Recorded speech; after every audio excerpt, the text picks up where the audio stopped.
or afternoon or whatever the fuck time it is. I've been sleeping all day because it's raining balls. When it rains balls, I sleep all day. Sleep all night, work all day. Anyway, I am a genius. You need to understand this. So I'm going to demonstrate it by being an asshole and reading from my work at random almost. It's going to feel like random to you. And I'm going to suck down cigarettes and read from my work all day because I don't particularly care about the NFL right now. I have limited battery as it is. The NFL is a battery hog.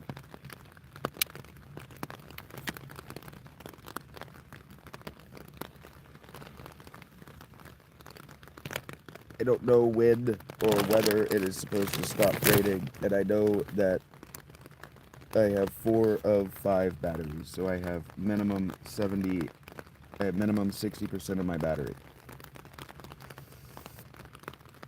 My computer is at 59%, which means that last night's reading, 2 hours, was 40%, which means that we can do another 2 hours of reading. So I'm going to read until my throat hurts. Hello, Tony.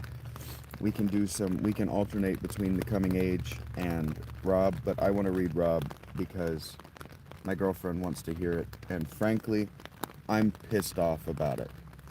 I'm pissed off about it, and I'm in a defiant kind of mood because the Bengals won and the Dolphins lost, and I'm in a good place. I forgot to call the games, so watching them doesn't mean anything to me this week. Legitimately, it just means nothing to me emotionally, intellectually this week. The Bengals won. It's all that fucking matters. You don't understand me, and you don't need to yet. I'm not being paid to do philosophy or philolitea for the football fans, so I'm going to read not Rob Longshore.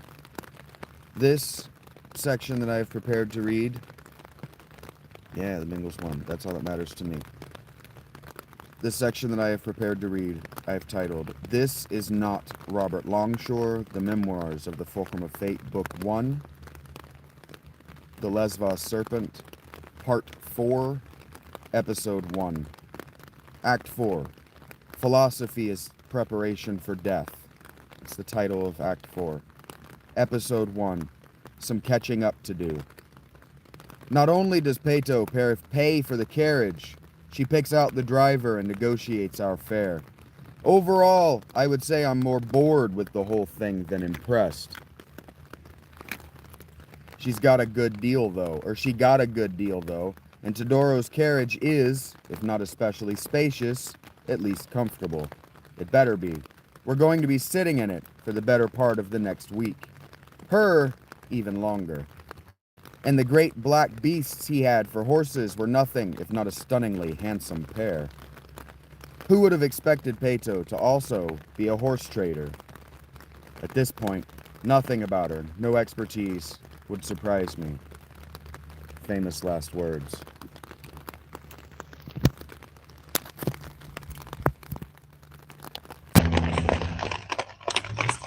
I spent the time between climbing on the ferry and into Todoro's carriage only half present, each passing material moment. The thinking, experiencing part of my consciousness, reliving the, what, dream, vision, near-death experience? I didn't know what to call it. I didn't even know what to think about it.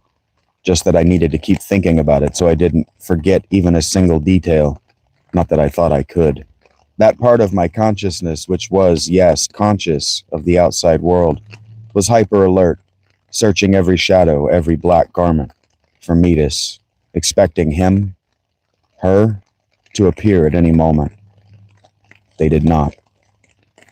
The carriage is, you might say, a two-seater. There are 2 benches, one facing the front of the carriage, the other behind. The benches are wooden, but cushioned enough to make them, as I said, comfortable.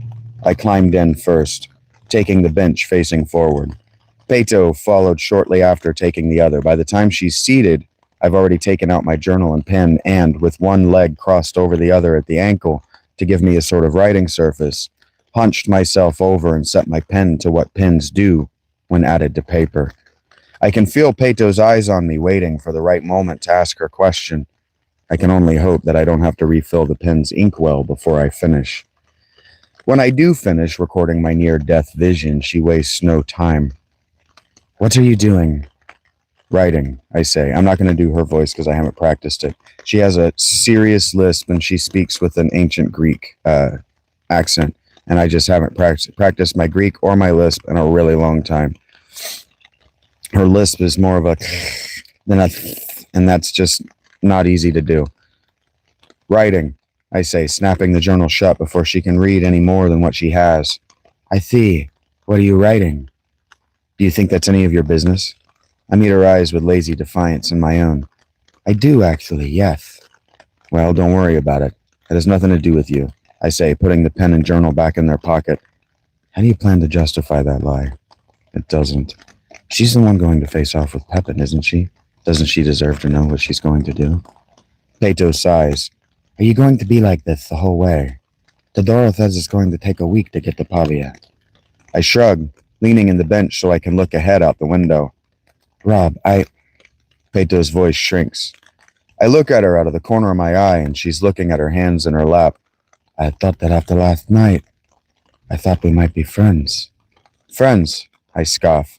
At least friendly. You've been paid extremely well to help me. You could pretend like you are enjoying my company. We could try to figure out what is coming next, and what we're going to do about it. I glare at her. Your mother is going to pay me, or so you say. I have no reason to believe anything you say. How are you going to reach her once we've made it to Pavia?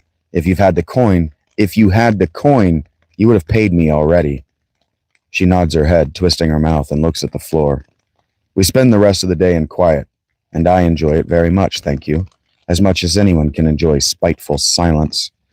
I imagine that if I am fatigued expressing the inexhaustible doubt and unsettlement which plagued my mind after these dream visions, listener, you no doubt grow weary with my inability.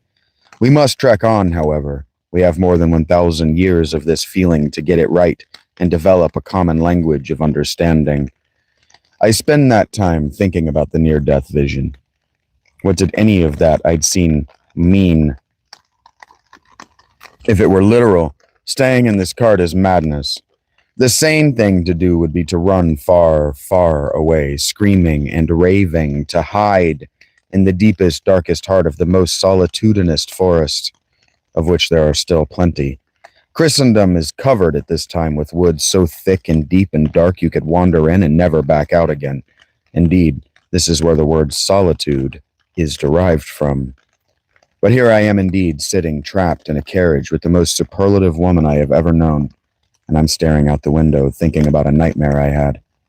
What a doozy it was, though. If at some point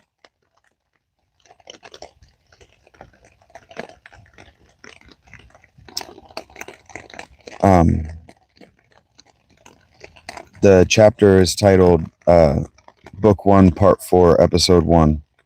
It's in the collections.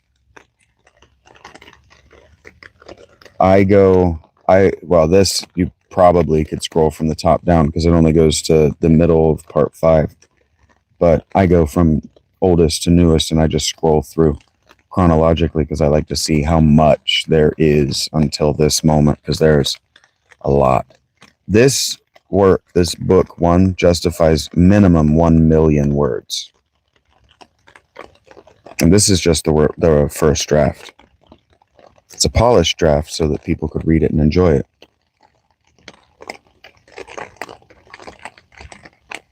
But it is just a rough draft.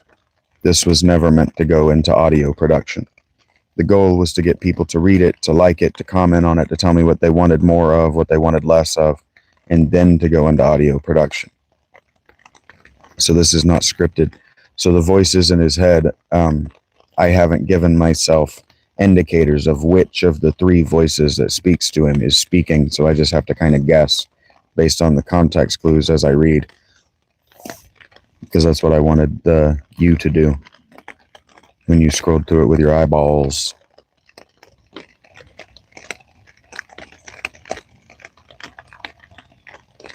Let me know when you're ready, Rach.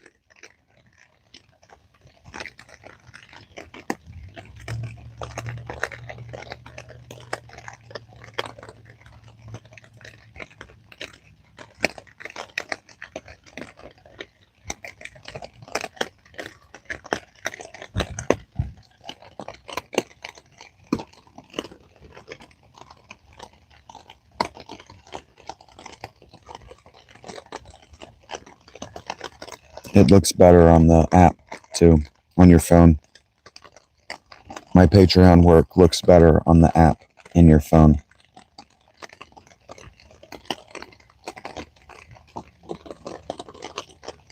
And the audio work, hello Russ, the audio work on my Patreon can be minimized. You can minimize the Patreon and listen to the audio or watch the video and do other things with your phone. 7 is my number, Russ.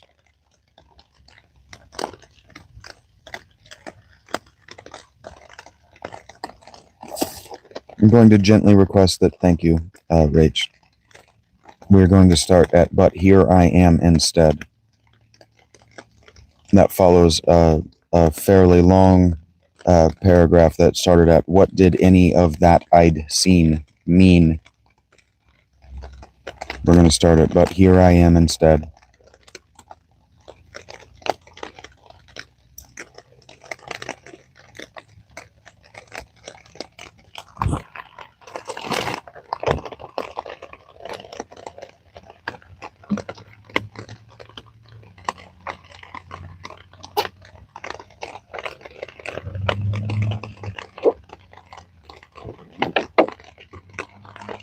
It's maybe 20% of the way down the page.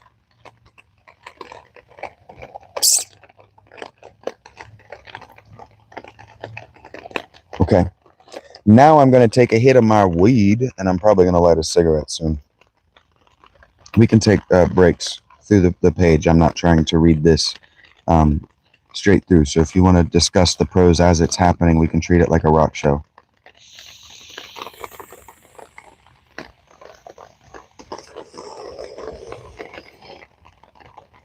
I might retitle this Shaggy's Book Club, but whatever. This continues in honor of Spooky Ween.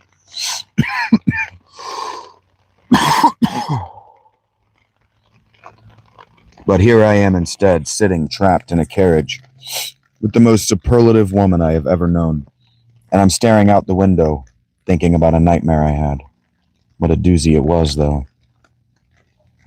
If at some point since Genoa I had decided that all of this, or that this was all some elaborate scheme of the master, with the assistance of Peto's mother, I was beginning to have some very real and very serious doubts.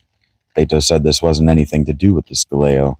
No, she said the master and her mother sent her. No, she said that the master told her all about me. Yes, and that her family are not a part of the Scaleo. She said that her mother sent her, and that the master suggested us. I repeat this argument in my head over and over until it becomes a sort of refrain, thinking. The simplest way to describe the Scaleo Demiurgoi is as civilization itself. Civilization is one of those words which has different meanings depending on whom you ask for a definition. Basically, it's all those things for which Azazel was buried beneath the earth for giving to humankind, an ordered structure of human society which gives rise to vocational specializations and trade with other distant societies. Their purpose is, in fact, in their name. The word skoleo in Greek means leisure, and in fact was used to mean that particular kind of leisure most beloved of the Athenian Greeks. Free time, to be spent educating oneself or engaging in intellective discourse. A demiurge is a creator. This is the word that Gnostic Christians use to describe the God of the Old Testament, that same Yalda Ba'at, but it also means an artisan, a craftsman. The school was, you might say, a trades guild of trades guilds, thousands of years before guilds formally existed by that name, of course. They were the nerves and blood vessels which communicated with and pumped life-giving blood to all of the known world civilizations. There is this idea that all historical peoples have been as warlike and interested in conquest as civilizations like Rome and Genghis Khan's Mongols and the British Empire. This is really not representative of the truth. Of course, There have been conquerors throughout history, that is doubtless, but for the greatest of them, the enlightened among those called by fate to conquer, war, and killing are never, or rarely, the object of the quest. Uniting large swaths or swathes of people under one civilizational identity is ending war is the idea. War to end war. What a novel idea.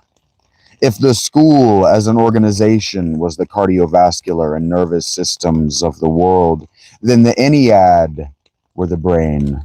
8 men and women who represent the pinnacle of occult political achievement.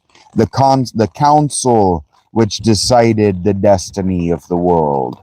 And at their center, like the spoke of a wheel, the archy, the center, the master, my master. I can imagine repeating my refrain, a world in which a secret society comes into some sort of trouble and reaches out to the Scoleo to solve it. Didn't Pato say her family were a part of the Scoleo once? Before it died, no doubt. I can also imagine those 9 black cloaked figures in my visions as being the Ogdoad. Does that mean that the master is the 9th, their leader?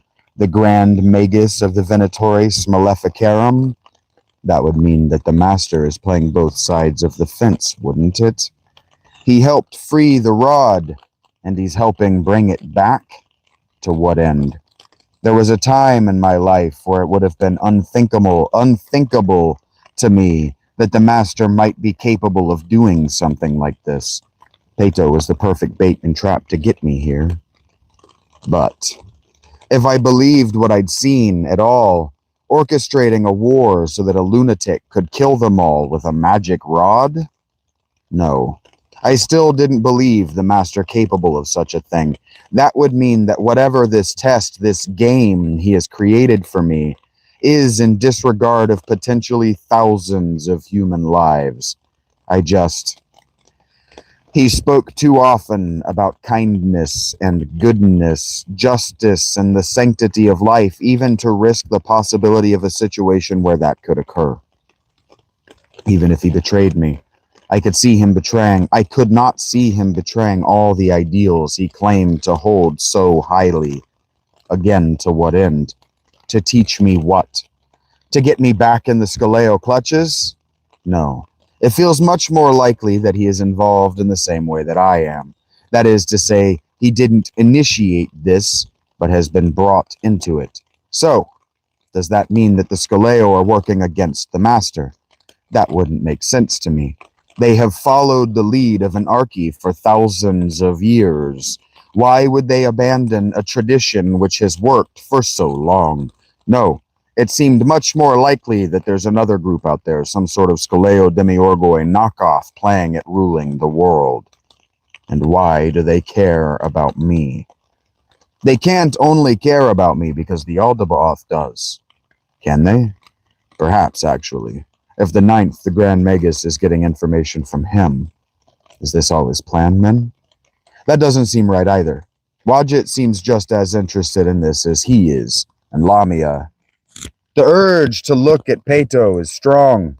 To look at her until she asks me why I'm looking at her, to confess what I'm thinking about. But I don't believe for a second that Pato has anything to help me with. Pepin is my struggle alone. Was I really going to stop him? Wadjet made it clear that I was on the razor's edge of failing. What would it mean to succeed? And was it just some kind of trap to get me dead along with everyone else who will be in that valley? There is a very real reason that the occult is just that. Secret. When you look at the underside of reality, you begin asking yourself questions that lead to insane answers. Nietzsche said something to the effect that one should be aware looking into the void. It might look back. The problem isn't exactly the looking, for most of established societies long before my time even. Ancient cultures had rituals for inducing the fear of that glimpse into the void, the feeling of being seen by the nothing. Instead of simply posting keep out signs, almost as if telling their people, we'll just show you why it's a secret and you'll stay away on your own. No, It's not the looking that's the problem. It's touching the void. That's the problem. If you learn to get over your fear of the dark enough that you think you can go wandering into it, that is how people and societies get lost. If you lose your fear before you properly know what it is you should be afraid of, bad things are bound to happen. This is why the kid befriending a ghost or a witch or an extraterrestrial or something much worse is always a scary story. Literally, anything can happen because we know to fear the what's it, and they don't. And it's all more likely to be worse than what we imagine. This is the way of the universe. Pluck at its threads at your peril. Madness feels like it would be a kindness at this point. Feeling like I know enough to choose what I know, I envy Pepin a little bit. I'm riding on horseback. That's not exactly right. I'm lying on a horse's back, my hands clinging to its mane, knees desperately gripping its ribs, and it is running. There's something pinned against my chest, gripped in my armpit. The rod. I can feel its heat. Not only that, I can feel the horse in a way I can't describe and do not understand. I can feel its life, its energy. It's waning, but I know how to keep it running. We arrive in Padua with the sunset. I must have dozed off. Does this mean that I'm dreaming of Pepin again? There's no reason to jot this dream in my journal, but I do anyway. Pepin is on a horse, and if my dream is any indication, he isn't nearly so worried for the horse's health. He has, no doubt, already passed Padua by long ago. I wouldn't be surprised if he has already made it to Verona by now, a span of some 75 miles from Venice. It will take us 3 days to catch up with him, and if he is somehow able to keep the horse he has alive, or he's able to get another, then we're only going to fall further behind with every passing minute. We are going to stay in an inn in town. I have not shared with Peto our need for haste. Wadjet would not be pleased. In fact, if I imagine her pleading in the back of my mind, it would come as no surprise to me. You get used to anything with time. But anyway, it wouldn't be fair to the horses to push further or faster than we have to say nothing of making Todoro stay awake that long. Peto pays for rooms for me in Todoro, but insists that she wants to stay with the cart. Neither of us argue. And from the way Todoro asks me about it, it seems that the innkeeper had no problem charging her to sleep in his stables. It's strange, sure, but I don't think anything of it. Maybe she thinks no one will bother her if she's staying in the inn. Maybe she's as paranoid as I am and doesn't want someone hurting the horses. Who knows? Who cares? After we eat and Peto and Todoro go their separate ways, I stick around to talk to the innkeeper. There is no sign of Pepin. One could have expected that. He wouldn't need to stop in the middle of the day, and who would even notice someone riding bareback on a runaway horse? Anyone who saw him. That's who. He must not have come through town. I wouldn't have either. Talk naturally turns from Pepin to the town. It was sacked last year by the Magyars, descendants of the Huns who lived in modern Hungary and spent my century raiding southern Christendom all the way to Spain. It is not yet fully recovered. Won't, likely, for another few years. Berengar fought and lost an important battle against the Magyars near Padua. Some think that the Magyars were only able to make it into Italy because the Holy Roman Emperor Arnulf of Carinthia let them in to weaken Berengar's hold on Italy. Didn't Arnulf die last year? Sure did. Didn't Arnulf put Berengar in power? Sure did. Well, if Arnulf was trying to take Berengar's kingdom, he shouldn't have died. Don't disagree there, friend. Louis is just a child, and I can't imagine his king regent caring much for the security of Italy. He's got his own problems corralling the East Frankish nobles. Arnulf conspiring against Berengar leads to Berengar losing the faith of the Italian nobility, and here we are. A war on the horizon and me chasing down a magic rod that's going to decide it. I tell him to have a good night and make my way to the room. Several drag later, and I eventually fall asleep to dreams of barely clinging to the back of a running horse. 7 days, then I'm out. 7 days. I can not think about anything for 7 days. That's what I've been telling myself the last 3 days. I knew someone once. If she had heard me complain, 7 days is, you might know, a lot of days to do anything consecutively, would derisively exclaim, 7 days? What is 7 days? 7 times 24 hours? What is an hour? 60 minutes? You can do it for a minute. Or can you do it for a minute? I can do just about anything for a minute. I could most certainly convince myself not to talk to Peto or think about Pepin. That latter, though, was certainly a high ladder to climb. The former would have been just stupid after Verona. I did all right, though, for 3 days. 3 isn't bad. It doesn't win a best-of-7 series. But, by golly, I gave it my best shot. Didn't my Tad sit me on his knee one day and tell me that so long as I do my genuine best, that's the best I can do? My genuine best. Had I done my genuine best? I hadn't really done anything at all. The Aldabaath told me I couldn't do anything. I couldn't do nothing, sorry. Metis has told me both to do nothing and that I can't do nothing. I don't want to think about Metis. I don't want to think about this at all. If I were 25, I would say that Peto spent the 2 days between Padua and Verona being a recalcitrant bitch. When it wasn't raining, which it mostly wasn't, she spent her time sharing Teodoro's bench and his company. I am fine with this. I'm not exactly good company myself, what with all the smoke, and how much of a recalcitrant bitch I'm being. I don't want to talk to her. I don't even want to look at her. Why even am I so angry with her?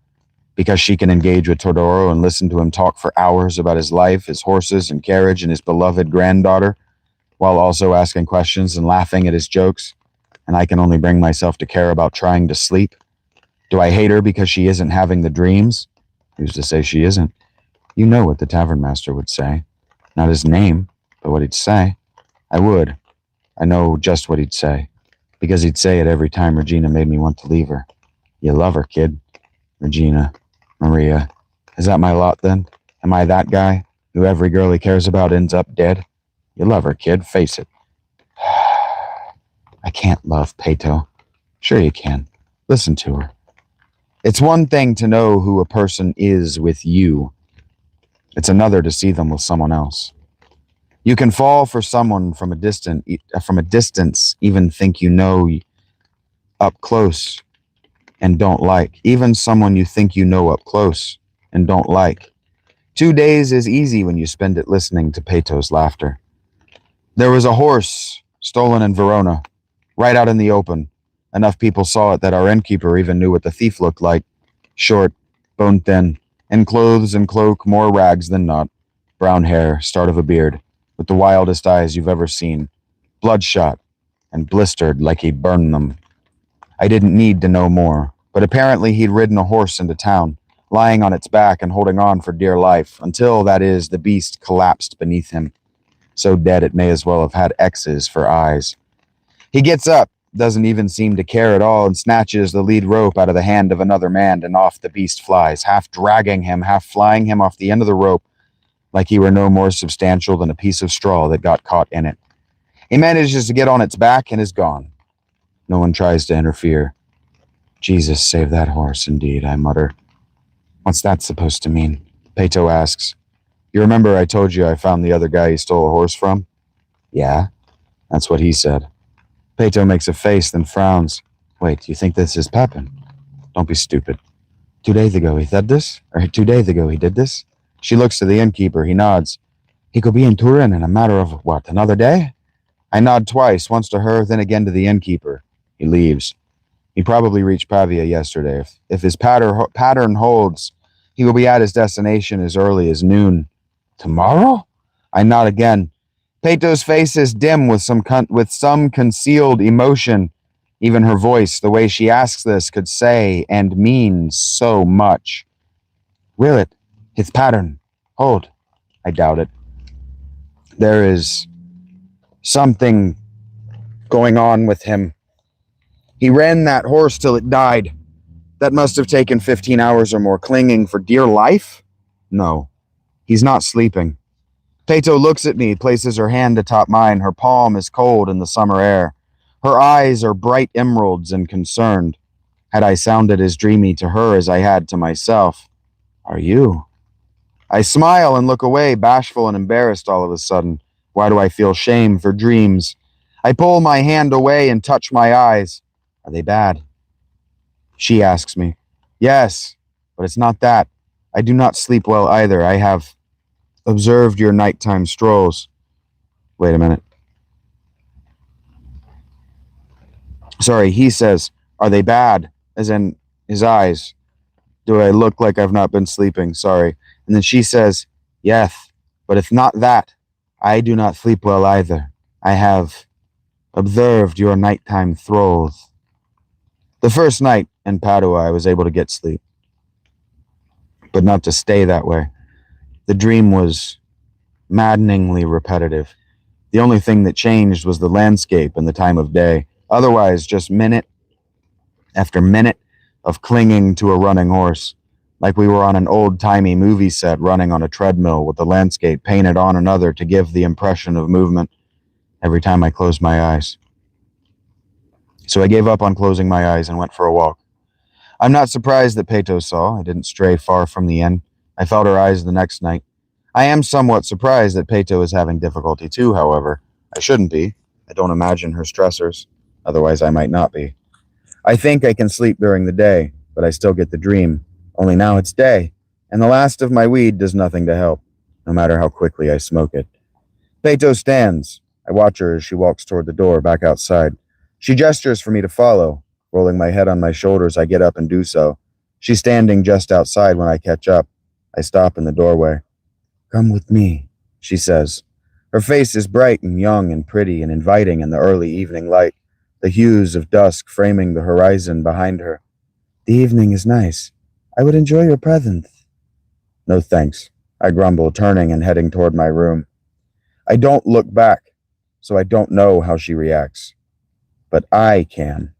And I can tell you that she watches me leave like she's going to call after me. Then I'm gone. She closes her eyes, exhales long through her nose, turns and leaves. I don't stay long in my room.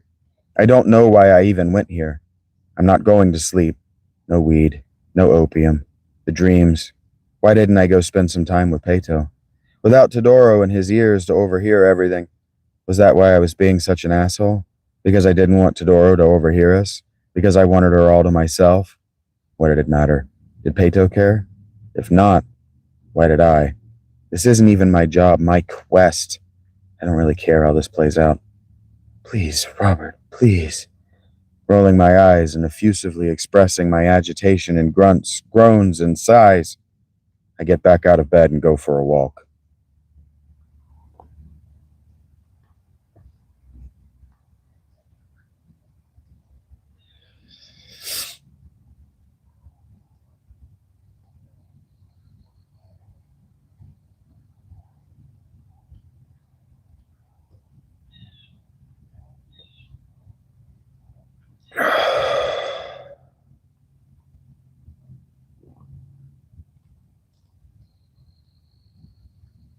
And, by the way, Fiend.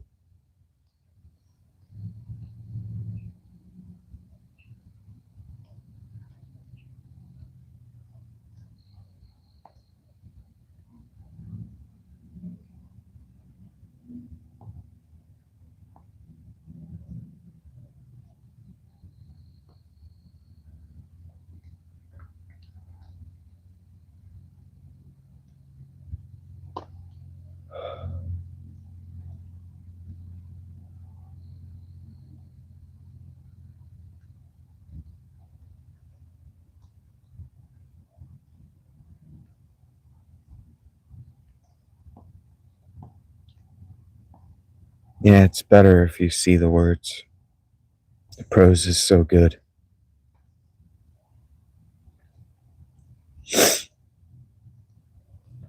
Now I just want to read you the next episode after that because Verona Veritas is probably my favorite title I ever wrote. I just think Verona Veritas is such a good title for this episode. Recalcitrant means standoffish.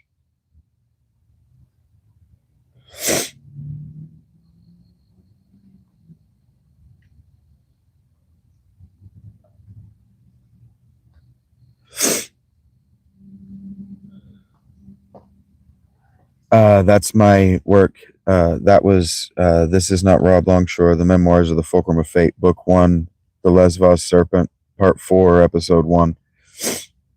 I'm about to read Episode 2. That's my writing, my work. Thanks for being here, studio. It's cool to see you.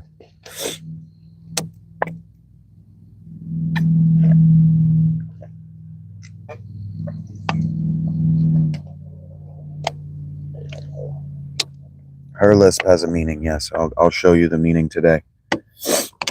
I will reveal that for you, what is actually happening in my work. I'll spoil all of it, because it's worth it. You ready? Episode 2, yep. Verona Veritas is what it's called. That's the first words on the page. Episode 2, Verona Veritas. I put the subtitles. I didn't put the subtitles in the title portion because my titles are deliberately overlong. Just give me a thumbs up when you're ready, Rach. This is in the $25 collection on my Patreon. For anybody else who wants to follow along.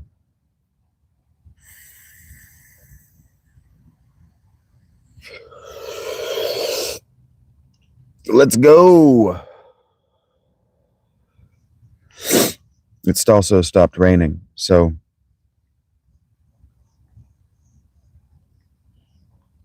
anyway.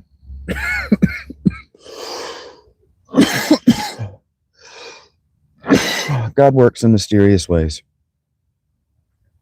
Episode 2, Verona Veritas. Verona. Italian cities are all alike in that way that they were all built by Italians for Italians. And in that same way, they are all unique. Every Italian city is a monument to its people, a testament to their specific triumphs and travails. Verona is no different. I half expected Midas to greet us on our arrival. With Midas's flair for the dramatic entrance, I 3/4 expected him to be waiting for us in Padua. But no. In fact, Verona was, and more importantly felt, no different than Genoa the week before Calendamaggio. That is to say, as normal and shitty as anywhere else. Perhaps this is why my mind wandered through the trivia stored there about the city, and with my mind, my feet through its streets. Perhaps it was all the time I'd spent the last fortnight in a cart or carriage. Perhaps it's that Verona is an interesting city in its own right. God knows, or gods know, I had plenty more to think about. This is something I used to do as a child, wandering strange towns after dark. The master and I and our coterie of attendants, including but in no way limited to Al-Shamshir and his ragtag group of 10 mercenaries. I want to cut in real quick just for a moment and brag on myself for a second. I'm sorry, I'll read this paragraph again. But I want to cut in and just say at this point, after part 1, once I got through part 1, all of these are first drafts. This is a first draft.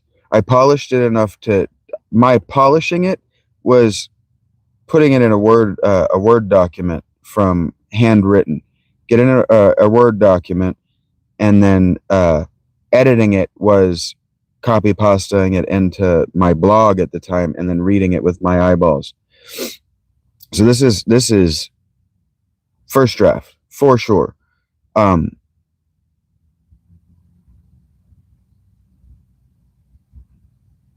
there was something more important that I wanted to say about this than that. Oh, this is one day's work. After part 1, this is one day's work. So I was talking with my buddy, Abius, or Castle of Wisdom. I was talking with him the other day, and he was like really happy with himself. He got 5,000 words in, and I was like, oh wow, I can do 15-20K in a day. Can do, have done. Whatever this word count is, I did it in a day, one day. So I'm going to continue at the beginning of the chapter. This is something I used to do as a child, wandering strange towns after dark. The master and I and our coterie of attendants, including but in no way limited to Al-Shamshir and his ragtag group of 10 mercenaries. The master made it clear I shouldn't be alone at night, but he never expressly forbade it. Probably because I would have found a way to do it anyway. I asked him about that once, and I'm thinking about it now as I move through the duskening streets of Verona. That is, I asked Al-Shamshir why he always and only hired 10 men. He responded to me with a quote from Heraclitus. I cannot do right now a Turkish accent, not Turkish, Persian accent. I don't remember how the Persians form their words, so just bear with me. This guy's name is the Sword in Persian, and he's Persian.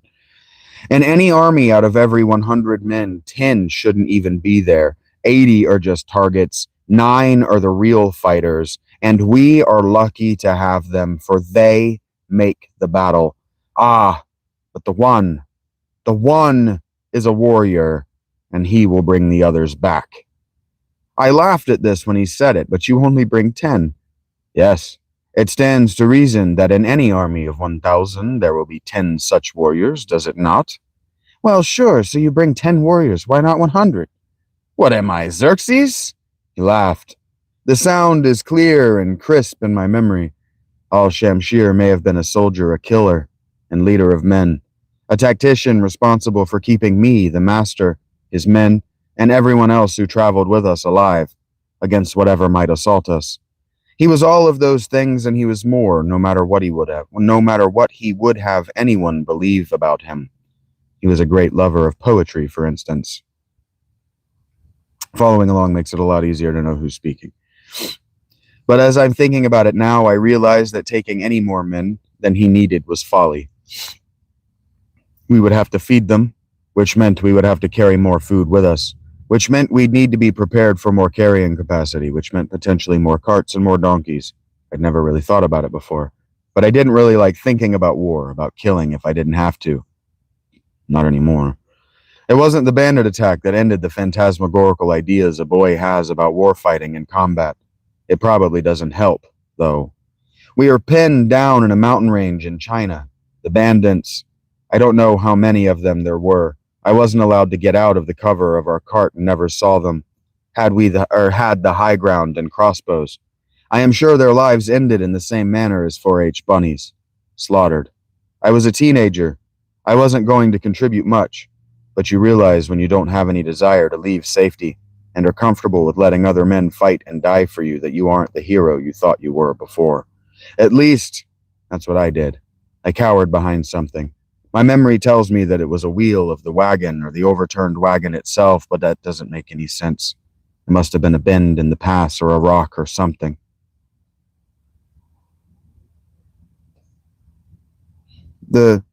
For other writers, I guess polishing it, if you're a genius, you don't have to change much, frankly.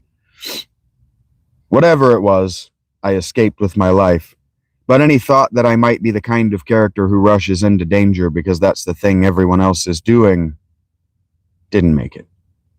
If it left that pass limping along, maybe I convinced myself that it was the sensible thing to do, to wait to engage in combat until I was older. It didn't survive Constantinople. Why am I thinking about this? I suddenly realize, because you're headed to war. I don't know that for certain. Don't you? You've seen it in your dream, or you've seen it in 2 dreams. It says in the Bible that if you have the same dream more than once, as we're having 2 similar dreams, it means that these events have been decreed by God, and he will soon make them happen. Right, so I just take it on faith that because I've had 2 dreams about Pepin in the mountains killing 2,000 men with a thought, it's going to happen exactly like that. Yes. No. They weren't exactly dreams, were they, child? I'm going to have to learn not to think in the Yaldabaoth's voice, like I taught myself not to think in the Master's voice. I'm kind of proud of myself, actually. I haven't heard his words echoing in my head nearly to the degree I thought I would by now. Give it time. Good things pass, too. I need to think about something else.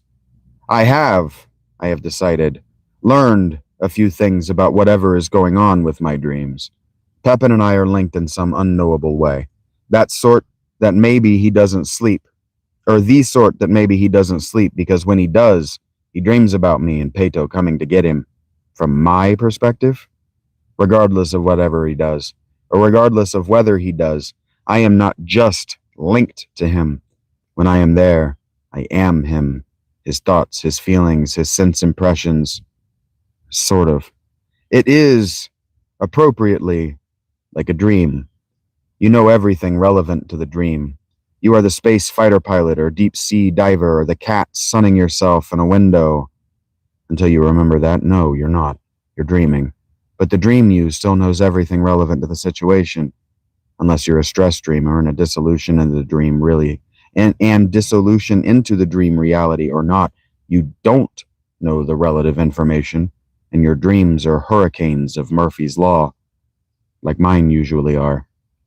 But being Pepin is different. Being Pepin is like being dead. There are things I know that I can't know if I would just access them. It's less like Pepin's mind or whatever I'm accessing is a room with chests lying on the floor, Minecraft style, and if I go and rummage around a bit, I can learn things. It's like a lot of things. It's sort of like surfing the web with hyperlinks, like losing yourself down a YouTube rabbit hole, or more specifically, a Wikipedia rabbit hole. It's like piloting an alien vehicle with unfamiliar buttons and dials and gauges, all of which are considerate enough to send you to a relevant wiki page filled with all the relevant knowledge and the hyperlinks to learn more. I want to learn as little as possible from these dreams. Up until now, I have spent the dreams how I have spent being awake, getting through the time unscathed. I don't want to know more about Pepin than I already do. I already know too much. If only that were all, and I could get past this. It's not just sensing what he is sensing, knowing what he knows. The more I look, the closer I get to him. It's the difference in being a passenger with someone in their head, an observer, and being them. I wish this were a metaphor for empathy or for too closely imagining the mind of anyone. And maybe it is. God damn it, they're just dreams! But I don't think it is. The closer I get to him, the closer, that is, that I get to dissolution with the dream itself, the more difficult it becomes to remember which of us I am. If madness is a defense against psychic assaults, then his mind is the ugliest, most hateful possible. That is, unimpregnable. Not for all the beer in the world, and I'm all out of weed. While a novice at whatever is happening, I am not also an idiot. I don't know the risk of fully immersing myself in that Pepin self, but I can imagine a few. What if our connection is two-way? What if by some insane twist of plot, he is trying to permanently switch bodies with me? What if I got trapped as him? What if... I know enough to know I didn't know enough to be touching anything. So I didn't, and I got good at it, at losing track of us both in the monotony of the passage of time and space around me, alive and asleep. But that does not mean that I did not know that Pepin was hunting again when I saw the city around me. It means I didn't want to think about it. I have, by now, a few clear objectives. If I aim to test the veracity of my visions alone, I'm going to need proof of some sort of military action. Yeah, that's why I'm thinking of Al-Shamshir and my incapacity for warfighting. It's definitely not because I'm a coward who needs reminding what to do when the slings and arrows of misfortune start flying. Rumors, news, whatever, anything that will confirm for me that Berengar is mustering to defend the Alps west of Turin. Evidence of some sort of conspiracy involving Italian nobles and Charles of West Francia would help. But I already know the Italian nobility are restless. And I don't want to deal with the kind of people who would give me the proof I need. I don't want to deal with them, and I don't have time. This is the part of the story, if I were trying to entertain you a la Russell Crowe, where I would discover that my time frame is not days, but weeks, perhaps even months. Communication back then was slow. Maybe Pepin decided to detour in Pavia or someplace else for a while. Maybe, indeed, he does what I would do and disappears with the rod until things are less hot, as they say. Whatever contrivance is necessary to get our hero into the interesting part of the civilization, right? We all want to meet the shiny nobles with their pretty faces and their pretty clothes and their petty boredom. No, thank you. Not me. I want to stay as far away from those assholes as I could, which includes their servants. People I care about die when I get involved with nobles. I don't even want to interview them about what's going on, which, admittedly, is going to make verifying whether anything I think I've seen or understood from my dreams is something I could have figured out with the information I had before the visions difficult, to say the least. I resisted calling them that in my mind. I didn't want to think of them as anything besides dreams, because if I thought of the vision as a vision, then that further divides my life, more than it already is, into moments before the vision and those after. Perhaps I'm the only person who finds the BC dating method difficult to comprehend, but I didn't like the idea of there being another moment in my life after which nothing could ever be the same. I didn't like that I'm in Verona, half the distance west, to returning to Genoa, if I wanted, and I didn't want. There was no going back. I'd been gone for more than a week. My wife should have everything now. If I returned, what would I return to? I would be a ghost, and one suspected of 2 horrible murders. I imagined for a second that my wife would be glad to see me, that she would that she would take me in her arms, and we could live the kind of life Metis told me to live with her. She would want to fight for my innocence. That's the kind of wife she would be in that kind of story, the supportive woodcutting of a womankind. I scoff at myself and shake my head, rolling my eyes and twisting my lips in all the different ways of expressing that something said, or in this case thought, is too stupid to articulate with words. That was impossible. I'd abandoned her for another woman. Well, not for another woman. My head turns to either side as though Peto might be near enough to hear my conversation with myself. Whether it's allowed or not, I don't exactly want that, do I? I don't see anything which penetrates to my consciousness and catches my attention. You didn't go to Venice hoping you would die in your wife's heart so you could start over with Peto. I regard this thought like as the accusation of my closest friend who knows me too well. Mock, shock, and agastity. No, I wanted to get away from her. Right, that's why you're with her now. I'm not with her. You're here together, are you not? But it's not like we're together. Whose fault is that? It's not like she has not offered herself to you twice. I'm here because what if they aren't just dreams? What if they're real? Are they real enough that something bad is going to happen and I'm the only one who knows? What if the master wasn't wrong? You are capable of more than you can believe right now. No, I'm not doing this. I'm not arguing with the master too, not if he's actually here. Have to think about something else. Verona. Isn't Verona a march? A march, in this context, is one of those decidedly medieval political institutions or ideas which are not easy for us to understand today, but which evolved into things we take for granted today. A march was a border territory, usually only loosely controlled or even shared by the empire. The empire we're talking here is Charlemagne's Holy Roman. A marquess or marquis or margrave is appointed to administrate the march, to keep it garrisoned and loyal to the emperor. Sounds a little like feudalism, I'll bet, because this is the system feudalism evolved out of. In the year of our Lord 890, only 10 years ago, Berengar formed the March of Verona, replacing Friuli, his home, as effectively his northern sub-capital. And the man appointed to govern it died in 896. I'm not sure whether anyone currently occupies the seat. Does that mean that Berengar does? Little wonder if he can't trust his nobles. But how much can one person manage on their own? How much can one person hope to achieve? I wonder if he's here in the city now. Berengar. I wonder whether if I tried I wouldn't be able to speak with him directly and ask him what I need to know. But that's crazy. No king would let me just walk into his life asking questions and expecting answers. Not at this time of night. My mind, when I have allowed it to empty, has taken me back to the Aldebaoths, telling me that I will have to choose a side between order and chaos. I've tried to convince myself that these are just names, just concepts, just metaphors. To little success. What are they then? No. What would have happened if I had taken the Aldebaoth's hand? I don't really know yet what free will is, but I do wonder whether I would have lost mine. What is the Aldebaoth? Is it a meme? Is it even a being? What if it's a projection of my own mind? What if it's me, if I take its hand, if I surrender myself entirely to order? I don't even know what that means.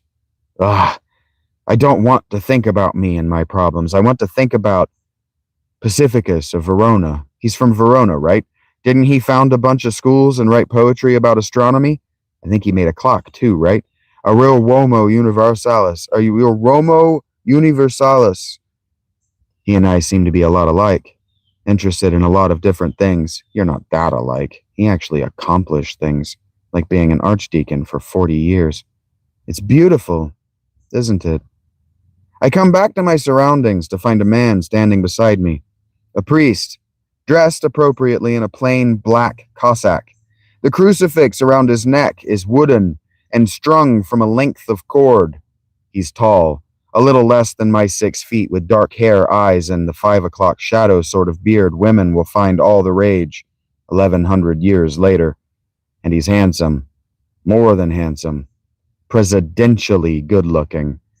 He isn't looking at me. In fact, he's looking at whatever I'd been gazing at without seeing. The Biblioteca Capitolare, the priest says, giving the somewhat boring 3-story brown brick facade its name.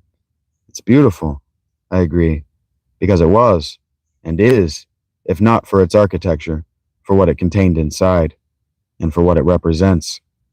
The Library of Verona, the priest breathes loudly. It doesn't have quite the same ring to it as the Library of Alexander, but here it is. His voice is dreamy, optimistic. Oh, I know it's only a scriptorium for now.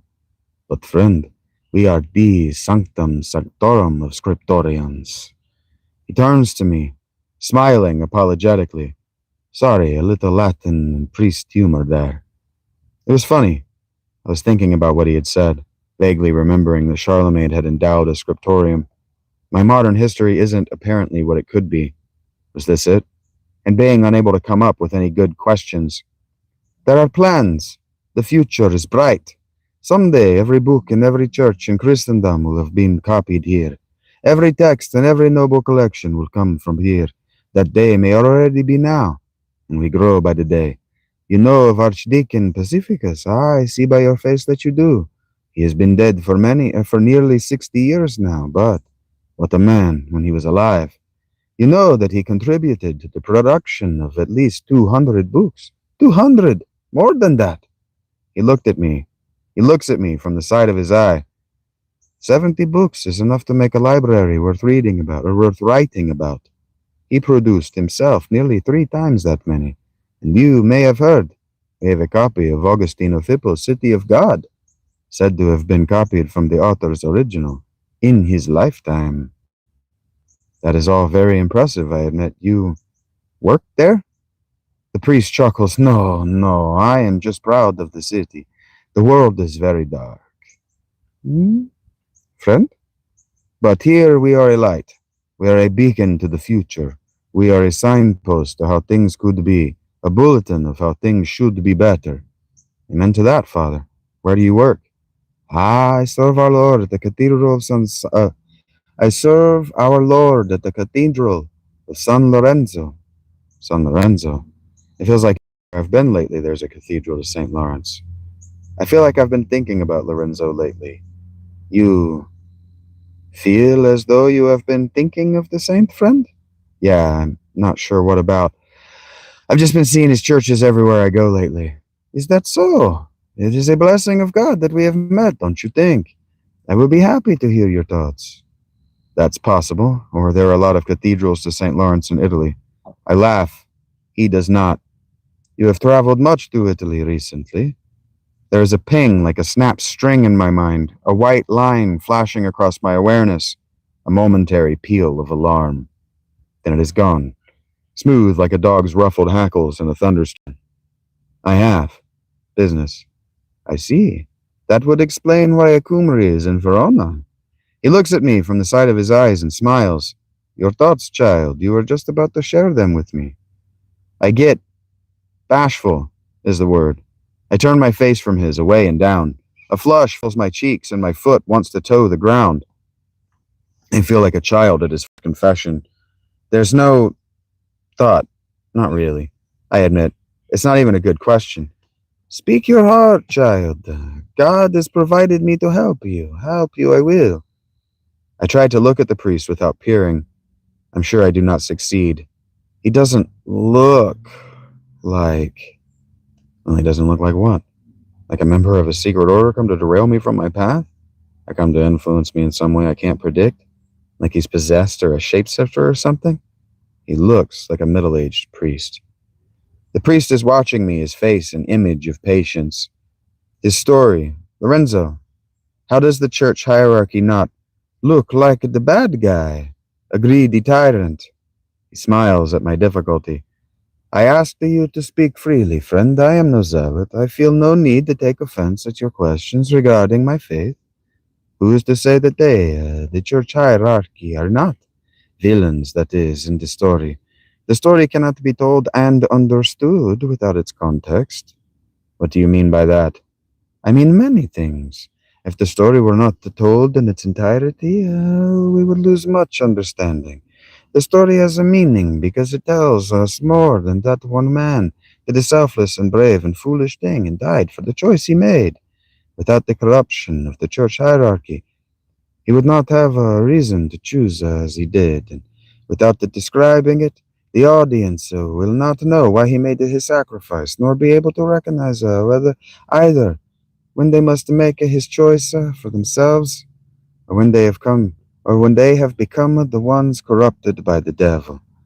We remember the whole story because every player in it has something to teach us, even about our highest and most glorious institutions.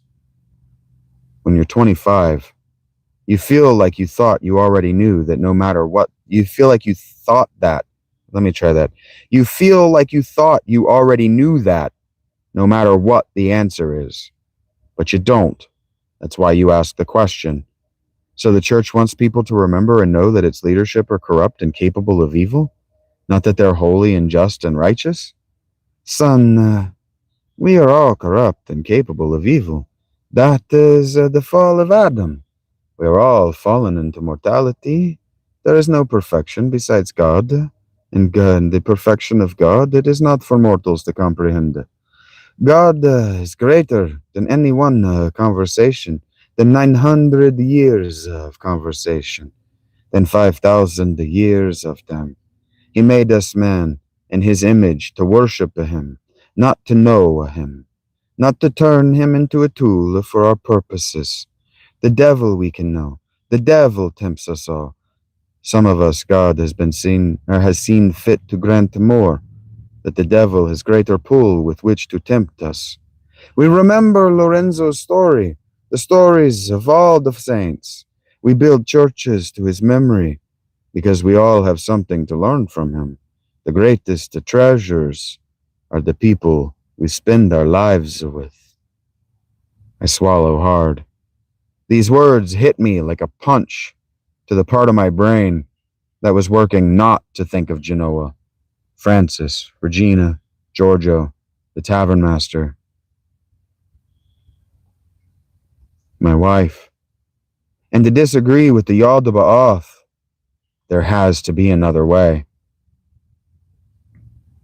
The call to Christianity is an individual call. We build great churches, erect statues, hang magnificent pieces of art. But it is all to make a community for those who choose to see in themselves the Christ. Who would wrestle with the devil within themselves, to bring light, order, where there is only chaos.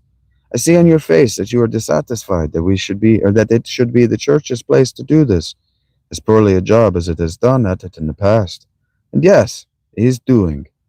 Some things are as they are out of necessity, necessarily. The fall of Rome was the fall of Adam, the fall of Lucifer. At the height of Rome, man climbed as high as he had since Babel, and for his hubris he was struck down. The finest empire, a monument to order itself, was beset by plague after plague until, at last, she was pounded into dust by the barbarian hordes. Even her language has been shattered, made vulgar and incomprehensible by God. Here in Verona, no less, if you can believe legends. The priest winks at me, then continues, as if he hadn't said this. And still his church remains, spared, her light left to shine. Nobles do not have the wealth any longer, nor do they have the interest in hiring for their sons tutors, as they did during the Roman days, to be the son of a wealthy noble, or any young man who has wished to make himself or his son a noble, wish was to be educated as a ruler, educated to speak, to reason, to administrate, to understand what is understood about the world. Intellectual pursuits are no longer the pursuits of emperors and senators and the wealthy elite. These men, the first sons of the best fathers, are taught to fight, to kill, and to pray. Now kings and their kind send their second or less favored sons to be priests, to be educated. It is unfortunate, I think, that I did not find you sooner. He looks at me from the corner of his eye. I don't know what it is about the scriptorum, but he's been addressing it with his eyes the whole time. We have stood here together. He smirks, and for the briefest possible moment, it is sinister to my eye. Then he is an attractive, apparently respectable, and perhaps overly passionate priest once again, and it floats from my mind like a butterfly going about its business.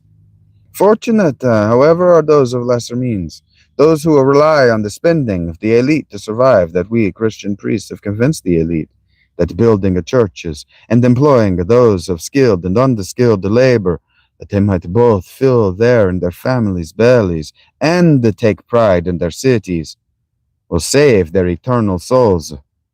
The son was not speaking coyly when he said that a rich man will find a harder way into the kingdom of God than a camel to the eye of a needle. And as you may or may not know, child, the eye of a needle is very small indeed. He winks at me again. Is he being literal or ironic?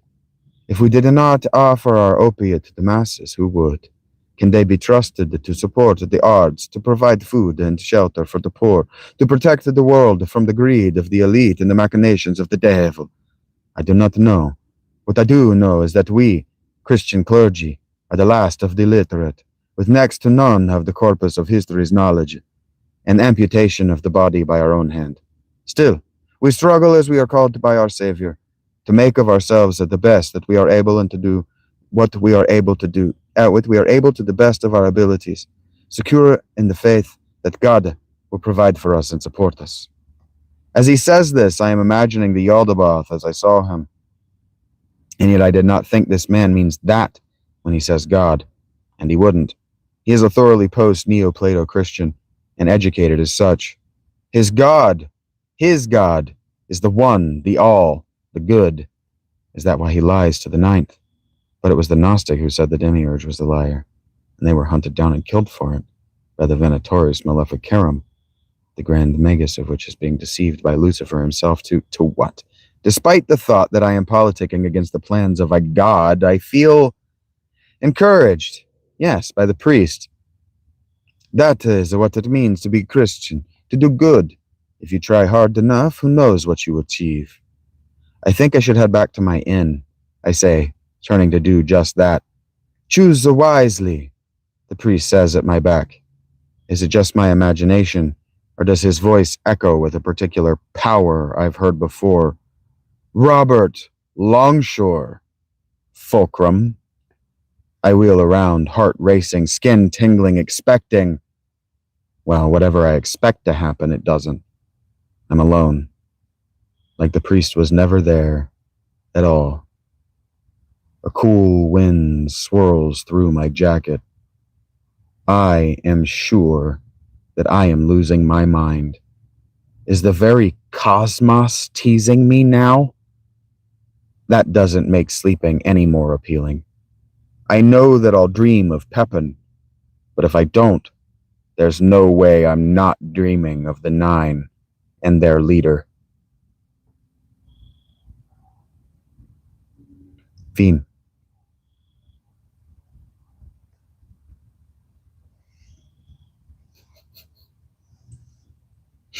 Oh, well.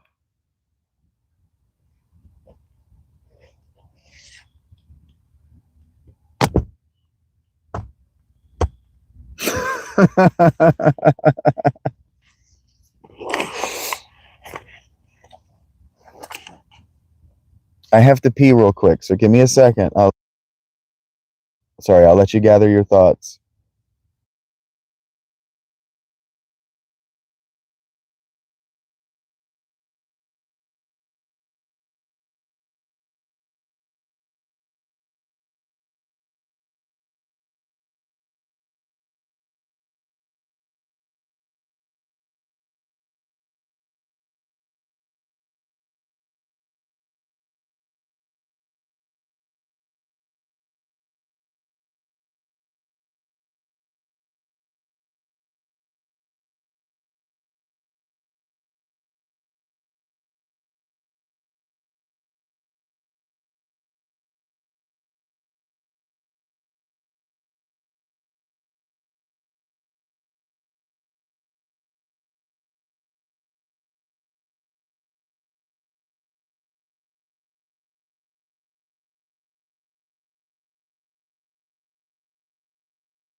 What's up?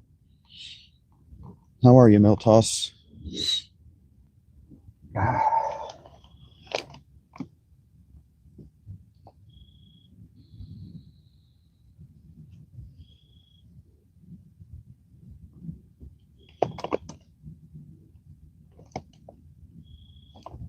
You can feel his internal struggle.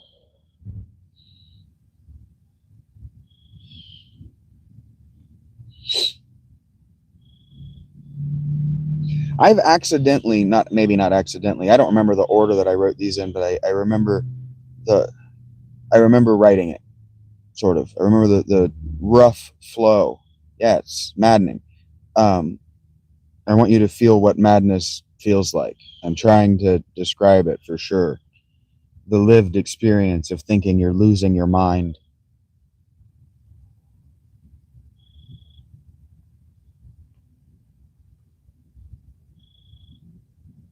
I like the anachronism, so I'm not going to stop doing anachronisms. Anachronisms are there to throw up red flags that this may or may not be fiction. It's there for you to test your critical thinking. Thank you, Rach.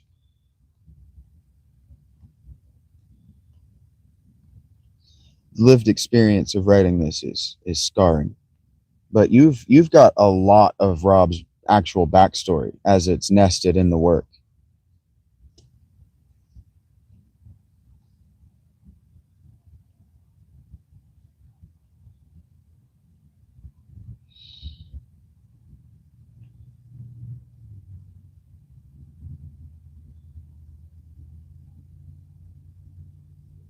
I know someone just like him.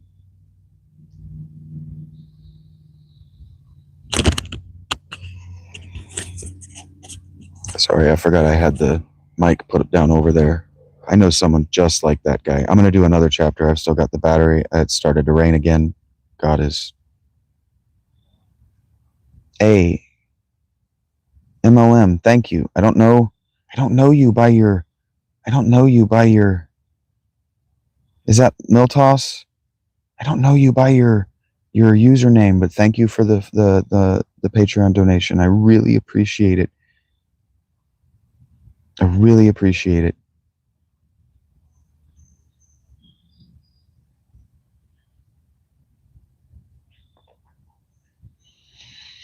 I really appreciate it.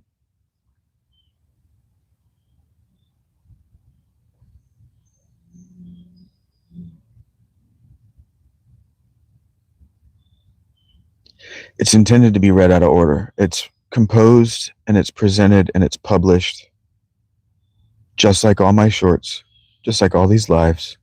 It's designed to be 30 minutes to an hour of your life to just sit and accidentally learn something and empathize with a dead man. Because that's how I've spent my time since I was a very small boy. Just take an hour and learn something and empathize with a dead man.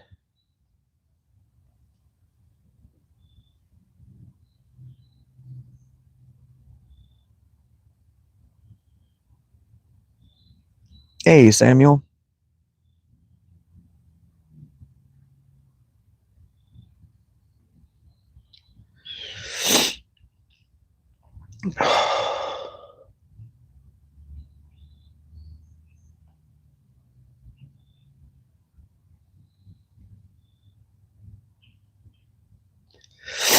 That scriptorum still exists, by the way, in Verona. I'm pretty sure that Verona is also where Boethius died. Yeah, I need a minute too.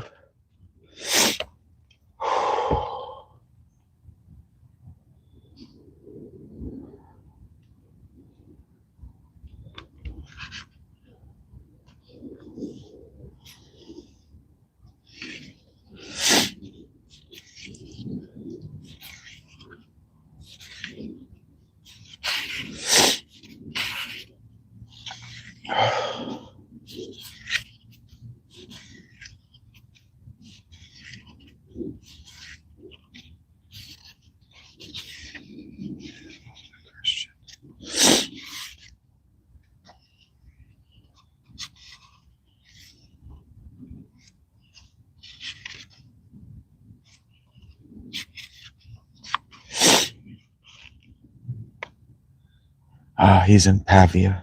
He died in Pavia.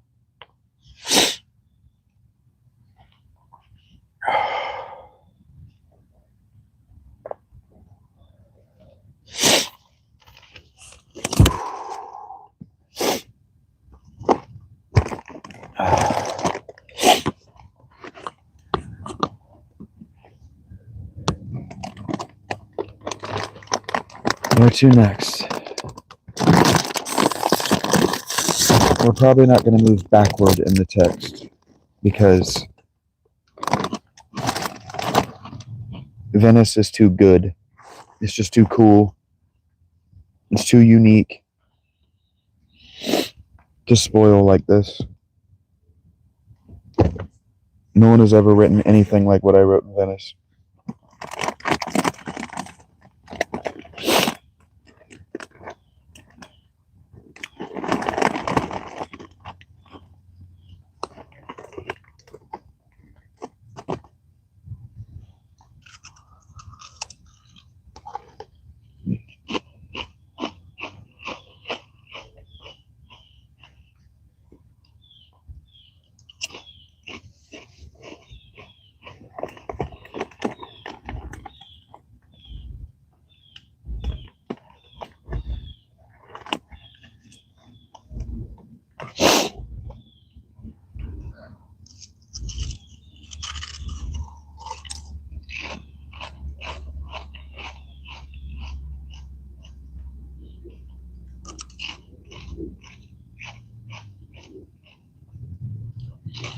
All right, let's go to episode 7 of part 4.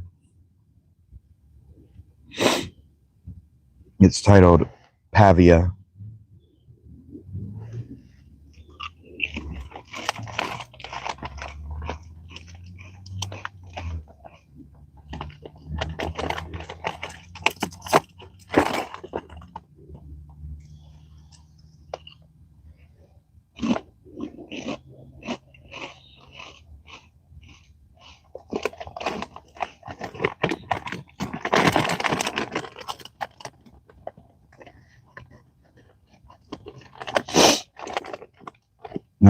It begins.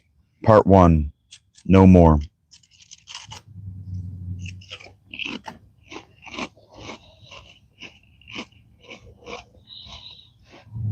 Actually,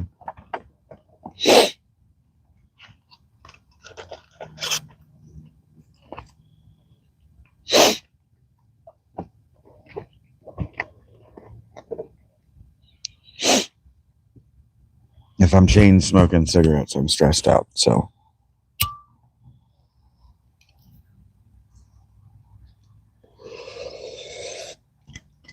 You now know. Episode 7, Pavia, Part 1, No More. The last day before Pavia sucked. It rained, and that wasn't even the start. The start was literally the next moment. Peto looks up, scoffing, but rather than asking what I mean, nothing actionable, or something to that effect, she says, in fact, nothing. Just stands up and starts stripping. Get naked. It's nearly daylight. We will not have as long today to go through the routine. I am anxious to get on the road. Her voice is dead. The command of a superior officer. I comply, thinking nothing of anything really. I, maybe, should have second guests joining her today. She went hard at the routine this morning, and fast. Maybe she's angry. Probably she was angry that I wouldn't tell her any more than that I'd seen nothing actionable. Would I be angry? I would be angry, can confirm, but I don't mind. Actually, I'm thankful for how hard we're going at this. For starters, she isn't talking. She's breathing too hard for that. Not as hard as I am, but you wouldn't expect her to be at this point, would you? But it also means that I'm not thinking about the dream.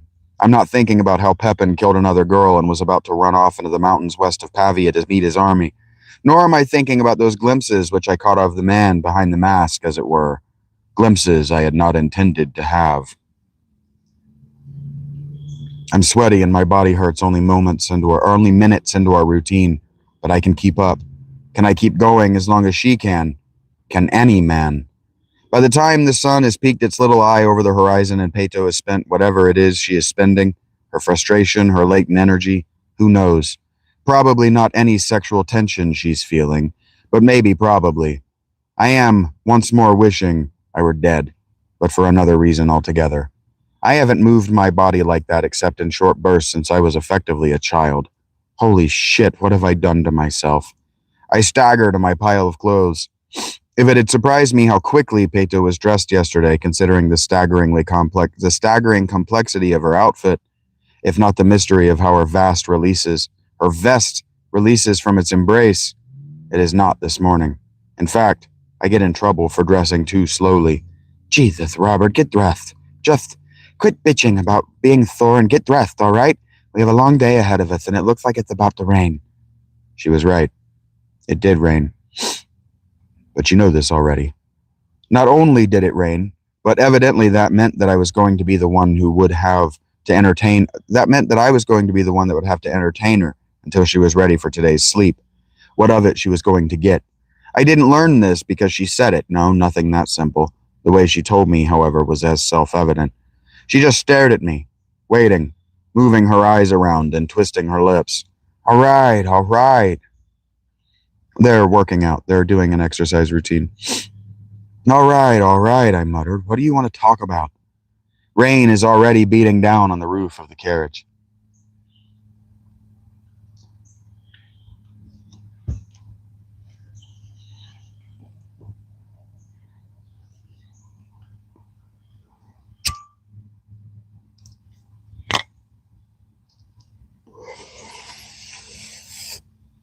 She goes through her fitness routine in an earlier chapter.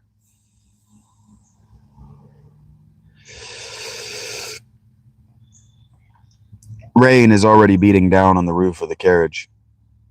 She rests at an angle in her seat. Shrugging exaggeratedly, she allows her body to conform as though she were only semi-solid to the shape of the bench. So I just get to talk? I sigh to myself. All right, then. I've been thinking. I meet Peto's eyes for the briefest moment, then I'm looking out the window. If we can imagine something, it's real. I don't know if Todoro is listening. I've often wondered whether drivers, be they taxis or Ubers or men like Todoro, listen to the end on the talk of their fares.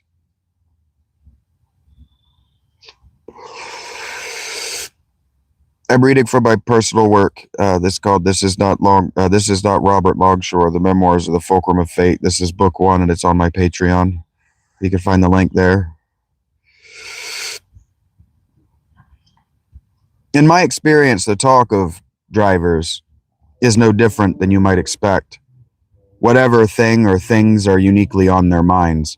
Do they train themselves to ignore chatter which is not interesting to them? Or do they log it all away like I do? Do they find profit in it like tavern masters and innkeepers? I don't know.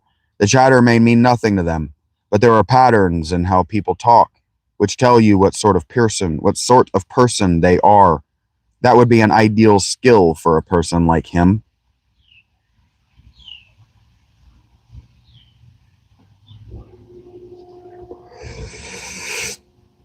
I say to Plato, Plato said that the things we make with our minds are as real as the things we make with our hands, maybe more real. Maybe that was why I was trusting Plato to listen to me say this.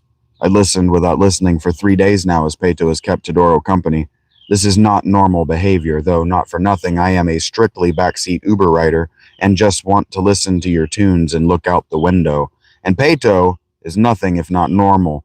It takes a particular kind of person to engage a stranger for 3 days. Plato was the kind with endless questions to ask. I say to her, if we can imagine something, then there is something unattainably perfect. If we can imagine something, then there is some unattainable perfect form of it, the ideal. She isn't asking them right now. She's letting me think aloud. Maybe she's trying to put herself to sleep. I don't know. I'm not paying her any heed. Instead, I'm letting my mental librarian sort through. So, in a way, thinking about without really thinking about what I knew about the people involved in this thing and which, if any of them, I should trust.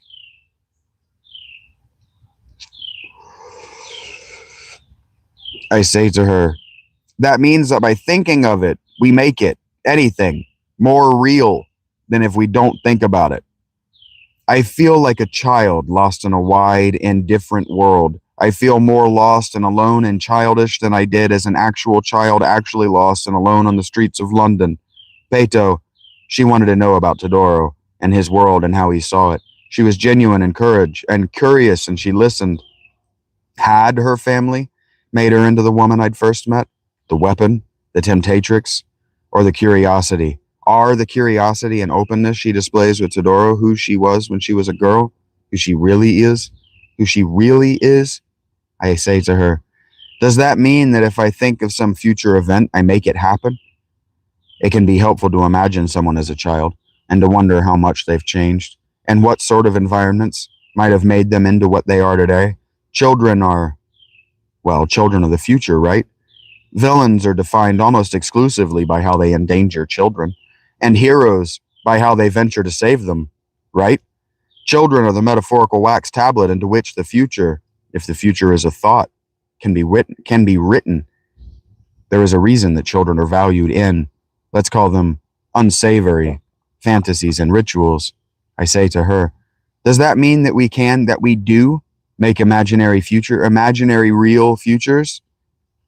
They aren't, but children can be useful placeholders for strictly thought experiments. If we think of them like Mad Libs, really, machinery or algorithms, systems which more or less work the same, you can tweak one thing at a time, and the system that way, control for the causation of any changes, do science, blinds, and all that junk. I say to her, it sounds like listening to you. Or no, she says to me, it sounds like listening to you that you would say that, yes, we do. What had they done to Plato? Had they done anything? She made the choices she did. Out of necessity, to survive? But what did they deprive her of? Or am I not empathizing with her? Am I imagining somehow more perfect Plato? Some ideal form of her? To what end? To measure her against it? To determine how I might value it and her by contrast? I say to her, as a metaphor, I can understand the value in this thinking. I can. Or am I thinking of Metis, the Metis, and how she was made into It. Am I thinking about child sacrifice and worse, desecration of life and its sanctity? Am I thinking about the mindset it must require to convince oneself not only to commit such acts, but to somehow consecrate them, even to glorify them and those who would commit them in addition, if not in conjunction with you? But literally, Pepin is feeding on those girls somehow. I know it now. If it's not, as I freely admit to considering it could be, a subconscious sort of metaphor for sexual violations, either which I had committed or which Pepin might be, then he really is using the rod to what? To feed his body? To keep him alive? Well, he hasn't slept in days, has he? And I did feel it. The satisfaction, the fullness of some indescribable stomach. What would a stomach for souls be like? Too terrible to imagine, thank you. I don't know. I don't know. If magic is what you say it is, I've been talking slowly, allowing huge, chasmic silences to follow each statement. I glance at Peto before finishing what I had planned to say, then double back to look on her, fondly. She's asleep. I don't know how long she's been that way, but she is, and I'm glad for it. I really didn't want to admit to her that I'm not ready, not for magic, not if she's expecting to be some kind of actual magician from the stories. Then that means that thinking about the future makes the future real. It doesn't make it quasi-real, imaginary real. The thinking about the future makes it happen, simultaneous to the thought, like a star shining on you. The future will be waiting for you to find it. I look at Peto, watch her sleep, and shake my head. Sorry, Peto. Whatever future you're looking for, I don't know how to hurl lightning around, or whatever it is magicians are supposed to be able to do. I'm just a normal person. Whatever this fulcrum stuff you think I am is. I can hear Lamia's words echoing in my mind, and, as though they were rainwater pouring off an awning in a rivulet, I duck my shoulder under them, avoiding them entirely. Take that, ducksbacks. It's not just me. The statuette burns against my chest. If I thought I could bring myself to do it, and that I could get away with it, I'd throw the damn thing out the window. Why not just talk with her? You think that's what this is? It gets hot when she wants to talk to me? As good an idea as any? I don't think so. I don't think it's really getting hot. I think I'm imagining it. I think it's my guilt that makes it hot. She doesn't want to talk to me. Then what? You're going to leave the thought you were exploring with Peto unfinished? I look around the carriage interior at Peto. S is self. I is instinct, and R is rationale or reason. R is reason, I is instinct, S is self. I look around the carriage interior at Peto, then nod, satisfied that I'd said as much as I needed to say. Yes, I think I am. And I lay my head down to try to find some sleep of my own. One more day, then it's all over. No more chasing nightmares, no more dreams of Pepin. No more. No more. The walk west isn't as bad as I thought it was going to be. Boring, but pretty at least, and blessedly flat. The Po River Valley extends ahead of me, but the mountains are on the horizon. If I can't see them yet, I will be able to by tomorrow, by Turin. Not that I'm paying attention. I am lost somewhere between the heat of the rod snugged against my chest and the endless monotony of moving my feet ever forward. The knowledge of what I've done is as present in the back of my mind as my tracks are behind me, and I'm not looking back. Not for anything. I open my eyes when the carriage stops. The subtle change in my environment enough to pull me from the dream, to pull me from being Pepin. I'm more muddled upon waking up than I have been since Venice, really. Since I stopped over-consuming on the regular.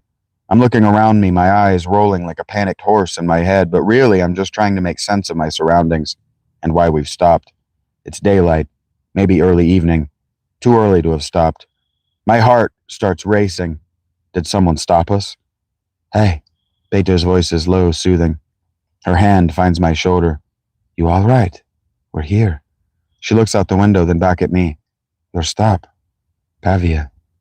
It takes me some time to understand this. Right, Pavia. Right, Pavia. Not Turin. Pavia. I'm... Rob? That's not my name. But I'm not Pepin either. I'm not Pepin. I'm... Really? Really? Are you... I'm fine. I say, pushing myself upright with a sigh. Our eyes meet.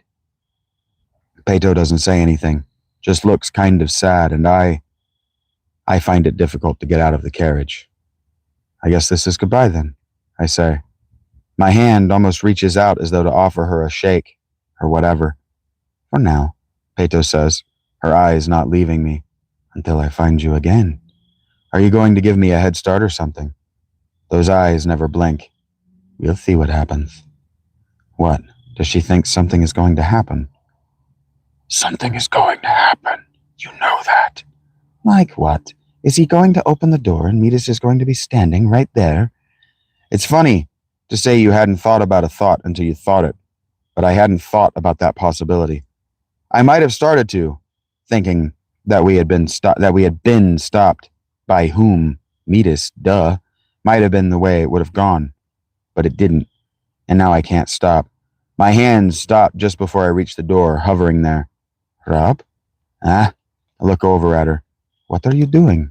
I look back at the door at my hand. It really is just kind of hovering there, even wavering, like it's trying, regardless of my will, to reach for and open the damned door. But it can't. I smile, kind of laugh. What do you know? I wonder at it. The damn thing won't. Oh, for Christ's sake. Hato pisses, leaning forward and shoving open the carriage. Are you really such a coward? You can't even run away from me without my help. Hey, now? Yeah, that's how we talk to him. Back off, Thanks, Peto. It's been great knowing to you, I say. Only just, not under my breath. Then, in a single burst of motion, I'm out of the carriage. That isn't to say I don't stumble a little bit on the way to the ground, just enough to remind me that karma is real, and she is a bitch. I can say that because she's not real enough to get offended. Ow. No, Midas. This is possibly my favorite thing about seeing Pavia, and the only now beginning to wane evening sun. There's no Midas in my immediate field of vision. I stand there, kind of drinking it in, the smells of the city. So shit, for the most part. But a different kind of shit. A shit with its own particular odeur. The feeling like this is the beginning of something new, something different. A different chapter in my story.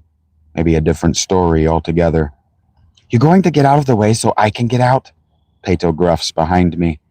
I make the kind of face you make when you almost step in something gross with your bare feet and move forward and to the side, turning to watch her emerge. What are you looking at? She asks, smoothing her skirts a few moments later. Don't you have somewhere to be? I hadn't really thought about it. I'd grown so accustomed to spending my free time, so all of my time, with her. I feel like a piece of lint, trapped in some kind of magnetic anomaly, attracted to, inclined to cling to her, but repulsed by some invisible magnetic field. If I were that small, that at the mercy of whatever energies were at work, I would have been blown about, helpless and almost hilarious for the curiosity of a man, kind of floating back and forth, pulled in and pushed away. As it was, I just kind of stammered nothing, turned, and walked into the inn. Very nice, that'll show her. Shut up. So brave, hero, what's the plan? I don't have an answer. I don't know. I feel like I'm wearing a sweater and Peto has managed to snag a single one of its threads, and every step I'm taking away from her, the more my sweater unravels. Well, if she wants to destroy my sweater, I'll soon be naked, lying on the floor, undone. I guess there's really nothing left to do. I guess there's really only one thing left to do, and that is... Hailing the innkeeper, a fat man, again, in keeping with custom, I walk right over to him and his counter. I am aware that Peto has entered behind me. Good. We can get this over with right now, and I don't have to repeat what he says. Hey, I make a little waving gesture. Tell me something. Have there been any, strange things going on in town, killings, or... That's as much as I needed to say. Maybe it's the way I'm dressed, maybe it's Peto, maybe it's all that. Maybe it's that I all but asked. Or maybe it's that he's an innkeeper and he was going to talk about it sooner or later enough. It must have been killing him to hold it in, even as long as he did. Oh, aye, killings, little girls, it's just a... I'm looking at Peto and I hold up a hand at the man. Rude, I know, not my finest work. Did any of them have anything, I don't know, unique, like a hair? Before I can finish the question without even looking at him, he interrupts. Yeah, little Sophia, her red bow. Her Nona just got her the ribbon. His eyes drift to the floor, sad for the girl and her family all over again. Then back up to me, not suspiciously but questioningly. But how did you? I dreamed it, I say, looking directly at Peto, hoping that my eyes feel like hot irons, and walk out. Peto catches me a few moments later, literally hooking her hand into the crook of my elbow at a run, then digging in her heels and wheeling me around. What? I all but shout. What the hell was that back there? Pepin was here. There, I proved it. What the fuck, Robert? You can't just do that to people. You can't just... I can, Peto, and I will. Now, if you please... I yank my arm out of her grasp. I'm going to get drunk. You can find me and do whatever you're going to do tomorrow. Tonight, I'm free. Peto doesn't try to stop me, and I don't so much as look at her face to gauge her reaction. Fuck her. Fuck this whole situation. Dead girls' dreams. It is nice, though, to use my legs again, to wander a city I don't know, to go nowhere and be expected to be nowhere. Now, if only I knew where I could get some grass, I'd be in great shape. The sun is out. The sky is clear. Funny how that is, after it rained all damn day. And the air is still. It feels like the calm before the storm. And you know it. I end up sometime later. Who knows how long. I wasn't paying attention anymore, and by the time I got there, it didn't matter. I found a tavern. Now, Pavia is what you might call a rich city, kind of like London. It's situated on a river and is well positioned for trade, and anyone who wants to get his kingdom rich quick knows to start here. Thus, the still standing unbreached Lombard walls encircling the city, despite the fact that the Lombards were conquered by the Carolingians some 200 years ago. The Lombards, for a nomadic pastoral people before they conquered the lands sacked and pillaged and plundered by the Ostrogoths, certainly were sturdy builders. Come to think of it, their buildings stand out in history. There is a very real and mysterious question about their reign. Where did they learn to build in the Lombard style? Now, I'm not going to get into it. It's a story for another time, and I most certainly was not in an architectural sort of mood. But it plays a role in this and my story more broadly, but in the development of Christendom as it was, and the European identity more generally as the centuries progress. You can tell the richness of a city by the gap between the rich and the poor. The greater the gap between how those with means live and those without, the more successful your city. So I shouldn't say I end up at a tavern. They're all over the damn place. What I should say is that I turned down the urge to stomp into one, plump my ass on one of the seats, and not move from it until Peto finds me passed out in the straw, and whatever next is coming next just gets itself over with. I wouldn't argue that I offer much resistance, not even the articulated sort, where you think or say something like, no, I shouldn't. I just kind of avoid looking for anything that might resemble a tavern. For that matter, I resist looking at anything at all. What is there to look at, if not Peto? Sentimental, I know, but I was 25. You think things when you're young, things like without a pretty girl there's not beauty left in the world, or that you can become immune to thoughts of her at the bottom of a long series of cups and the cheap perfume of other, lesser sorts of women. Well, all that said, I eventually gave in. By the time I had entered and lay witness to the low-level tumult of the handful of patrons enjoying meals and song and dance and, yes, drink, I wasn't so sure I wanted to drink at all. I wasn't sure of anything, really. Least of all why I was here in Pavia, here in this tavern, here on this planet. Sighing, I make my way to the bar. Maybe it's Tavern Master's, maybe it's my face, but without fail there always seems to be a cold one, or as the case may be, a lukewarm one, waiting for me at the bar when I get to it. The master kind of nods at me and leaves me to mine. The pottage will come soon. It must be my face. It has to be, right? I can't look like I want to talk. I can't look like anything but a gloomy son of a bitch. Give me just a second. This is the Tavern Master's voice, and I gotta go to it. As far as I can tell, you always got something on your mind. Always frowning, always so damn quiet. The Tavern Master's voice floats through my head, and with it a glimpse at the cobbles of Genoa's central plaza, and my feet and his, like we're walking, and I'm looking at anything but him because I don't want to see his eyes. I don't want him to know. I don't want to be talking to him. I just want this to be over. Why do I remember this so vividly?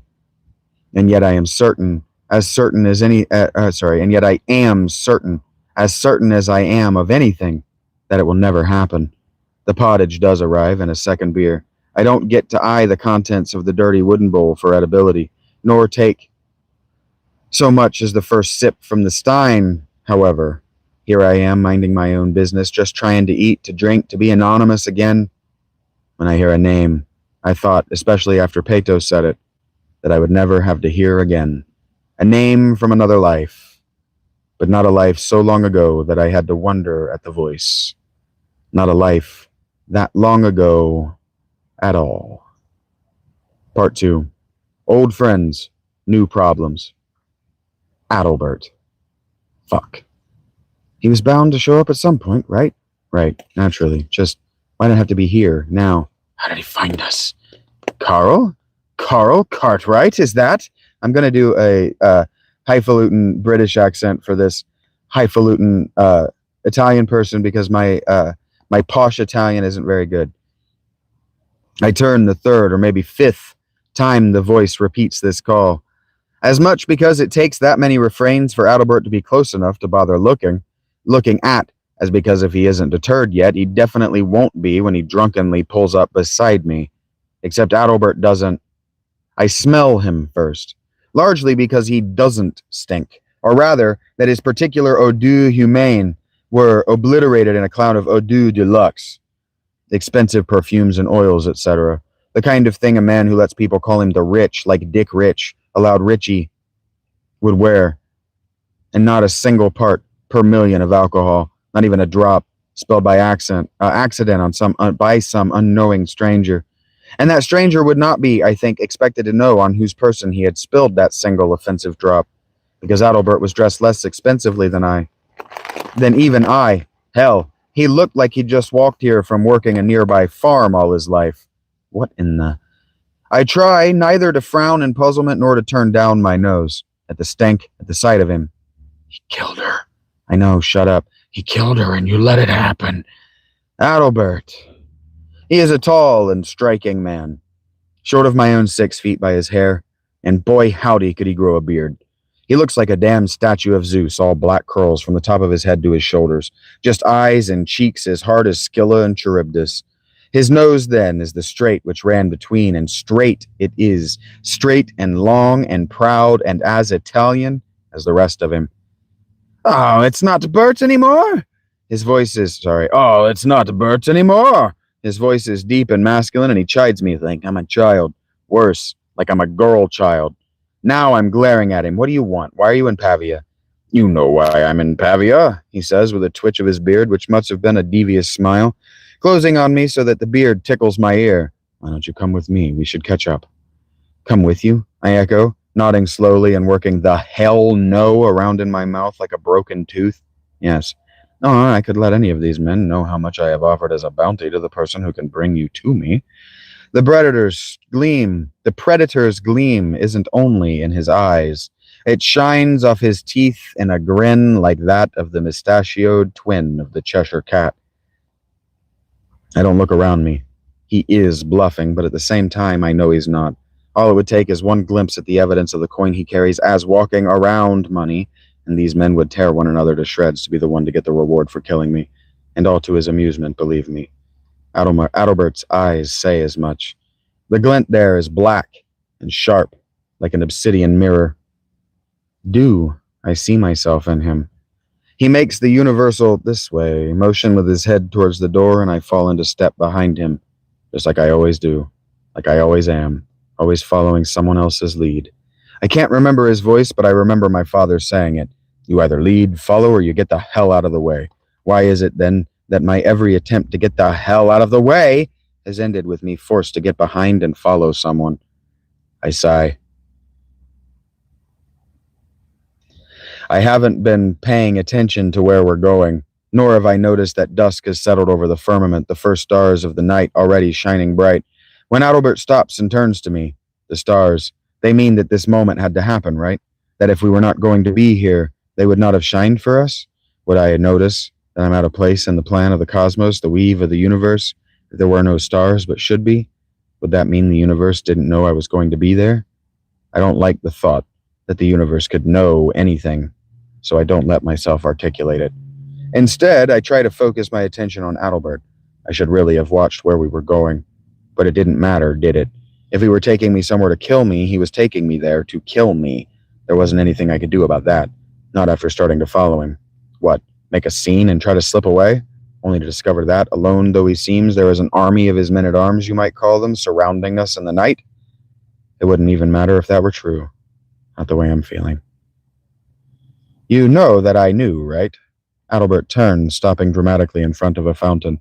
That you weren't really dead? I must do something with my face.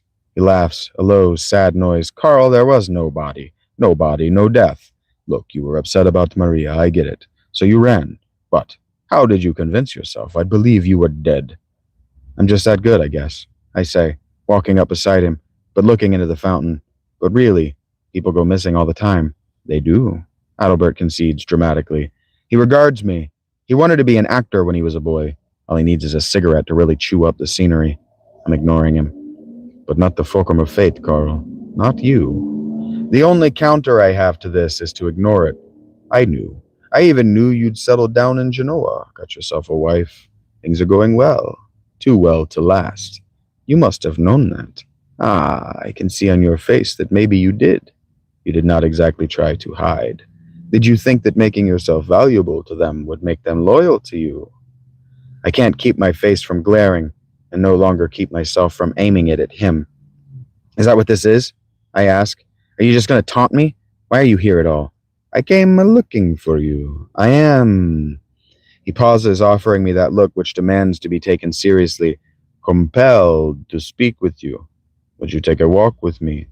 Where are we going? Nowhere special, I guess. I want to see San Michele Maggiore. Church? Now I'm regarding him. Why? I want to see it, all right? Will you come? I don't know. Then again, what's the difference? I was probably going to end up drunkenly wandering town at some point, and hey, someone besides Peto to talk to. All right, off you lead. Things have changed in the world, Carl, since... He sighs. And more change is coming. I know that you are here chasing after the one they call Pepin the Great. I shrug. By now I would be surprised if my own father showed up. I wouldn't be surprised if my own father showed up and knew what I was up to. Not exactly. Adalbert frowns. What do you mean? I mean that this is my last stop. I'm not going any further. I see. I was going to say. But you are wavering. I see that you are not wavering. You have decided then. I look over at him, my lips jamming up the corner of my mouth.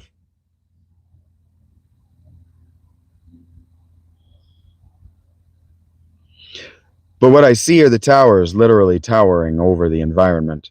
Nodding toward one in the distance, I say, do you think this will be the future? Towers filling every city. Adalbert neither looks nor slows. You've never been to Pavia. I don't know. I like it. High tech. You know that these towers are mostly means for people like me to compete with one another. The one with the taller tower. The tallest tower is the longest dick. Yeah, but that's everything with you guys. That's everything you guys touch. We walk for a long while after that in silence. I don't know if he's thinking about what I've said or what he plans to say next. At least this way you're building something, I offer. Putting men to work and inspiring children, isn't that what you told me? What do you think? I think you have a better memory for the things I say than I do. Be that as it may, I remember that you weren't too fond of people like me convincing others to fight and die for them. Are you here about Berengar? I glance over at him. You know that I am. These words hang heavy like a snow-laden tent over me, dreading how he figures to get me involved. But that's not why we're talking. I'm here to convince Adalbert. Of Ivrea, right? Fun for you. Oh, sorry. This is still him. But that's not why we're talking. I'm here to convince Adalbert of Ivrea, yeah? Fun for you. Two Adalberts in your story. Don't mix us up. His grin is wolfish. I'm sure I won't. What the hell is going on?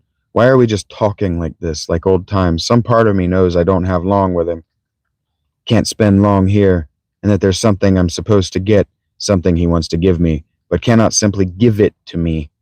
There is no articulated thought, just the knowledge of how men like him politic, like the systems of endowments Berengar used to keep his nobles under thumb.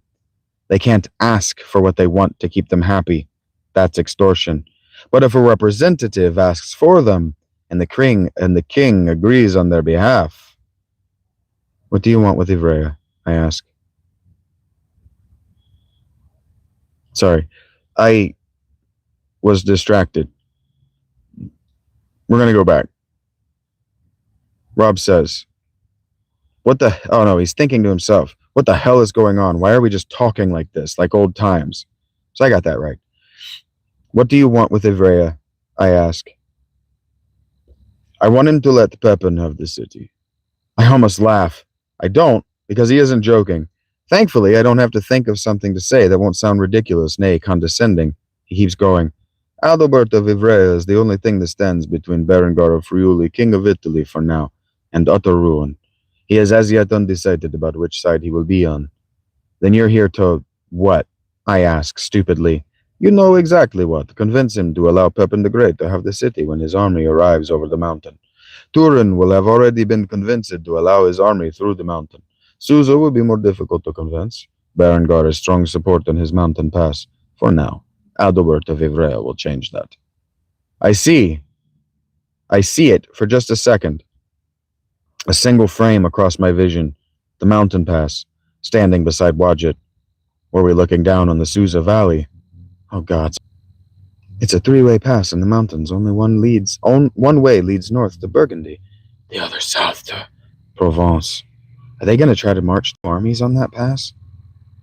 Why do you hate Berengar so? I ask. You don't even bow to... I am aware to whom I bow. He snaps. Then he suddenly stops. I nearly trip over myself. There it is. The San Michel Maggiore. Adalbert breathes, his voice half reverent. It's magnificent, isn't it? Maya. Francis. Right, Maya. Mother of Hermes. Daughter of Atlas and Pleione. One of the Pleiades. And in Rome, her name means larger, greater, Maggio. Not so different from Magia, yeah? Magic. Right. Francis has Francis's voice is more like, right, growth. The magic of nature, friend. By the end of the Roman, she was wrapped up in every ancient goddess, huh? Fauna, Ops, Juno. She's the great mother, friend, the great midwife. Kind of not as Mexican as that, but I look at the basilica with a disinterested eye. You could even say magica. It's a church. Ah, but you're wrong. It is so much more than a church. It is a signpost, a bulletin board, a guide to the seeker.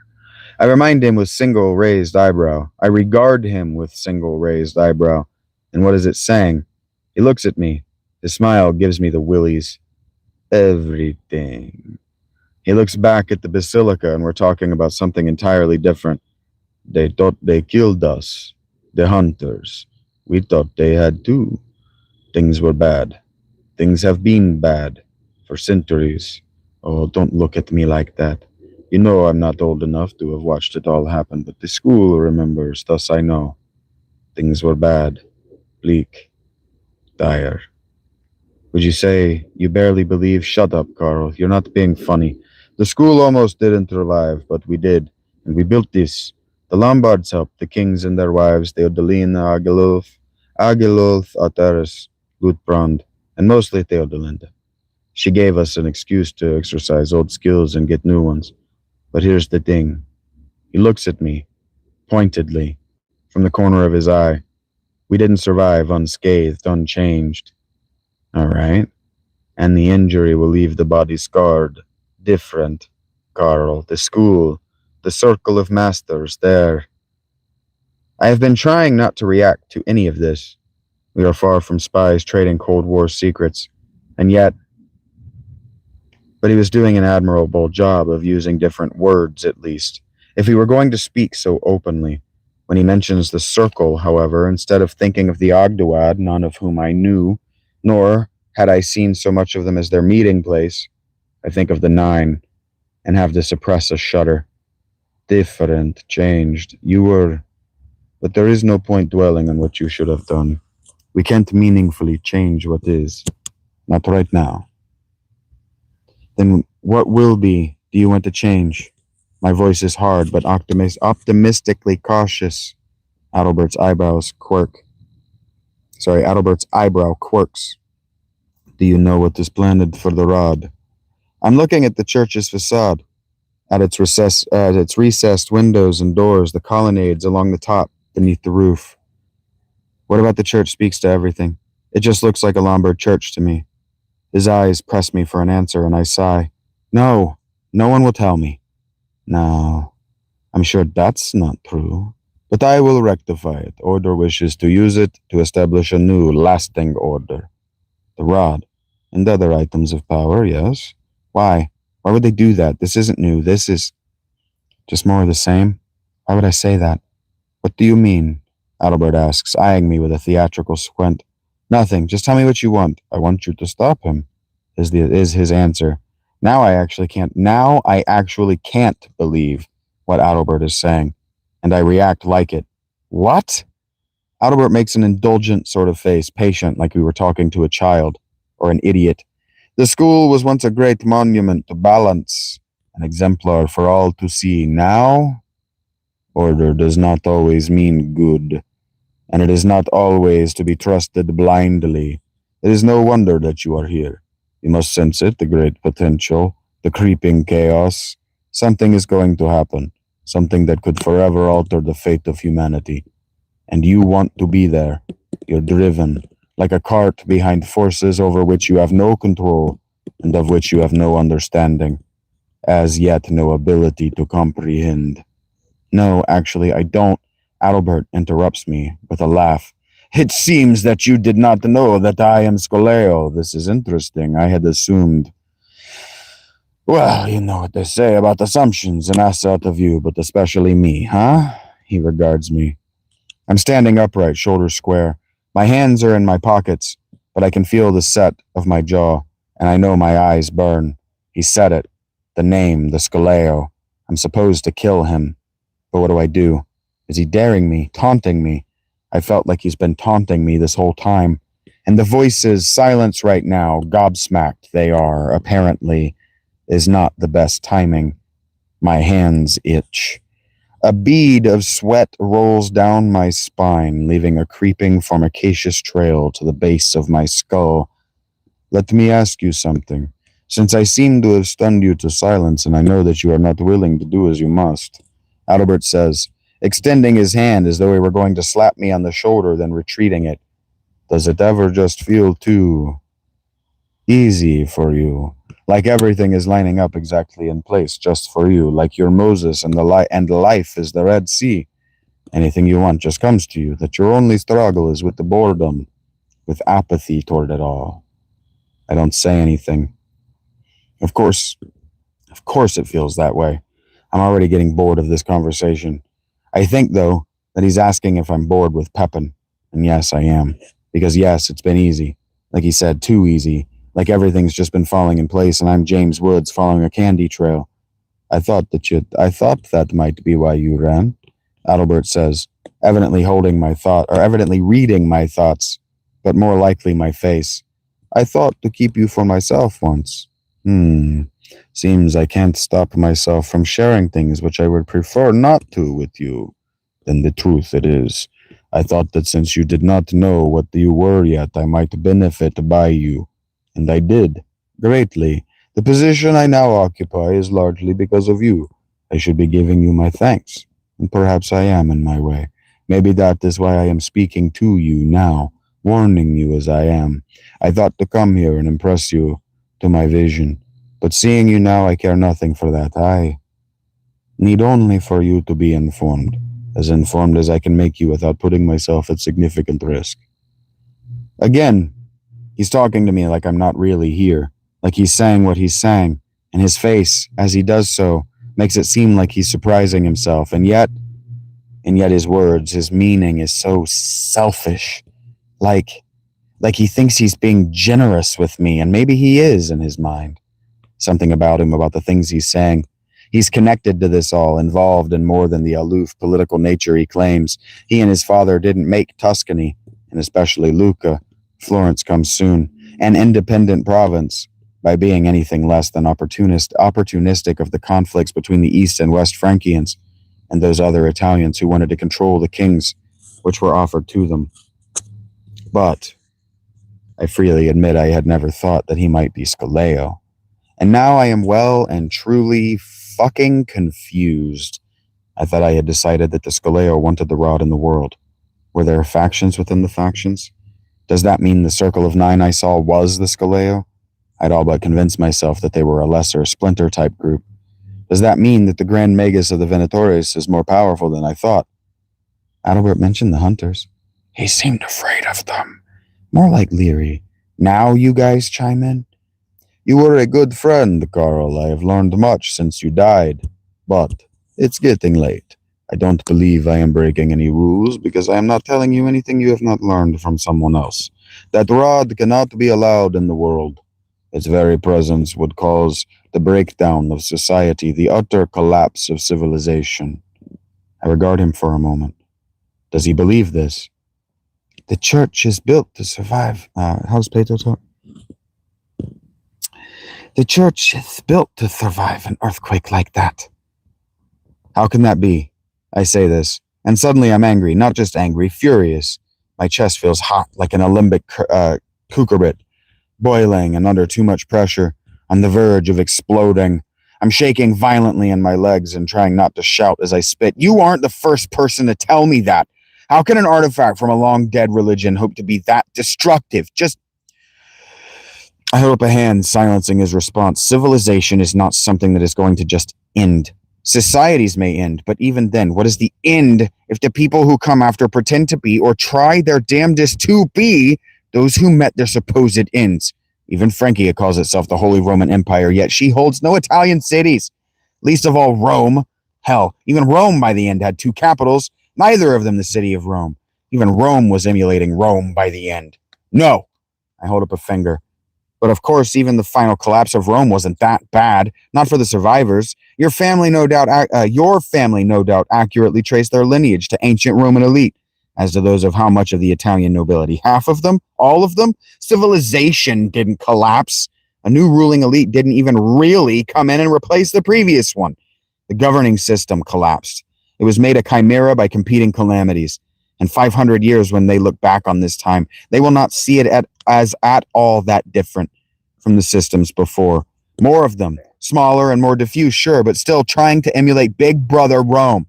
We're still one, maybe 200 years from anything new and truly different developing. I look at him. I feel like I'm panting, like I should have steam venting around my head, maybe out of my ears and nose. But Adalbert is listening to me. I expect to see the disappointment I always saw in the master's eyes when I said those kinds of things, like I'd missed something. Adalbert just nods. Many times, throughout, I resume.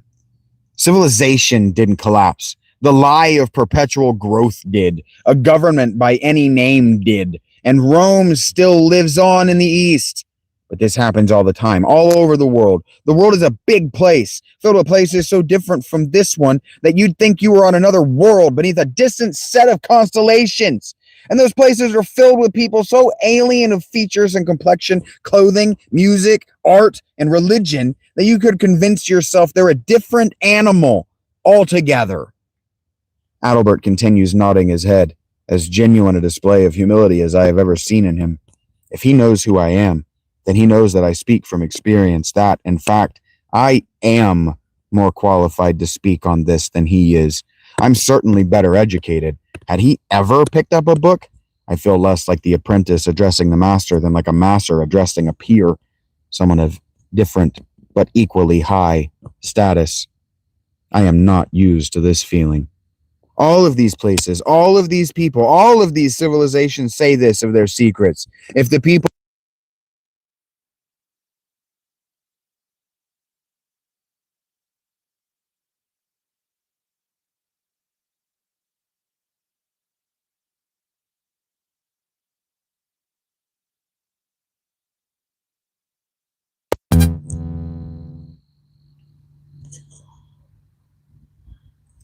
All of these places, all of these people, all of these civilizations say this of their secrets. If the people knew the truth, it would spell the end of the world. I'm just not impressed with civilization as we know it. So before you answer me what could be so dangerous about a rod, know that I'm asking you what could cause people to leave their farms and their homes, forget their languages, and return to the lives of naked beasts, Adalbert. What kind of secret threatens the very foundation of civilization? The Margraves takes a breath, settling himself, and I'm glad for it. The tremble in my legs is starting to piss me off. Then he answers deliberately, the way he might to his king at council. The world as we know it is built on many lies. I remember well your perspective that anything which is not the truth in itself is to you a lie. I maintain that a lie is any untruth which is shared with the intent to cause or cover harm. What harm do we cause? What are we obfuscating? Just because I don't know doesn't mean it doesn't exist. I point out, precisely. The rod of Asclepius represents infinite potential. Just because I cannot know how it could or will be used does not mean that I cannot imagine how it might. Enough that I might come to think that civilization could end over it. You believe this? I'm not asking. Adalbert is looking down his strong nose at nothing in particular. Governments have no real power. Sorry, he says this. Governments have no real power. The Roman Senate had no real ability to rein in their emperors. People have power. And once a person tastes power, it's like anything. He wants more of it. Since the beginning of time, kings have known that they were only temporary. Even the great god King Pharaohs died. But more than this, there was a time when kings, even the Roman kings, were appointed, often to die within the span of years, if not only months. The priestesses were permanent. The strega were permanent. The goddess is permanent. Any order we impose on the cosmos is temporary by its very nature. But this does not mean that we should not strive, that we should not build. The goddess, as opposed to order? Yaldi, God, order. For thousands of years, maybe since the beginning, people have stored power in institutions. Adalbert continues, as though he doesn't notice that I'm only sort of paying attention now. Kingships and their administrations, and religion. The church is the civilization of Christendom. Our kings wear their crowns, but their people do not worship the kings. Their people do not even believe in them. That is not to say that their people do not believe that they exist as they believe in their God. They do not believe the king has any power to do anything in respect to the quality of their lives. Not in Italy. The Margraves do. The nobles do. The Lombard and Carolingian kings care nothing for Italy. It is the saints, the bishops, and their bishoprics who rule Christendom. It is the pontiff in Rome and his gangs of petty politicians who continue to decide the fate of Christendom.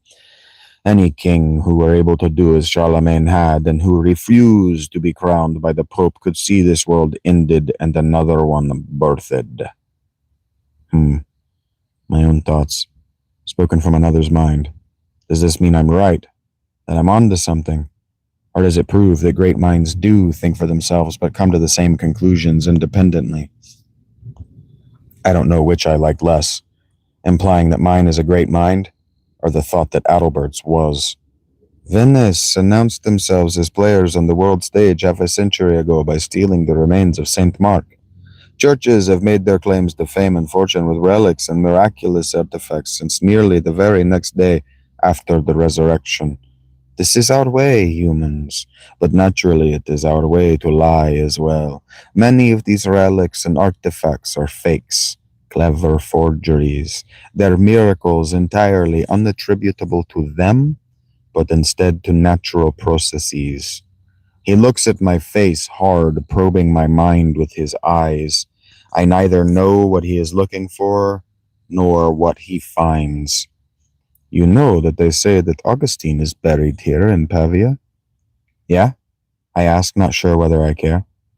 Yes, Pavia has many churches and many secrets. Augustine is in San Pietro in Cielo d'Oro. King Luitprand and his uncle, Bishop Peter of Pavia, rescued them from Saracens, from the Isle of Sardinia. Luitprand himself is buried in the church. You know these churches were built by the school, yes? Were they? I asked, not letting my voice sound anything but bored, but on the inside I'm wondering. The Scoleo members I knew is a statement which, making it now, as I sorted through the acquaintances from my childhood, is absurd. I didn't know any students. I knew the Archie, and I knew Al-Shamshir, and I was introduced to and educated by dozens of people, but I didn't know any of them. I couldn't write them letters. I couldn't be getting Christmas cards. I wouldn't be getting Christmas cards. I didn't know them on any level whatsoever. All that I knew was that I was supposed to be quiet, that everything I knew and everything I met, everyone I met, was a secret. Did that mean they all took the secret? Did that mean they all took the secret that seriously too? Or were they playing on a boy's gullibility?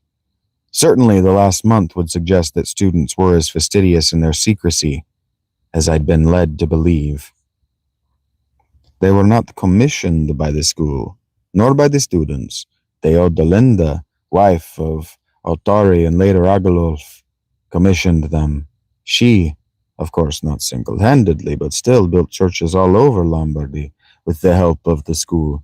That family which managed to survive the Goths the last 500 years, those Comacine masters who built the entire world, from Carthage to Jerusalem to Rome, secret stone masons and occultists made free by the Lombards, and soon to enjoy that freedom across the face of Christendom, building churches like this, like D'Oro. Comacine?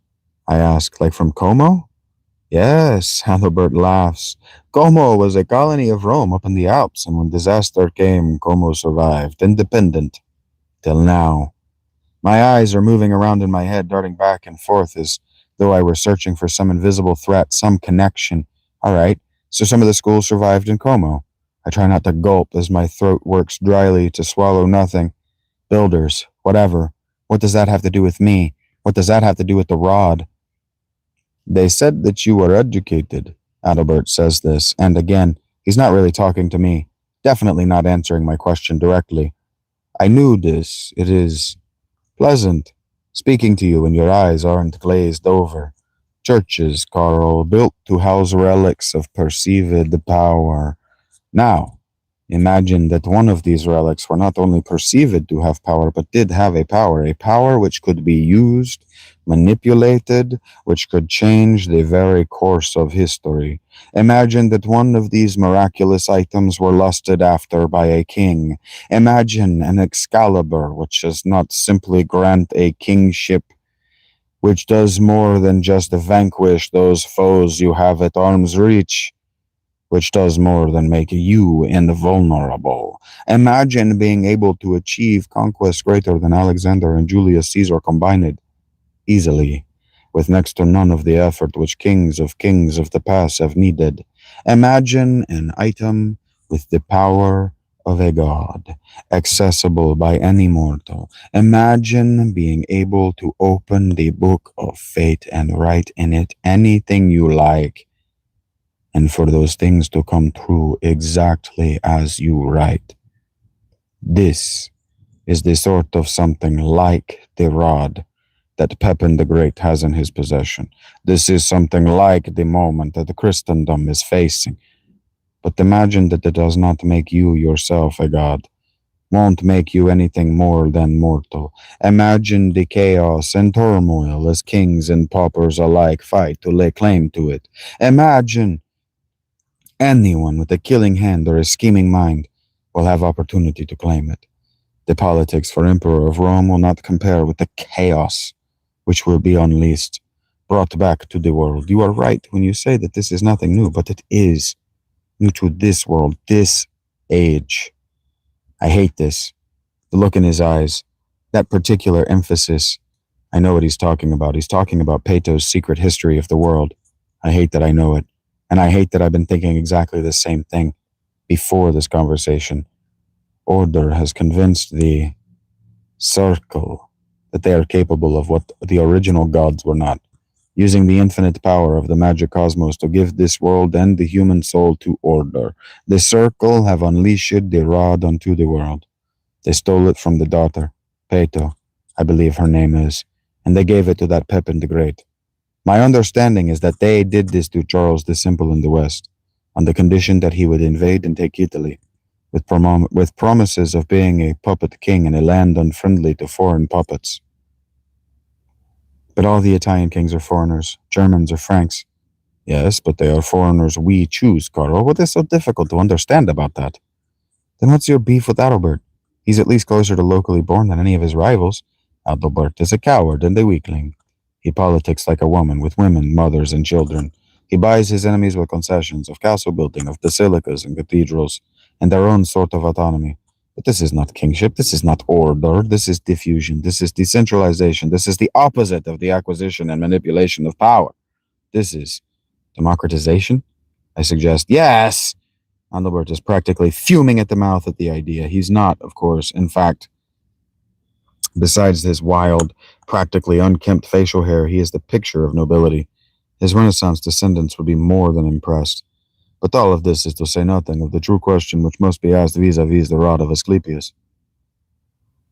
Who can hold such power, even briefly, and not go mad with it? As I'm hearing this, I'm thinking of Pepin. Memory flashes flit through my mental vision. The girl with the red bow, how I treated that innkeeper, her memory.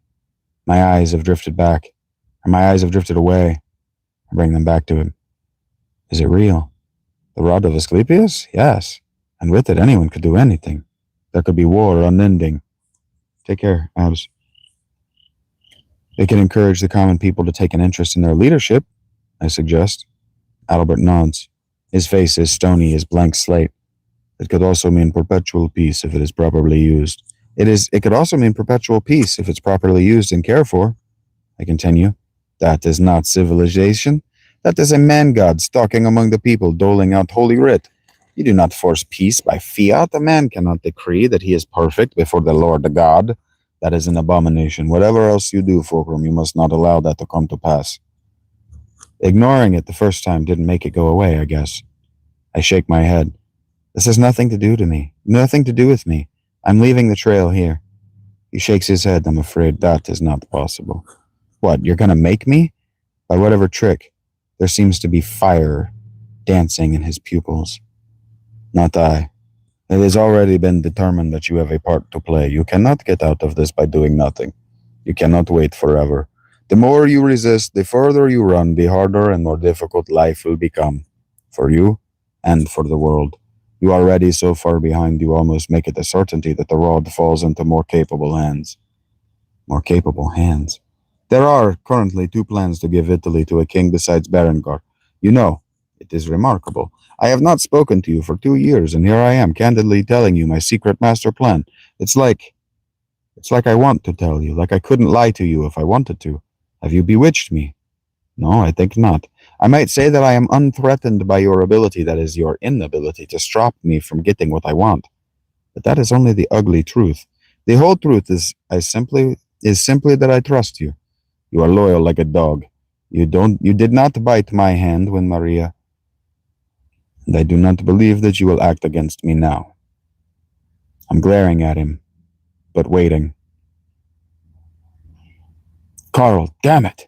You were never going to save her. She doomed herself. She looked where she knew not to look. Yes, I know that you believe that somehow you put the idea in her heart, but I wasn't going to punish you in her place. You cannot claim all of the responsibility for yourself. She made the choice. She paid the consequences. Stop this. You really are being foolish. You really are being a foolish child.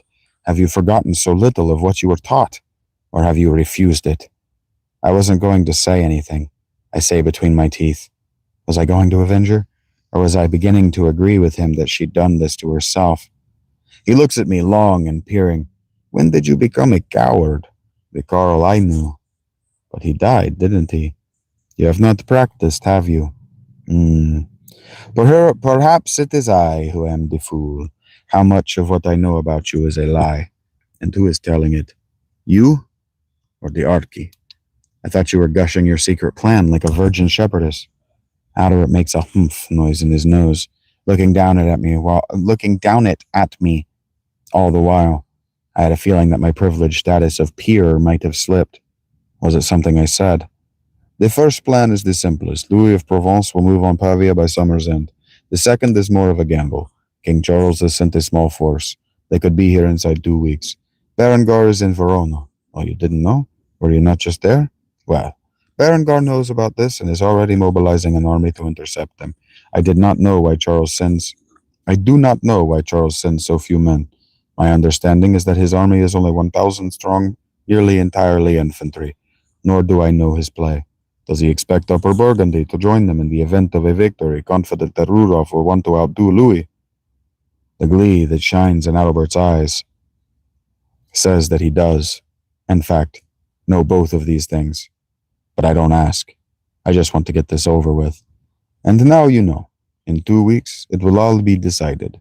Pepin will have used the rod and the New World Order will have been initiated. I laugh. I can't help it. This is all so absurd. Even Adalbert believes all this nonsense? Before talking to him, I might have thought that hearing him say these things would give them more credibility. Now I just think he might be insane too. And then he does something I had not anticipated. He says my name. And when I look at him, he's almost invisible in the night in a black robe, face completely lost, a blacker than black void in the maw of his hood. What is so funny, Fulcrum? He asks in the nondescript voice of one of the 9, though thankfully not the 9th. I'd already met him, hadn't I? You don't think I know things. You don't think I'm powerfully connected. He's laughing as he says this. A good old villain's laugh, maniacal and half insane. My knees are shaking. To run now. That sounds like my cue to leave then. Not that it wasn't nice to catch up.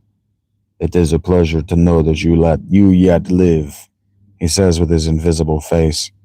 Only barely able to believe I'm doing it, I turn my back on him and leave, determined to get out of Pavia free of any other entanglements. Then Adalbert calls something over my shoulder that shakes that determination to its foundations. How many will you let die before you act? Ah? Fulcrum? Part 3. Architecture of submission? Running, I ran. The thing about foreign cities, especially those as well and standard made as Pavia, is that even if you don't know where you are, you know which direction to go to rectify that. It helped that these were pre-automotive cities I'm talking about here, exclusively, and no few of the towns were built without consideration of even 2 lanes of carriage traffic. The point is that you could walk these cities end to end. We're not talking anything even remotely close to the kind of urban sprawl the U.S. is known for. Pavia was maybe a mile across, on roughly a square plan. But as I ran, my mind worked. I see the stone of the buildings, the telltale signs of unpracticed masters in every art everywhere I look. And after less than a minute, I'm asking myself what I'm running from and where I'm running to. My run becomes a jog, becomes a walk. No one was following me. Did I expect there might be? Yes? But no, that didn't make sense. If he visited you to work against the Scaleo, not the Scaleo, the 9, the 9th. The 9th. This revelation is as obvious and has about as much effect as the dawn. This is the nature of circles, isn't it? For the members to work against one another, and for the one at the center, the Archy, the Grand Magister, the King, to organize that chaos to the benefit of all.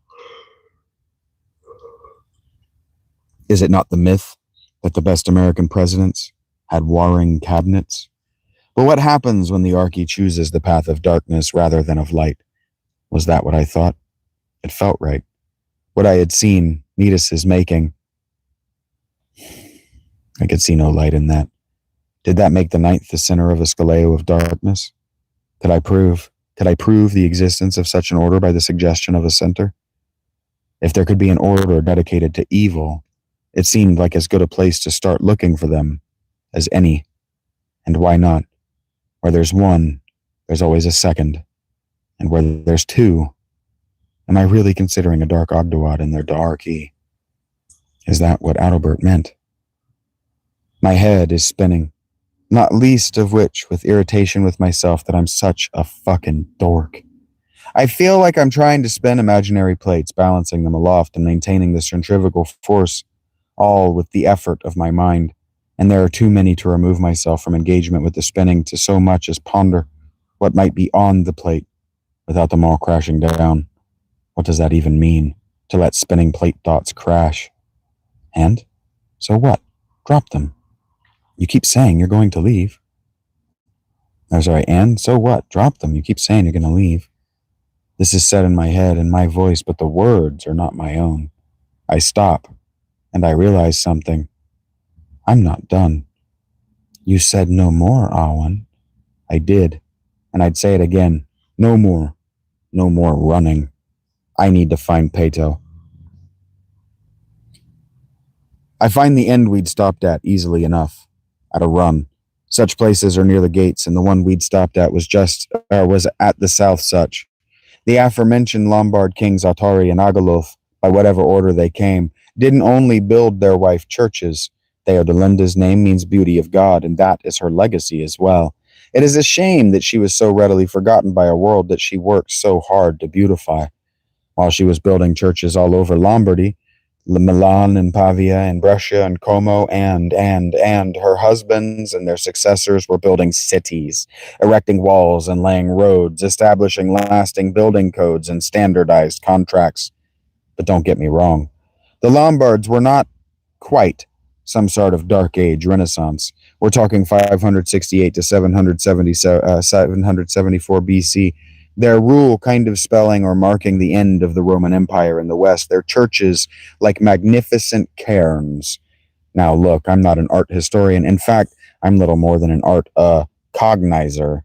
I'm aware of it, and I'm aware that I'm not very good at it. You know this by now. It has come to my attention via conversation with my esteemed producer that these things Adalbert said to me, about which I had little frame of reference nor enough interest to care about, that is, the architecture stuff, not the Scaleo-Comacine connection, are genuine mysteries today. Who were the Comacine really? Where did the Lombard style come from? Where did the Romanesque and Gothic styles come from? Again, because he evidently does not trust my information on my memory alone, which we all have gaps in our understanding. I was quoted once, again by that dastardly Conan Doyle, as saying something to the effect that our minds can only contain so much content, and such may be true. Am I wrong in understanding that neuropsychology believes that old, irrelevant information is in some way deleted to make room for new in the brain? What do I know? I'm just a 1,000-year-old wizard, in every sense of the word, let me tell you. Anyway, what am I rambling about? Do I feel the need to impress upon you the historicity of these things? No. If you have made it this far, you have done so for your own reasons, and believe me, I am sure of them yet. You hardly need any prompting from me to continue. Hell, I am being prompted to move this along. There is a very real and lasting mystery as regards the Lombard style of architecture. It has nothing whatever to do with this story, that is, not this, the Lesvos Serpent. If it were a novel, I might have omitted Adalbert even mentioning anything related to the Comedice. V is reminding me that, in fact, I did originally, and that omission is why this is taking so long. Move it along. But it matters in the context of history. It explains in a lot of ways, but not entirely and not really why so many different people wanted Pavia and that entire region of Italy between the Alps and the Adda River, which also describes the center of resistance to Berengar's rule. Maybe that's why I'm stuck on this, why I have for so long been circling over this in my mind, unable to move past it. An historian would tell this story in detail. Dan Brown would find a way to make a maze of the city, its churches and monuments and graveyards somehow attached to the plot. But they weren't. Not really. If you think of the map of Italy and her neighbors in terms of a war game like Risk or Civilization or one of its clones, this region, Lombardy, is under cultural and military influence of all of these various places because of marriages and religion, which have absolutely no connection to Berengar besides a few walls and or castles, and he allowed them to build literally last year, after a devastating series of losses to the Magyars, Hungarians in every sense of the name. Castle and wall building are, by this time, exclusive privileges of the king, one of those features which is so frequently pointed to of the feudal government. This is necessary, and it should be, by the setup of this conflict alone, obvious. A king and his army can be only in so many places at once, namely one, and when his army is suffering losses every time it takes the field, so he needs to be able to absolutely trust the people he puts in power around his kingdom, the people he's entrusting to maintain his authority. Well, if people who aren't worthy of that trust go around building castles and walls, they can suddenly have their own little city-states and even kingdoms if enough of them confederate under his nose. So what does Pavia have to do with the mystery of the Lombard style, right? Well, it should be evident that the Lombard style started with the Lombards, but a question which might be as old as the Lombards themselves, that is, the transition in their civilization from identifying as the Langobards, or Longobards, depending on whom you read, which means Longbeards, to the Lombardi, is where the hell did a mostly nomadic, pastoral people who rarely built anything in wood learn to build, frankly, marvels of stone in a time when everyone who was supposed to be able to work stone was either dead or in the East. In addition to that, where did this people who never worked in painted or rendered images of people learn to adapt the decidedly Greek frescoes into mosaics? I have said that I could see the telltale signs of unpracticed masters in every art everywhere I looked. That is to say, I could read in the construction of the city the marks of trained, educated masters of every art. But those who had not worked in the vast majority of the mediums to which they were contracted, but you can see it in the newer buildings, a rapidly developing perfection of a style. The most poignant example to me is the Lombard textile style carved so prominently in their buildings. This smacks to me of a sculptor working from a piece at hand, commissioned to blend his talent with their tradition. Is this the Romanesque? Yes, sort of. But really, the Romanesque churches you will find throughout Europe are evidently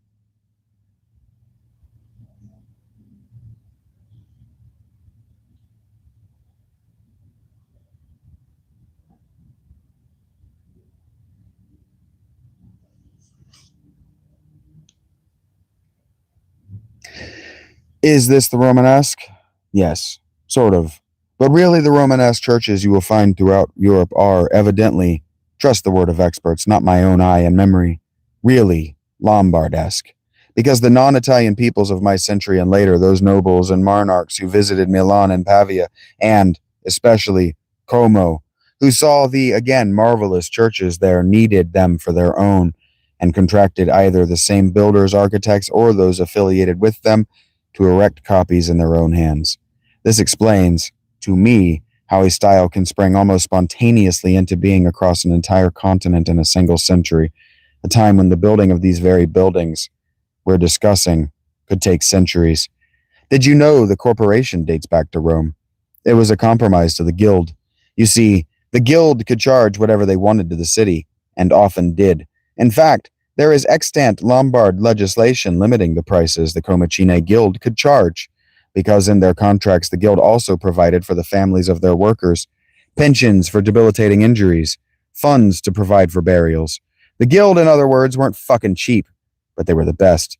So instead, the Romans allowed the various related companies to group together as corporations, dedicated to one particular building project or one particular town.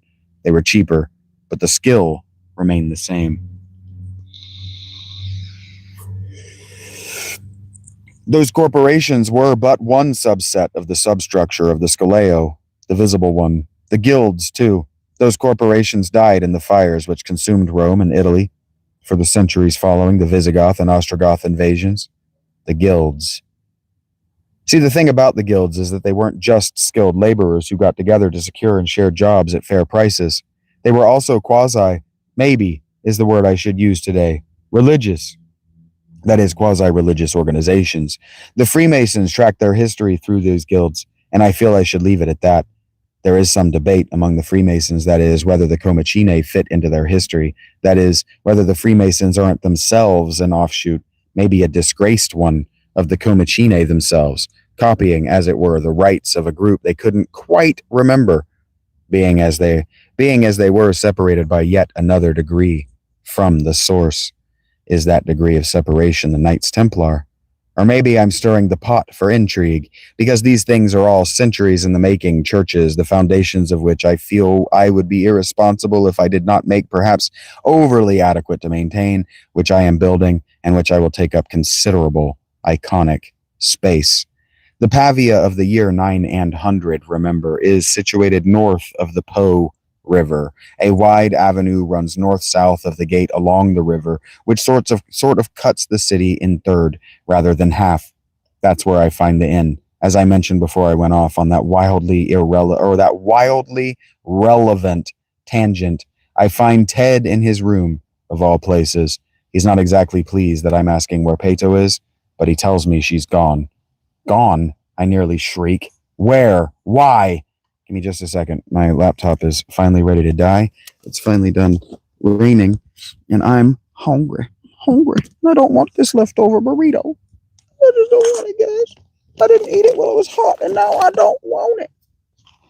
So we'll take a break right here. In a lesser work, that would have all been behind another subchapter break.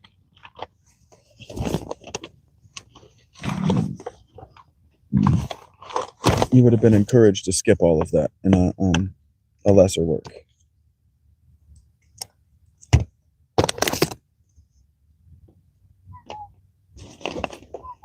What do you understand, Richie? Mio Richita?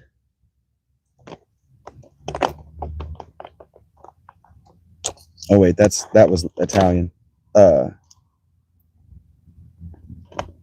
guess it's just me, Richita. I rather we skip nothing. Well, we've skipped much, darling. We've skipped like whole books of content, like whole novels. We've skipped hundreds of thousands of words to arrive where we are right now in the narrative. Oh yeah, I'm gonna take a break. Eventually, but not soon. I'm not even halfway through this chapter yet. What am I, her keeper? He gruffs. She said she was going to pray. Pray? I repeat, feeling as stupid as if he just hit me in the head instead. Aye. Ted's eyes are bored with this, and I'm wondering what I've done to upset him. Have they talked about what we're doing and that I'm bailing on her here? God damn it. I'm not bailing anymore. Instead of allowing my face or my body language to show any of this, not exactly going on in my head, there's no voice to it. I ask, do you know where? Kid, Ted sighs. No, she didn't tell me. One suspects that when a girl says she's gonna pray, she doesn't want an old man like me following her. What do I know? Now you gone done or said something stupid, I can tell it. I can see it in her face, and I saw it in the way she was moping around till dark came down. So listen, and old Ted's gonna give you some advice, all right? When I start to balk at this idea, looking back toward the door like I might see through the wall and realize that Pato is, in fact, in the hallway, Ted laughs. She ain't out there. Come on, sit down. The worst thing that happens is she comes back while we're talking, and you lose, what, 2 of your precious minutes? I sigh, but do as I'm told, sitting on the bed as far from him as I can without being rude. All right, now, that's good, much better. Now, you know, Mrs. Ted ain't always thought the best of Teddy. Can you believe it? I know, a shocker, that one. Innocent lamb like me. Practically a baby mewling in my crib, but now that ain't true, you see. Teddy's gone said and done some things that Mrs. Ted didn't like so much, but Teddy's still got his Mrs. Ted. The first one, the only one, you understand? 'Cause Ted knows when to say he done wrong and make good on it, you hear me? Son, look, I know I ain't your dad, but a young man like you ought not to be so far from him, don't you think? You need the counsel of an elder man, a man you can trust. So you just listen to old Teddy and know you can trust him. You can trust me, kid. I taken you this far faithfully, haven't I? I ain't got no horse nor chariot in this race, you hear? I'm nodding kind of stupidly at all this. I'm impatient for it to be over, but I was impatient to be away from Pato and Adalbert. And look where that impatience has gotten me, stuck between a flan and a jello mold. That woman, when you find one like that who likes you, you do what she wants. Do you hear me?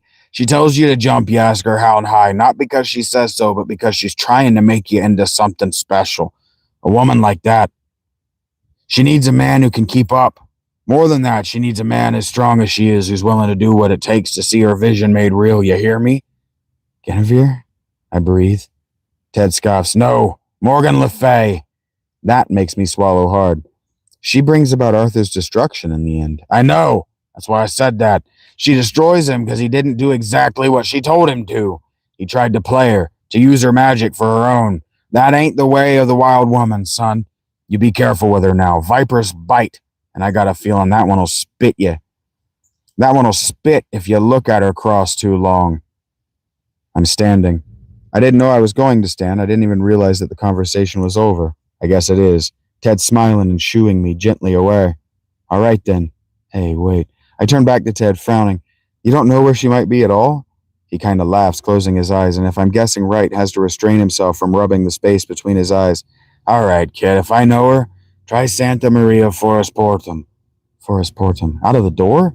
Outside the east gate, kid. Jesus.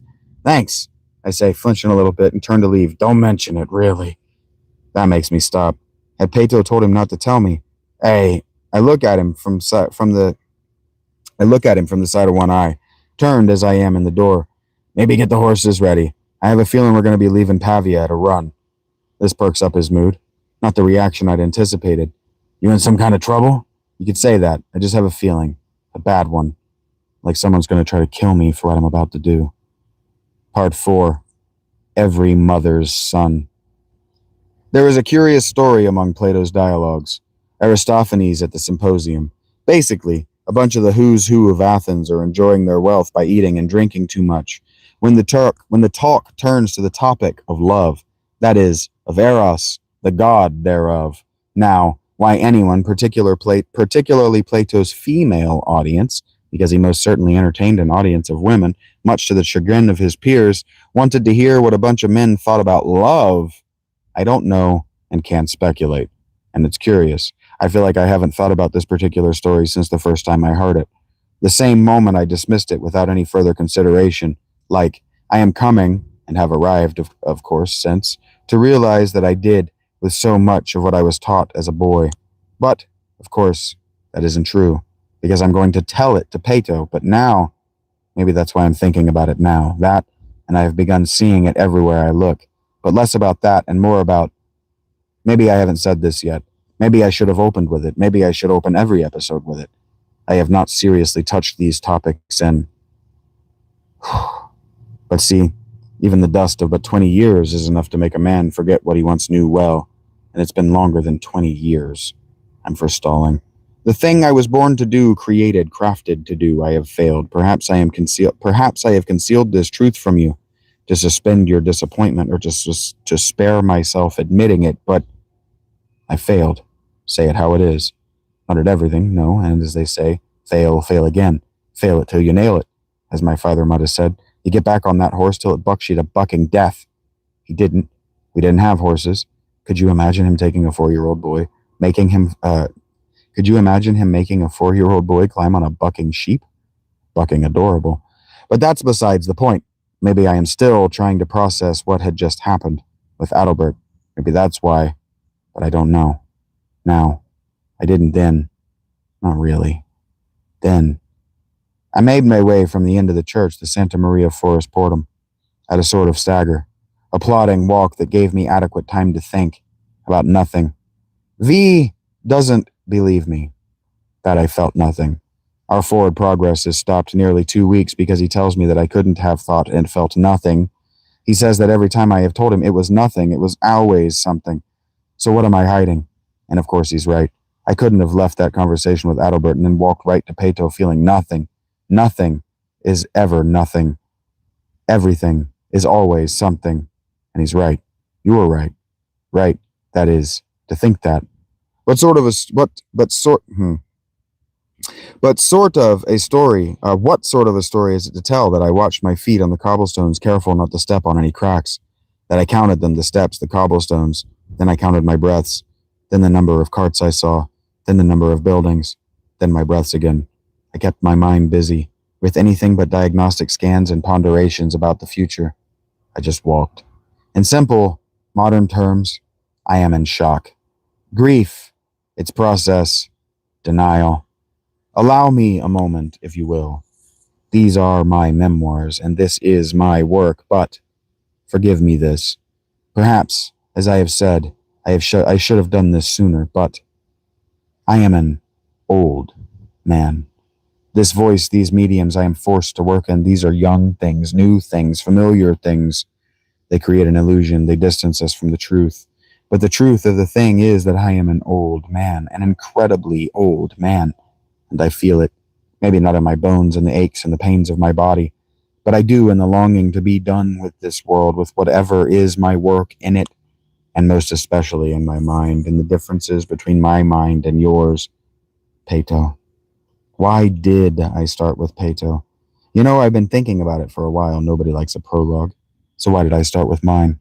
That you would think you already know me if I started in any other age of my life is the easy answer. And it is right. No doubt you think you do now. That the representations and recreations and rip-offs of me you think you know are true. They are accurate. But that question, why? It is pivotal to this whole thing, to this whole story, this whole endeavor. We understand the metaphor that things happen in circles, the cycles of the sun and moon and planets and stars, of coffee makers, of cars.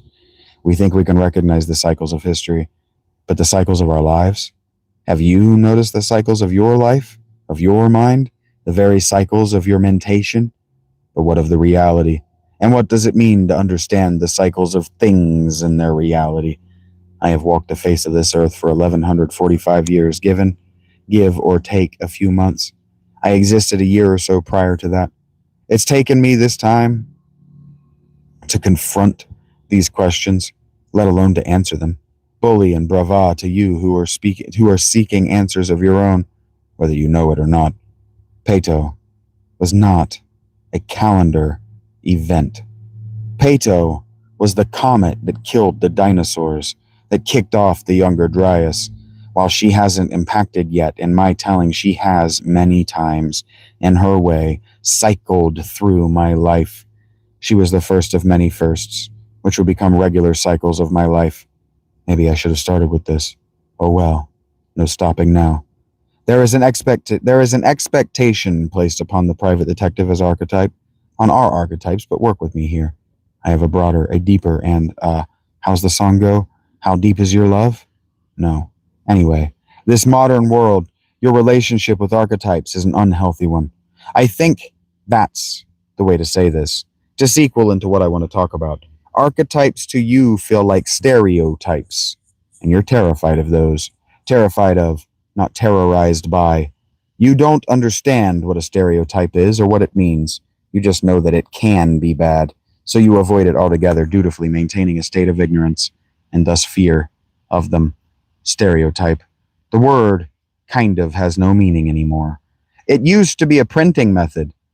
Then academic psychology got a hold of it and popularized it, meaning it gave it a narrow, specific definition, which then lost all meaning when it was introduced to the public and absorbed into the greater lexicon. Ask any 10 people what a stereotype is, and you'll get 10 different ponderous, strained, and wincing answers. This is, sort of, the process of language. It most definitely is the way of stories, as above, so below, as Peto would no doubt point out, and maybe, as I honor her memory, to lose all meaning is, it seems to me, the natural fate of all stories with any sort of unorthodox or occult meaning. That is, any story coded toward any meaning of self-liberation. And let it be stated clear here that if nowhere previous that this is not by no means coded toward a measure of self-liberation. Self-liberation is the primary and sole mission of this endeavor. Get the hell out of here. Anyway, as with all things from the source to know, there has also been an erosion of what it means to be a man, what it means to be a woman, for that matter. But who am I to tell you what it is to be a woman? I'm not here to tell you that you're wrong to play so fast and loose with identity, modernity. You are. But being wrong for the right reasons has a kind of feel to it, doesn't it? A good kind of feel, a feel that's sort of self-right. Yes, a feeling I know well. It was not so obvious in the year of our Lord 900 that the self-conception of the pain and vulnerable man, who is a pillar if not a megalith, is not exactly healthy. The image of the hunter, the scout, the soldier, the crusader dragging himself home from a faraway land to die in the arms of his wife, mother, and or sisters is as old a masculine ideal as, well, males with cause, and women that drag themselves home from and to, at least as old as Otzi the Iceman. You know, the caveman they found in the apes, very likely murdered, fallen, having dragged himself from wherever he was shot to wherever he died. So some 5,000 years. And y'all are older than that by more than 2 orders of magnitude. Just imagine the possibilities for violent, horrific, agonizing maiming and death, alone, without anyone to send you to the other side or know that you've gone. Then ask yourself why you'd leave it all. Is it so unnatural for a man to feel like he has to be strong, especially for the women in his life? What is unnatural for a man is sticking around at all. Children, women, they make you vulnerable. How many movies and books and comics at all? How many stories have you heard of the man whose family are leveraged against him to hurt him or to force him to do something he doesn't want to do? Love. I heard in a song once, if you've got no one can hurt you. Women do this work.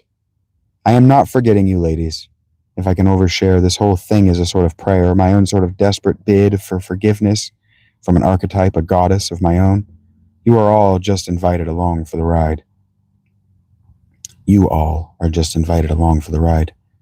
Men have come to jealously guard this work, this archetype, the sufferer, the laborer, the shoulder on whom his family are boosted, for very good reasons, none least of which that men are and have always been expendable. This is the reality of the human male, whether they choose to admit it or not. No human is irreplaceable.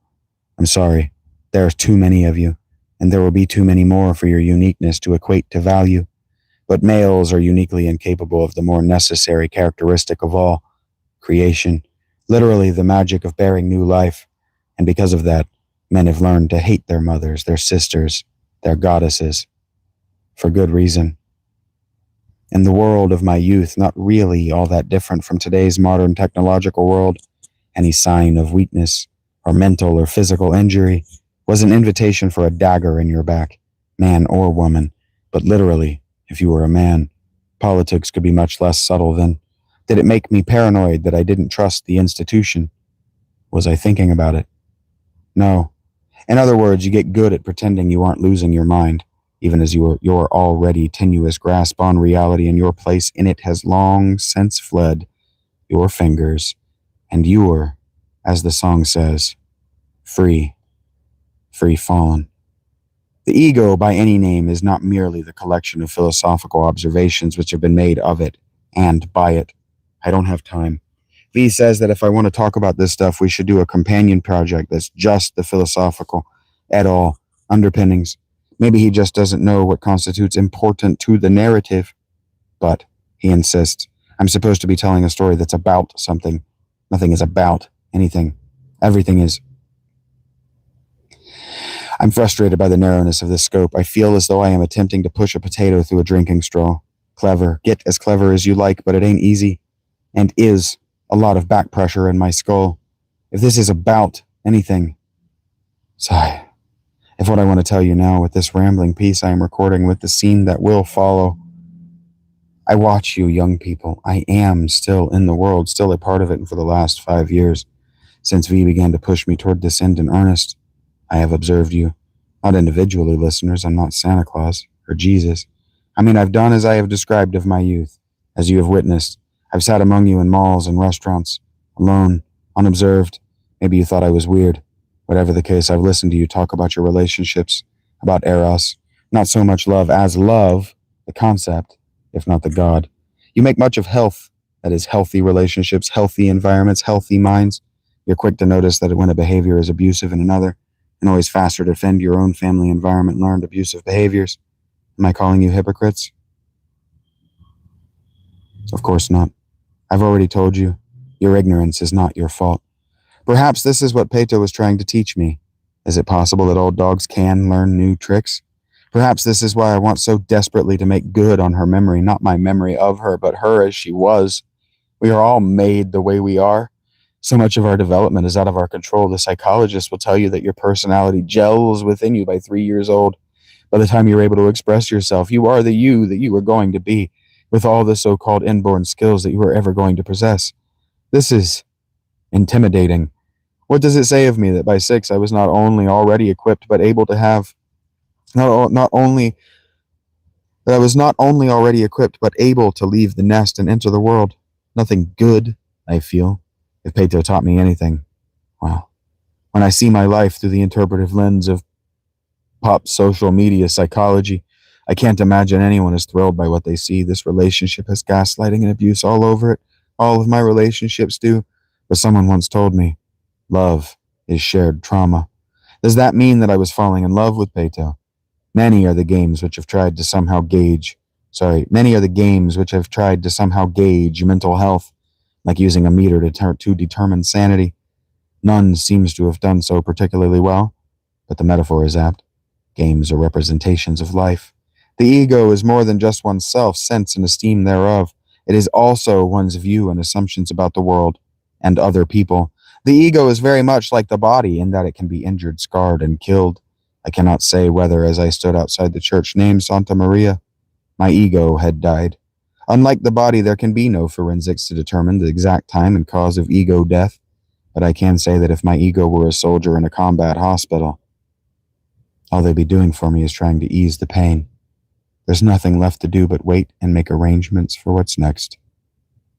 It's not enough to say that my world had been tossed like a small child for the coins in his pockets, even turned, like a victim of a slow, drawn disembowelment inside out. Everything I thought I knew and believed in was, what? Destroyed? That's appropriately melodramatic, isn't it? But no, not destroyed. Worse, called into question. I'd been given reason to doubt, to seek answers I could not find on my own. Good reason. And I'm not standing outside this church hesitating because I want to take in the architecture. I've given up, I realize. Given in.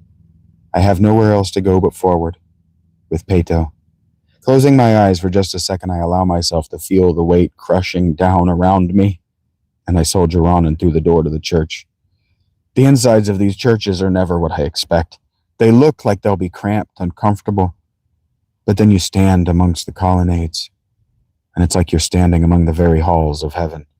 Santa Maria Forest Portum is not cramped. She is not utterly dark, either.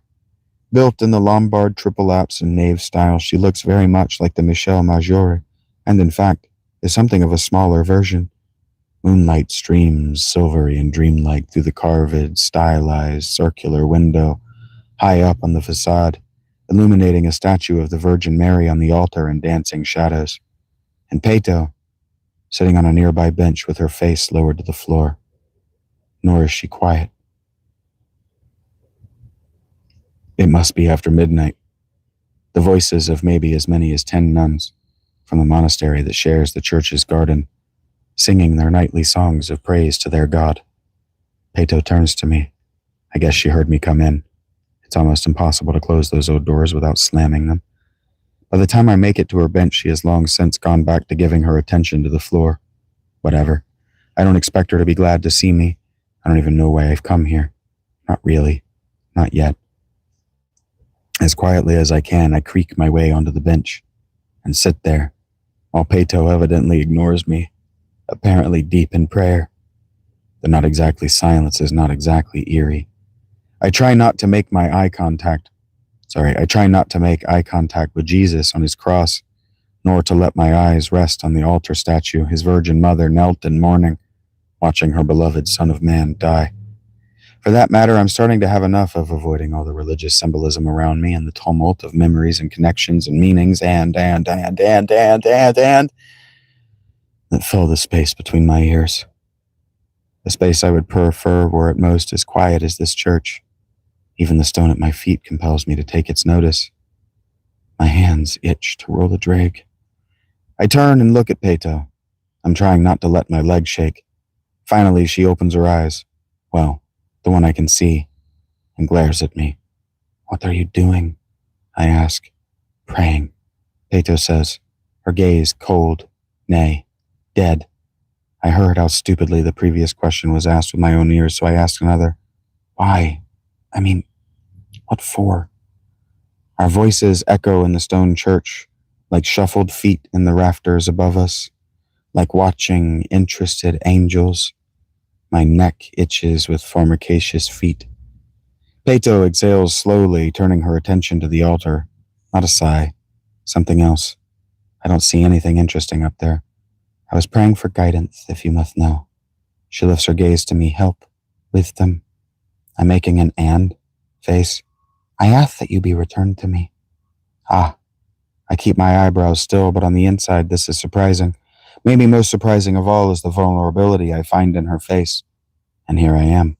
Ah. And here you are. Do you think your prayer was answered? Here you are. I can't be sure, because I have, but I don't think Peto has. Blinked. She sure isn't now. Her stare is intense. Here. Bye. I'm pointedly now, not looking at the Son of God currently crucified in terrible effigy to whom I am referring. The blood, the Lamb, Jesus, the Christ, almost seems to be looming over us. This is his house, after all. Kind of. Psychopathetic to keep him crucified in his own home. What do you know of this church? Peto answers. She leans back in the pew, crossing her arms. Finally, she allows me a respite from her relentless stare, if only briefly, by blinking. I look around me and shrug. I think Adalbert said it was built by Theodelinda in the 400s. Wrong, it was built more recently. The 700s, maybe, and not by Theodelinda. Theodelinda. Probably for a king's wife, though. She frowns then. Adalbert. You spoke with Adalbert? At Adalbert? Margrave of Tuscany and the richest man in Italy tonight? A man who seeks your death? I make a face and hands in the air pantomime like the screen is going to freeze and cut to commercial, and my, oh, shucks, you got me. It doesn't. And not only because a commercial break, to say nothing of television, is nowhere in anyone's mind and won't be for damn near a millennia. Peto punches me, hard, in the chest, right in the meat of my left hip with a straight left. And still you live. She rolls her eyes. Ugh, how have I picked up your and yet? She sighs through her nose. What happened? And don't tell me. Later. I hold up a soothing palm. Peto relaxes a little. You were asking me about the church. Later, I hold up a soothing palm. You were asking me about the church. Peto eyes me, obviously suspicious, then allows her gaze to travel the confines of the church. You really don't notice anything special about it. I look around, but impatiently. Nothing I care to dwell on. Right. Peto reacts as though I'd pricked her. Well, why do you think this church is who do you think this church is dedicated to? Mary? Yes, Robert, Mary. Jesus. Which Mary? Now I look around. The Mary in effigy on the altar is the Virgin. Right. Except it's wrong. It looks like it's dedicated to the Virgin Mary, the Mother, but it's not. It's dedicated to the Maiden. It's dedicated to Mary Magdalene, the goddess in her form as wild woman and wife, the foreigner, the alien. I nod. I know what you're talking about. You think that this church is secretly dedicated to Asherah, the wife of God when women were allowed to worship as priestesses alongside their male counterparts. Peto blinks. At first I think I've said something stupid. Then her face screws up and she's sort of smiling, perplexedly. Yes, she says with a kind of laugh, I am. Why, you know what? Never mind. I don't actually want to talk about the Bible, about Mary and Jesus. She takes a breath, then releases it slowly through her nose. Her smile and her eyes soften. This church. There was a time when the goddess was a permanent and significant part of every life, in the form of mothers, grandmothers, aunts, wives, sisters. Every female was in her way, the goddess. She knew, because she was taught how and when to call upon and manifest her power. You have no doubt heard of the Eleusinian cult. Women of the past were not only equal in power to their male peers, as wives, mothers, sisters, but were, indeed, superior to them in the politics, yes, but more importantly of the religion, of the tribe and the city and the nation and the battlefield. No doubt in your head is a running tally of every woman No doubt in your head is a running tally of every woman who has ever stepped on the battlefield. Yael, Tamiris, Boudica, others. The list of names is larger, even than you think must be the case. If you look, and yes, I am motivated to look, Rob, but the truth is that the number is infinite. Not only was the woman fully vested in her rights as representative of the goddess, peer to the male in the community, but in the home, she ruled. Look at Athena, Hera. Father may have executed the will of the family, may, but the further you look back, the less this is the rule than the exception. But mother determined what that will was. Not every place is the same in expressions of power, and not all women have the strength nor the desire to wield vast amounts of power. But mothers will always be mothers, and they will always raise their boys to be men and their girls to be women. The exception proves the rule. The superlative exemplifies it. And what of your father? I ask. I'm looking at Jesus. We did not have a father in my family. This raises my brows. That wasn't what I was asking. How is that? How is that? When I look at Peto, her face seems bored with the whole thing. There are males.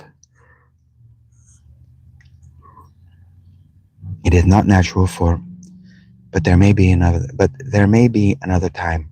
We can discuss this in the goddess, as wild woman, foreigner, as Inanna Istar of the deity, Hathor Sekhmet, Artemis Freya Kali. What was the triform that Wadjet showed me when she first showed me her human aspect? Sekhmet, Nekbet, Wadjet. All right, I get it. So how many forms does she have exactly? An infinitude, but 7. Ooh, a nice magical number there. Set up. What are they? Do they really want to do this right? Do you really want to do this right now? Aren't you supposed to be getting drunk? Her voice is sharp. Her eyes, too. Yeah, that didn't go as planned.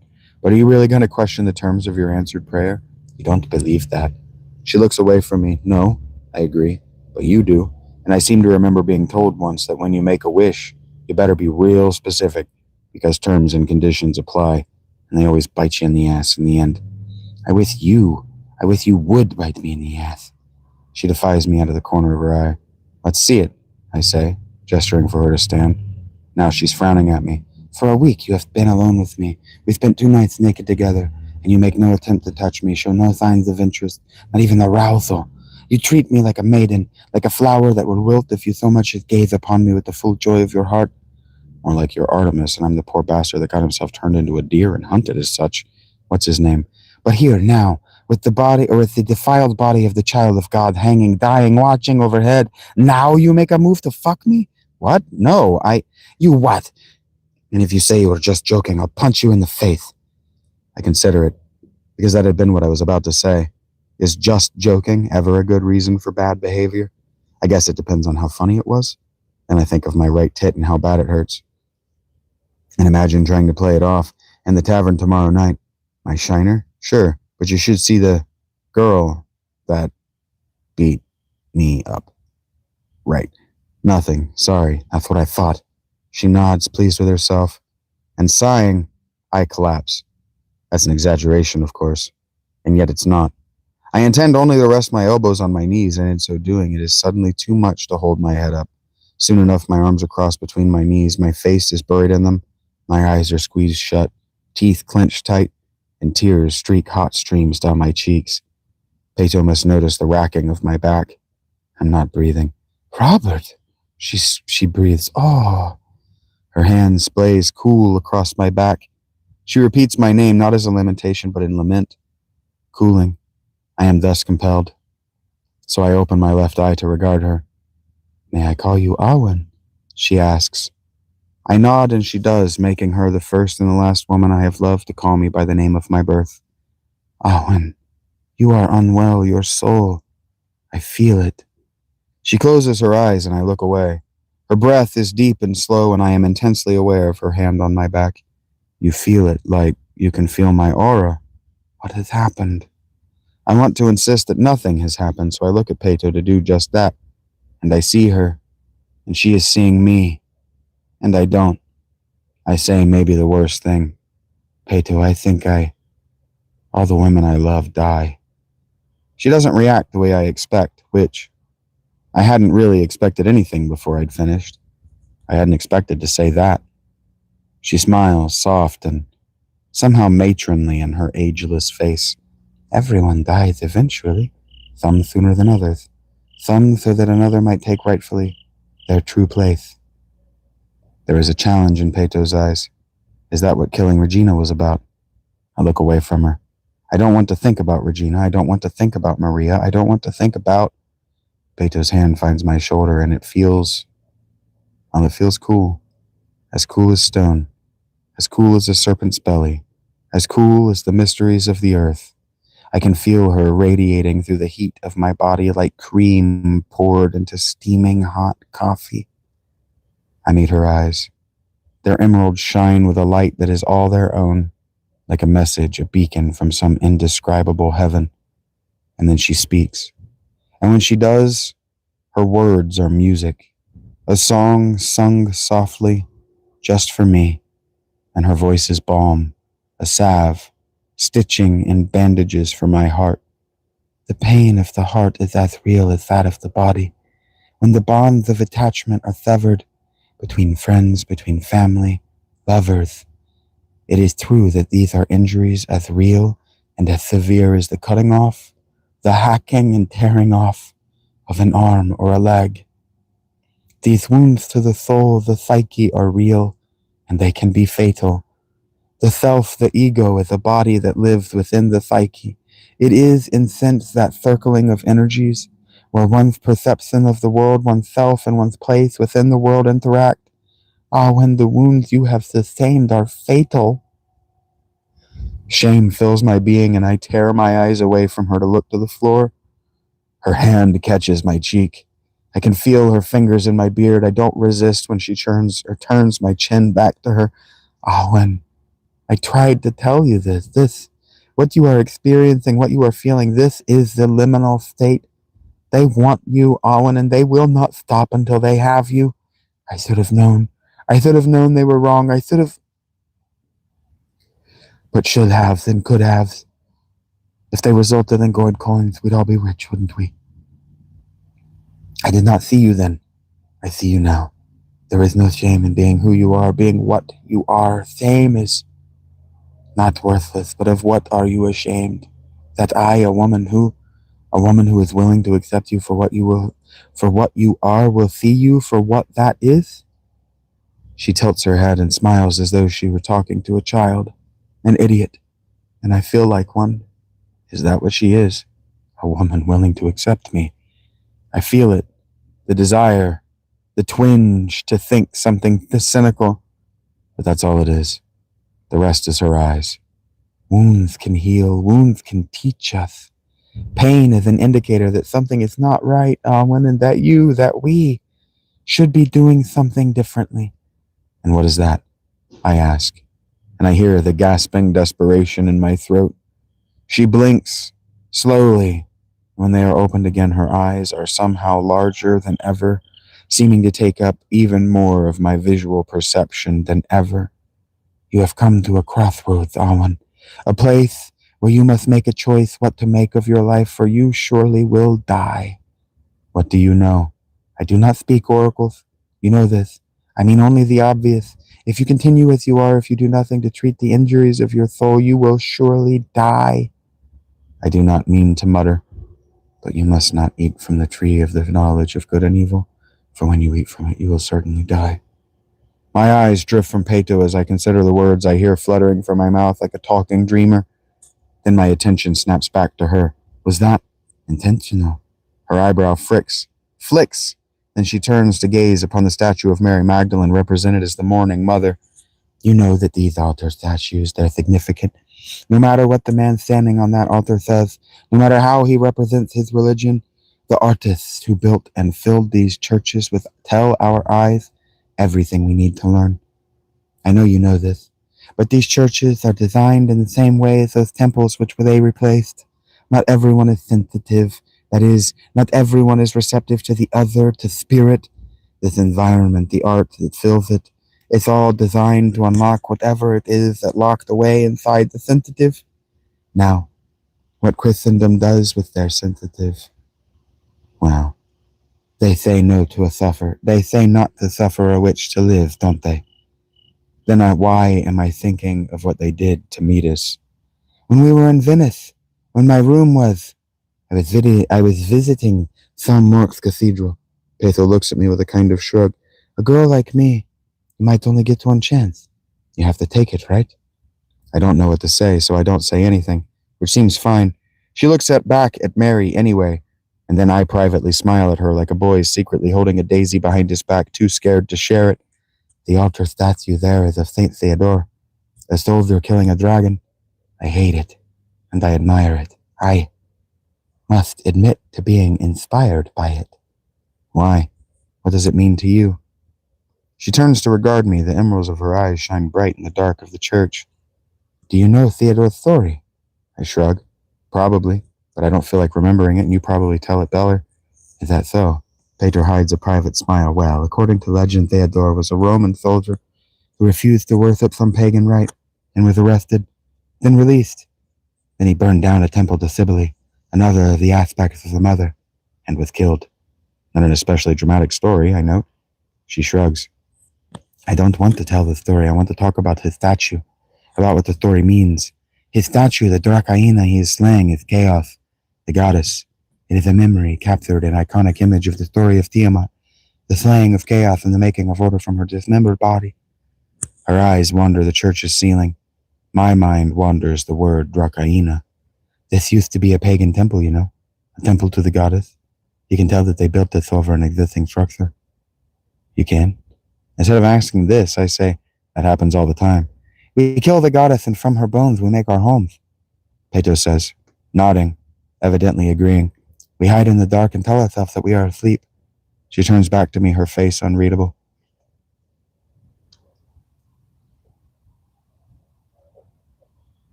Oh, I have to drop my mic, guys.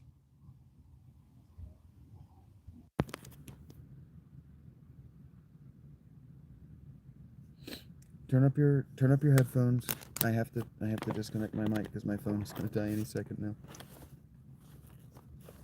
I still have plenty of power, and this chapter is about 60% of the way through. Hey Eric, what's up?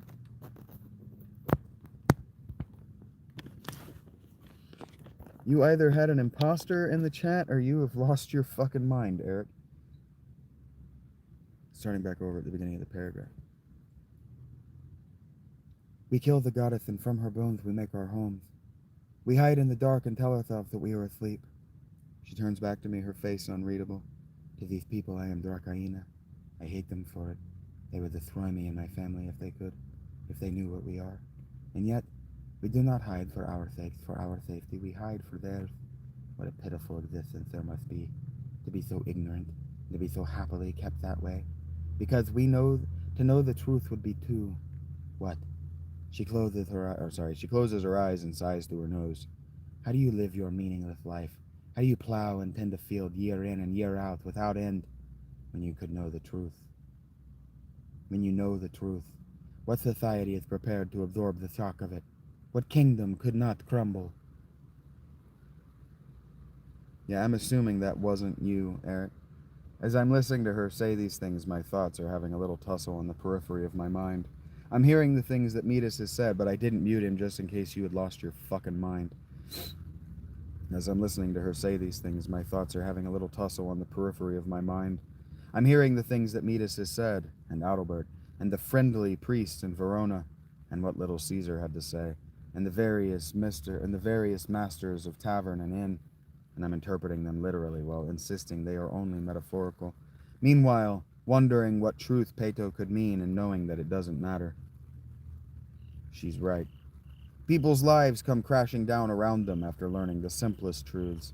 I saw it happen all the time in Genoa. Hell, whatever did happen to what's-his-name, the goat fucker, and somehow I still haven't realized that my life was in a tailspin, still falling apart from learning the simple truth about Adalbert, that he was a man with power and secrets, a man who would do what it required to keep them. Were there truths that could collapse Christendom? I didn't know, but I thought yes. Now, at the time, I think that the whole Cathedral of Cards is built on the notion that Jesus the Christ was a man who was born in Bethlehem, lived in Nazareth, and died and was resurrected in Jerusalem. The whole thing could come crashing down if it turned out there were undeniable proof that the story was even partly fictional. Imagine if the whole thing were invented. I think could, because the faith crested that particular wave some 500 years before my thought. It could crest it again, unless all of the faithful learned the truth at the same time. But would that cause people to drop their civilized lives and return to barbarism? I'm not so sure. Civilization has survived literal nuclear bombs with next to no felt impact. That sounds like an easy excuse for keeping a secret to me. We can't tell them about UFOs because it will make them question reality. Right? Is it so bad that people should question reality? I'm doing it and I'm fine. Are we, though? Fine enough, I guess. Fine enough to plow a field tomorrow so people who aren't your immediate family, friends, neighbors might eat. I can't imagine a secret so big that people would drop out of civilization entirely. Pato thinks she can. That's evident. That's the secret meaning. The oppression of the goddess throughout the world, she says. The goddess has been denied to each of them. Each of them denies her great purpose, but I admire it too. These monuments to the slaying of Drakaina. Because we need heroes. We need exemplars. We need people among us to stand up and go into the cave and seize the Lamia by her hair and throw her from the cliff. That phrase, take the Lamia by her hair and throw her from the cliff, tickles recognition at the back of my mind. Actually, it more than tickles it. I recognize it entirely, but choose to ignore it, to enjoy the rest of what she has to say. There are other ways the world might work, and after you return with her head to say, there is nothing to fear. The other is like a spider, just as weak and as frightened and as fragile as you. Their existence as much a thing of terror as ours, except it has good reason to fear us. There is nothing. There is always another Lamia to slay, always another unknowable threat out there just waiting to come and destroy the world as you know it. Look at Beowulf. Let's, please. It started this whole mess.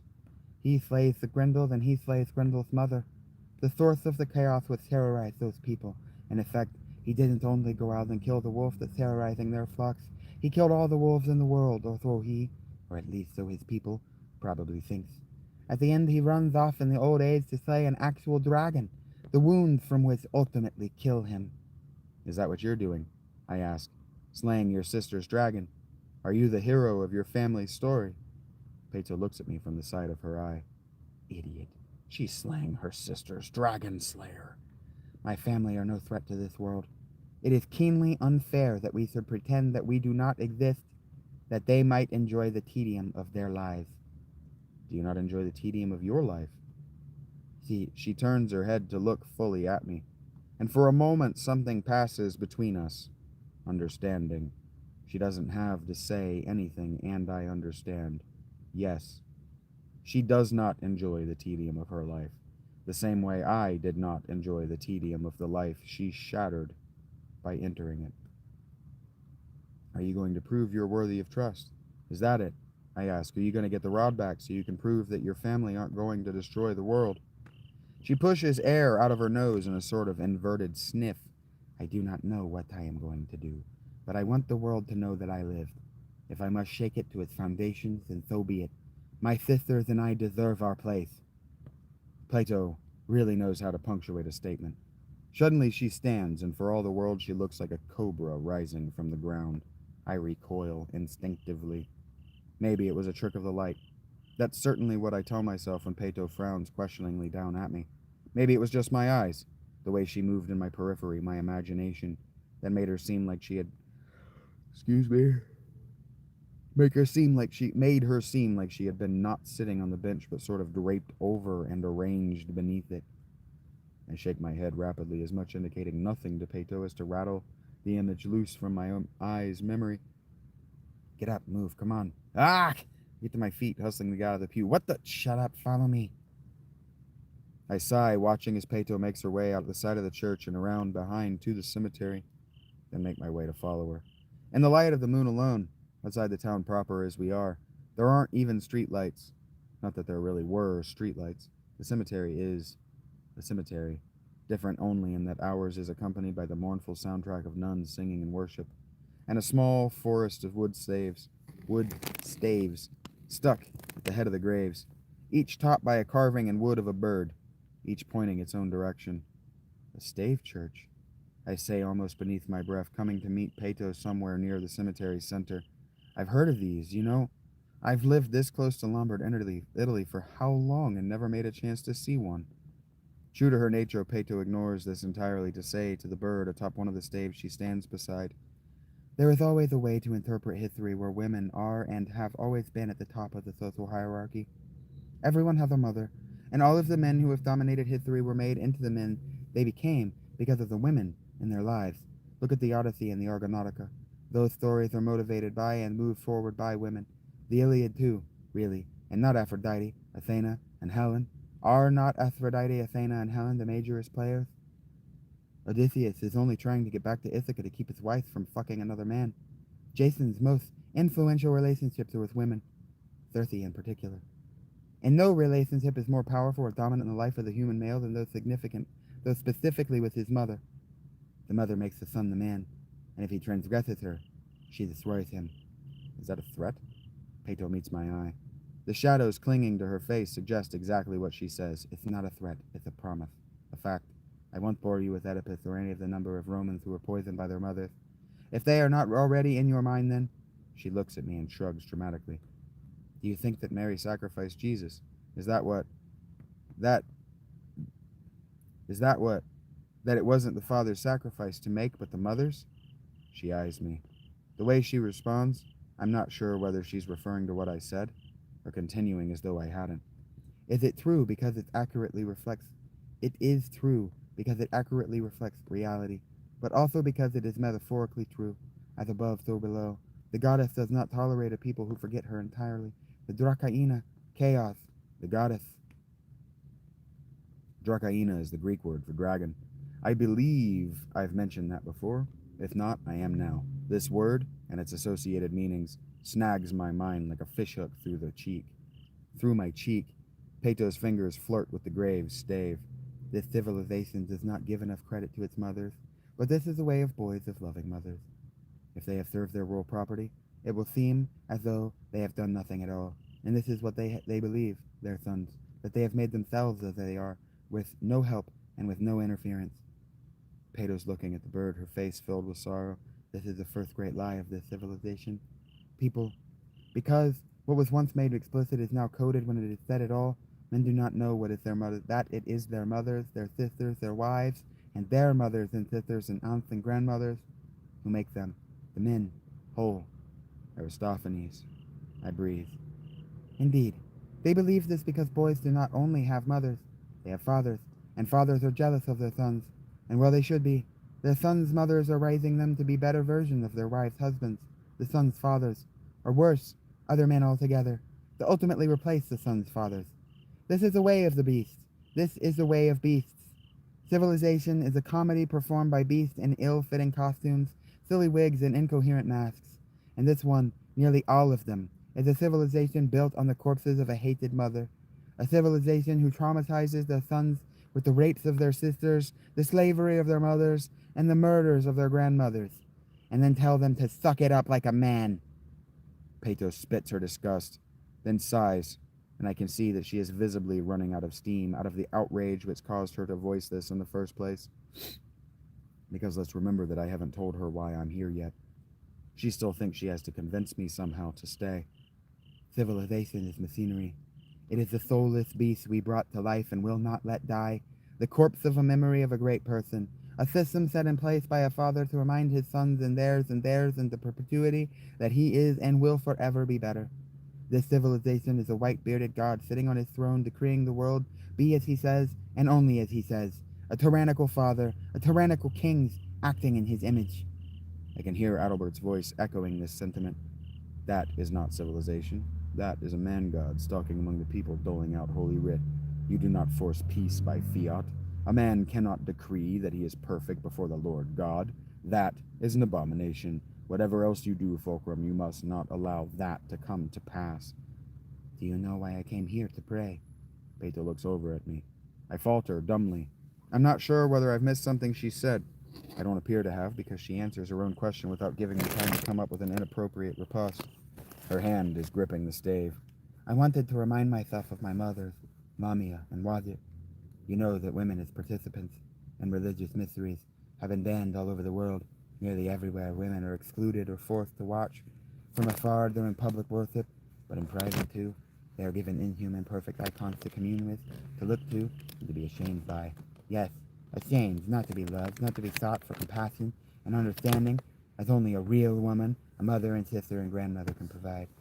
For the women of this civilization, life is to seek and find only shame.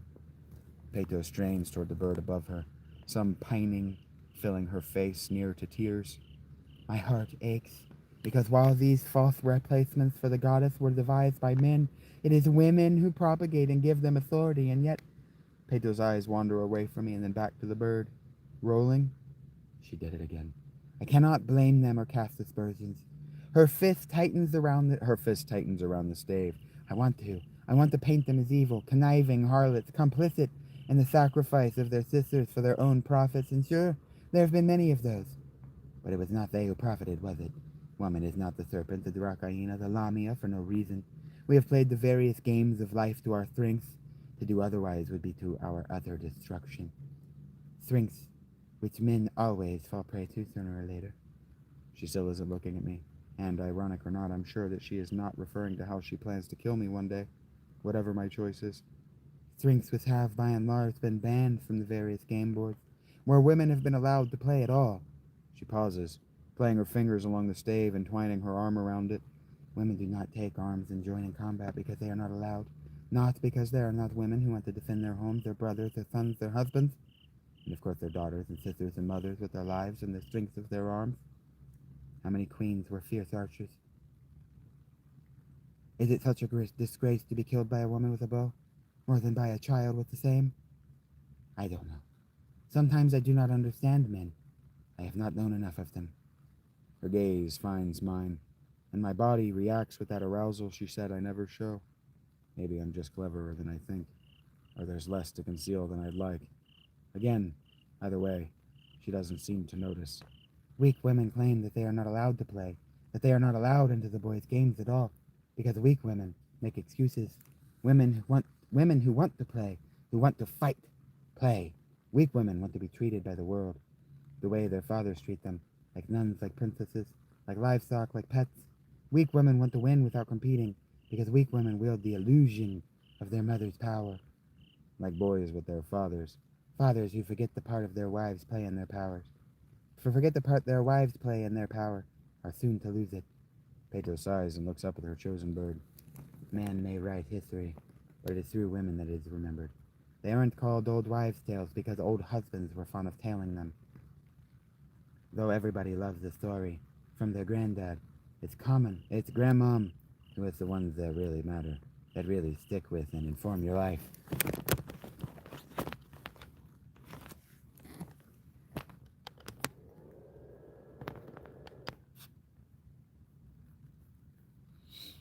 Do you know what these staves are? Do you know what these staves are, what they mean?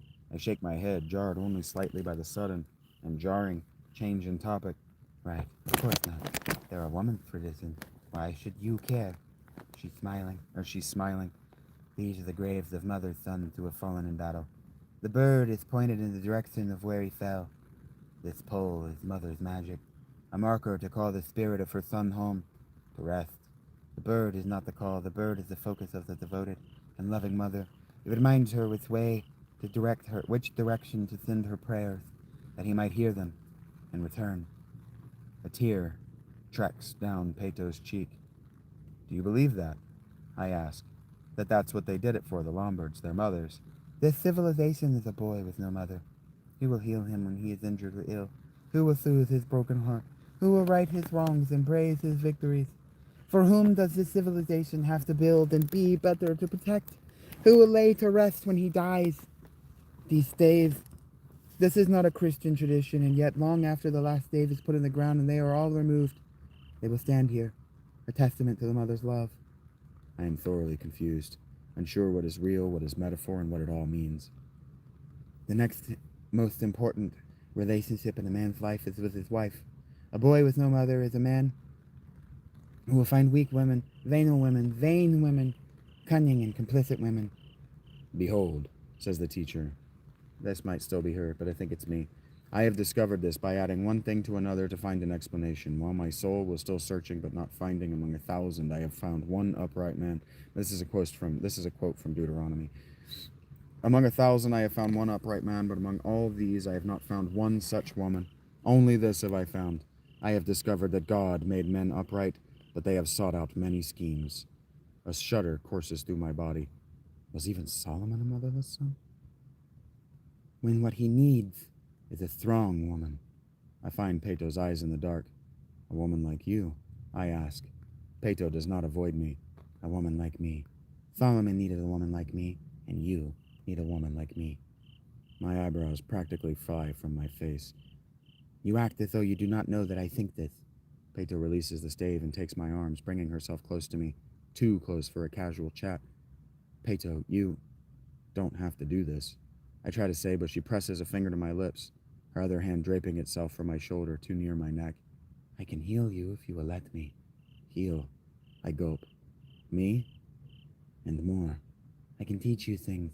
I can make you things you did not believe were possible. Yeah? I breathe, trying to shape my face like I almost think this whole thing is laughable, and know I'm failing.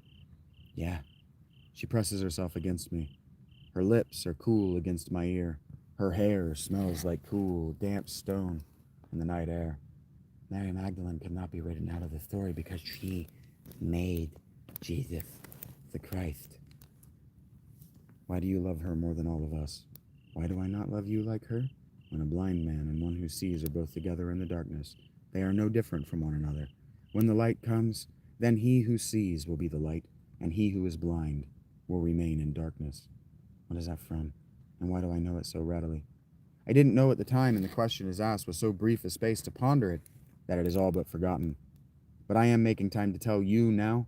It's a conversation between Jesus and his male disciples about Mary, the one called Magdalene, and the canonical gospel of Philip. I could make you a hero, a king, a Messiah, a god. Her voice tickles something within me, more than tickles it, strokes it. Some hidden part of my ego, some forgotten, discarded dream I once had. And I am wet clay on her wheel. Peto pulls away from me, directs my attention back to the church. Who is worshipping at this church, Robert? Look at it. It is built on the site of a pagan temple. You can just feel it. There has been something here since long before these walls went up, and something was put here. Something replaced what was here before, either destroyed to make the wall, or because it was too old, too closely connected to the past, to the truth. I side-eye her. That's corny. But possible, more than possible, likely. She's smiling. There's mischief and mystery dancing in her eyes, and I want desperately to kiss that smile. But I don't. I put my hands in my pockets. I can't imagine the nuns would approve of us appropriating their ceremony, whatever the mothers of the past might think. You understand what it means to hide that Mary, the one called Magdalene, was Jesus' missing embodiment of the goddess, right? Jesus' mission's embodiment of the goddess, right? If Jesus was meant to be the Son of God, the literal embodiment of God, then the Magdalene was his wife? I'm looking at her, my mouth turned down in a kind of postulating grimace. She rolls her eyes and pulls her embrace away from me. There were 3, you know, Marys. So you think that the gospel writers coded the triune goddess, the maiden, mother, and crone, into the characters of the 3 Marys? That seems like a lot of work, especially for how sparse they are in the gospel accounts and, invisible in the Acts and epistles. Did I say it was deliberate? There are 3, the Virgin Mother, the Magdalene, and the rich elder benefactress, the aunt. But there's so much editing and tampering with the Magdalene character. Who knows?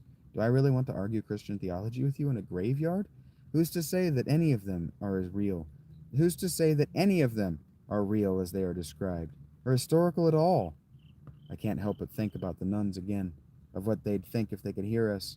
And is it just my imagination, or are they a little louder now, trying to drown us out? I would be too. V wants me to say that that's just a joke. If I didn't want to be a part of this conversation with Peto, I would have left it. I wasn't exactly, considerate of politeness in conversation back then. Aren't the apostles real, though? Peto asked. Didn't the books get written? The ones in the Bible and many others, sure, I admit, but does that prove the story as it's told? The apostles didn't even tell it. They definitely weren't the authors of the books named after them. There are too many errors, and the apostles were illiterate anyway. Anonymous assholes some 200 or 300 years later wrote the books. And how does it matter? To me? To us? What if the only part that's actually real are the three Marys? Pato asks. And the Magdalene being the one to tell the disciples to go out and spread the message. What about then?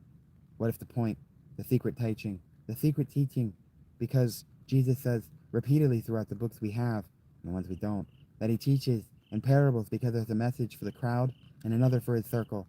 But what if his tent? What if the secret is that he was trying to remarry the god with the goddess? What if the Marys were the real cult leaders? What if Christianity began as a breakaway Asherah Shekinah cult? I ask. I want to be incredulous, because that seems incredible, but I'm not. I want to know if that's what she means and how she plans to defend it. Is that what you're suggesting? Some sort of late Jewish hybridization or re-hybridization with what? Asherah had been outlawed, for lack of a better word, for centuries by Jesus' day. The ISIS cult? Would he have really tried to infuse the most popular cult of the Roman pagans into the Jewish heartland? Does that even make sense? And what does it matter? What does it matter? Pato is incredulous. Civilizations stretch hundreds of thousands of years in the past. Before history is the accounting for the present through stories of the past. This is a divide, right? Between the legendaries and what really happened? History. The story of history is the tale of how one particular style of civilization, a highly ordered and totalitarian civilization, came to dominate all others. The story of how our world was built by, at the expense of, and on the murdered corpse of the slain crone, the enslaved mother, and the repeatedly raped maiden. Pato falls silent. What am I going to say? That I agree with her? Do I patronize her like that? I don't. Can't. Just agree with an idea that broad and caustic the first time I hear it, no matter how intuitive it is, no matter how close I've come to saying and thinking and feeling the same things. There sure is a lot of rape in those old stories. And the new ones, too. It's not like there's ever been a world where females are free of violent, horrific, agonizing maimings and deaths of their own to look forward to. What are her forms? Pato looks at me when I ask this.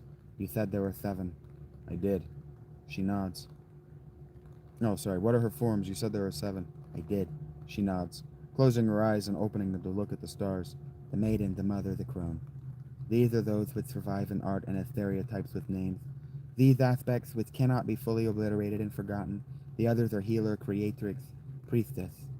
Her roles, which have either been denied or made superstitious when not outright illegal, and that tolerated of her, because it is her one undeniable physical unity, and the wild woman. Aruru made Enkidu the wild man, I muse. It isn't always the best habit, but trying to relate a foreign idea to something you think you know well can seem like it's moving the conversation along. The priestess who went to Enkidu and made him a man, handsome, just like a god. Shamhat was her name. I was stalling to try to remember. She was a sacred prostitute of Ishtar. Mary is remembered as a prostitute. Maybe not his wife, but a sacred prostitute? The Asherah cult, yes. I know the practices of the Asherah cult, and gods, I hate that term. Sacred prostitute. She spits these words out of her mouth like she'd just gotten tobacco on her tongue. I mean, it's about as stale a way to describe what they did as I can think of. I try to explain to her, I guess. But it only describes part of parts of what they did. Prostitutes are... Pato sighs. What does it matter? They have professional and religious roles in service of the divine masculine. What should it matter to women what men call us when we are not around? But what of when we are? She isn't saying this to me, and I have to wonder whether she doesn't hate the phrase because she feels it cheapens her role as Pato, priestess and prostitute? Harlot? Yeah, I hate it too. If only because of what it implies about me, her John, or I guess her prospective Joshua. So, I try to get the conversation back on track. You say the goddess was destroyed, basically, demoted and forgotten by the civilization, but not by all of its women. In secret, always in secret, the Drakaina sleeps.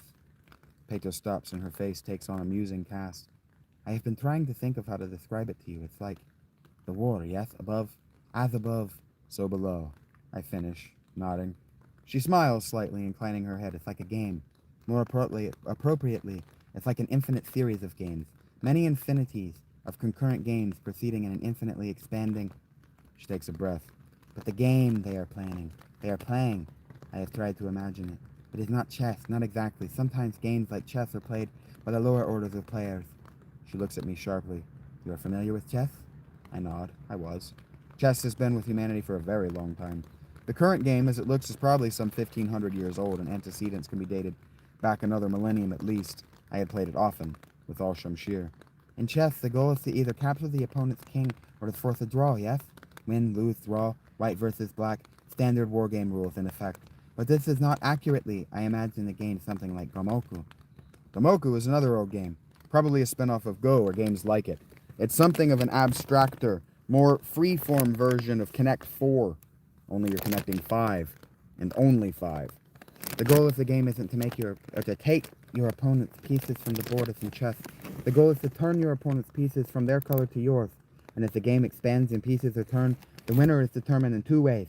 Either the one at the end of the game with the most pieces of their color on the board, or, in the case of total victory, when all of the pieces are turned to one color. In a game like this, see if each game of chess or whatever that is being played is decided with which color each piece that is being placed or turned will be. Pedro breathes hard through her nose, obviously struggling. In a game like that, so long as you aren't totally removed from the game board, there is always, depending on the rules and the setup, at least theoretically the chance that victory is still attainable. In a tournament that is an infinite series long, until it is suddenly and decisively over, draws can be played as more valuable than wins, with wins and losses. You have to manage your wins and losses, making sure to closely balance them to stay in the tournament, to stave off. My eyes find the stave in Peto's hand. Sudden, crushing, total defeat. Peto somehow pulls my gaze to her. She doesn't move, doesn't even seem to be blinking, but I'm looking at her, and I can feel it, the weight, the pull. Something I just said is more right than I may ever know. I ask now, if everything falls to chaos at the end, no matter what, then chaos can be content to wait eternities for order to make a mistake. Is that what you're trying to tell me? She blinks. That isn't, not in those words, but it is also true. I meant to describe her worshippers, how they can survive in secret, in shadows, and whispers, not content. Are we content? I don't think I was meant to hear this last. It was whispered, to the ground and away from me. But I did, and now you have. Maybe that is what I'm trying to tell you. Yes, and in these churches, I see it all over these churches. Allusions to some truth. Someone once the goddess remembered. The school must have built them. Or a splinter. Or, she looks at me. What do you call people found living stranded on an island after centuries? Not refugees. Shocking to hear her echo my thoughts. I've been wondering that same thing. What all does she know? A fragment, I suggest. A remnant. A precursor.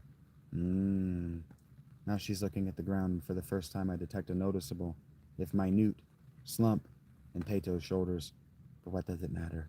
If I do not survive what is coming, what does it matter if I survive? I will be returning the rod to my family, and myself to prison. Suddenly she's looking at me, and her eyes, they're all I can see. Huge, and emerald, and damp with tears I don't understand. Owen, why do you refuse to give yourself to me? Is that what you want? I don't hesitate to ask, but my voice is low, tentative. That is what is required for you. My eyebrow raises, for you to be made whole. Peto does not seem to be glad to be saying this, but saying it she is. Now I'm exhaling hard through my nose. Thoughts I can't seem to hold on to long enough to give voice swirl around just outside the reach of my tongue. Peto, there's something I need to understand. She nods slightly. Why me? How is the rod an existential threat? Is that what it will take? Do you need me to make you out to be a hero? To make you believe that you are saving the whole world? Owen, is not one human life enough? Yours? I ask. She scoffs, looks away. Is that shame I see in her eyes? No. All of the men who will be at this battle Pepin is headed toward have families. No few of them wives, children. I should not need to tell you that they will not be the ones to suffer their deaths. It is not enough to spare even one child the suffering of growing up fatherless. Don't do it for me. Do it for, but why do you care? Why do I care? Now it's her turn to be incredulous. Have I not? That's not why, and I know it. You don't care about those men, about their wives and children. You don't care about them. They make your heart feel like it should bleed, but you do not care for them. Why? You hate this civilization. Why not watch it burn for what its ancestors did to yours? Except, that's not it, is it? Does it matter? Peto is suddenly defensive. Peto is suddenly defensive, standing with her shoulders thrown back, her hips tilted, and her arms crossed over her chest. No, I guess not. Did you come here for this? She asked, apparently having finally lost her patience with me. Does your cooperation hinge on my reasons? We did say no more secrets, but I haven't exactly been forthcoming, have I? Fine. Peto's voice is hard, even a little angry, but relenting. Fine. Do not do it for them. Do not do it for my family, for my sister and her honor, possibly her memory. Do not do it because it is the right thing. She levels her gaze on me, and I can tell that she feels exactly the way I felt before I got here. She can take no more. Do it for me. Do it because it's what I want from you. Do it because Mary was no mere cult prostitute, was she? I'm looking at Peto. I'm seeing the way she lets her arms hang at her sides as though she's defeated, as though she's submitting to me, and the way her shoulders will never bow. Her neck will never bend from anything besides its proud height. This, I think she means. She was the high priestess. She was the one who gave the Messiah the authority and the power to do as he did. She was the one, the decision behind the decider. Peto doesn't say anything, but I can see the fires in the emeralds of her eyes. She wants that. She wants to do something with her nature as Peto. She, too, is tired of sitting in a dark room with big thoughts in her head and nothing to do with them. I nod, make a cynical set with my mouth, but say, all right, fine. But as fun as discussing world domination with you in a pagan graveyard behind a church dedicated to the forcibly divorced wife of a brutally murdered son of an uncaring god, I actually came here to tell you something. Peto blinks. We need to leave. Now, actually. We probably should have left hours ago, maybe never stopped here at all.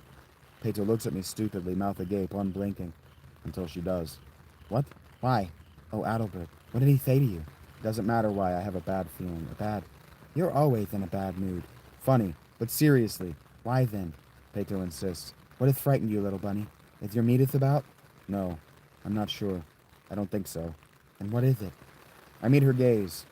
It might be the emphasis she put on these 4 words. It might be that I really want to tell her and I'm just being dramatic.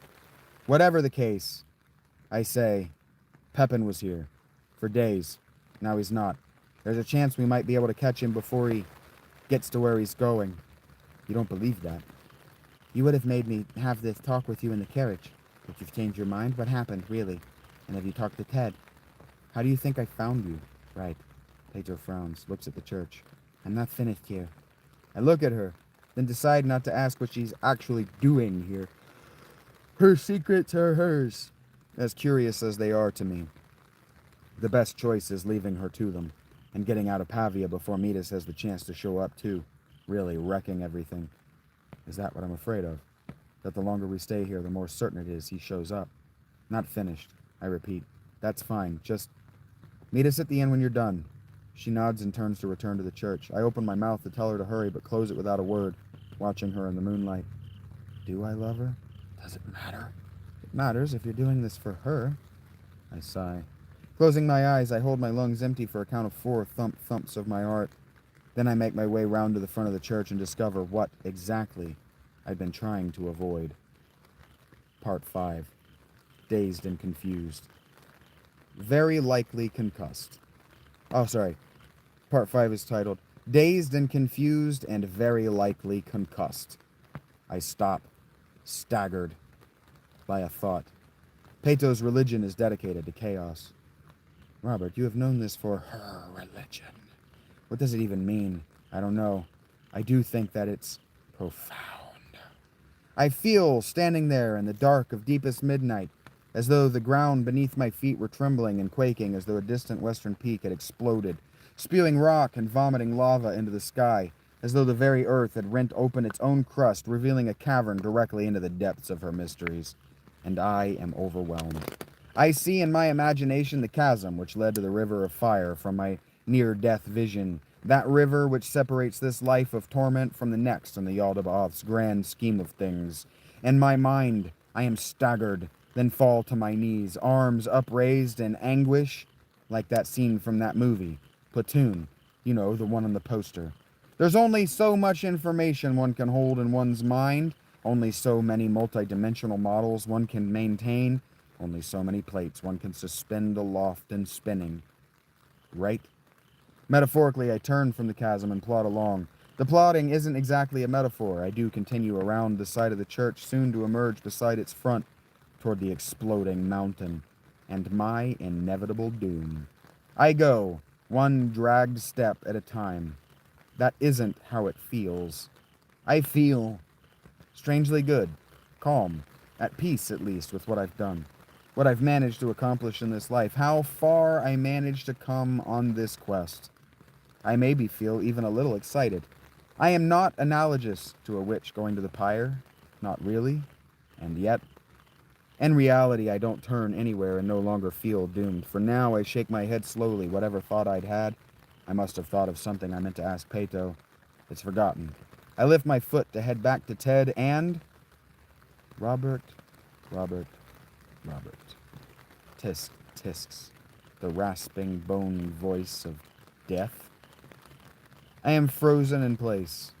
I turn, slowly, my arms pinned to my side, less by emotion of investigation than of being manipulated by a deific hand. I turn to the sound. Metis, I nearly exclaim. We really do have to stop meeting like this. When they don't react, I kind of anxiously chuckle. Then I try, how did I know I'd run into you before too long? The priest does not laugh. In fact, in the light only of the moon and stars, they do not appear to react at all. It must be your guilty conscience. Metis is standing in front of the church as though admiring the facade, or waiting for someone to emerge from it. Perhaps some 10 yards separate, the two of us making for a long and ugly triangle with the door, and Peto beyond. What's wrong? Can't go in? I snicker. What are you doing? I really must want to die. Metis regards me, much the way that I am, surprised not by the question, the implication, as it were, but by the insane leer smeared like the last peanut butter in the jar across my face. Neither of us can believe I'm taunting them. Metis turns now, not just their head, but their whole body to face me. Have you been trying to avoid us? I kind of sigh a laugh. As a matter of fact, yes, I've been hoping to. Failed, it seems, is what I have done. Do not try to be funny with us, Robert Allen Longshore. You are in much more trouble than you appear to understand. My stomach is gripped in the icy fist of panic. Panic I should not feel. It should be no surprise to me that Metis knows that Peto is in the church and that I am with her, or anything else for that matter. It should come to me as no surprise that any passing stranger should know who I am at this point. And what do I have to fear? What more, that is, that they would hurt my family to get at me? My wife, who no doubt by now already thinks I am dead? Would that work? If they knew me, they knew that it... Then why do I feel trapped? Paralyzed.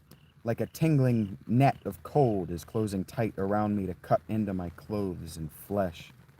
You are not answering us, and we are becoming impatient, Metis says. Is there someone you do not wish us to see in there? Who is it? Why don't you go on and look yourself? Go on in and look yourself. Metis appears unfazed by this, going so far as to smooth their vestments and summon all of their dignity, all of the dignity of their desiccated cadaver, and leveling it on me like some kind of Kamehameha wave. I am shaken up by their non-reaction. Can they not go in? What would that mean? Some jurisdictional something, or... I wish I could see the priest's eyes. Simultaneously, I am thankful I cannot, because I see something else. Something I have repeatedly told myself I have only imagined. A blacker than black mass, bilious and barely corporeal, floating above Metis's head, roiling like clouds and shaped vaguely like a titanic torso and requisite beefy arms.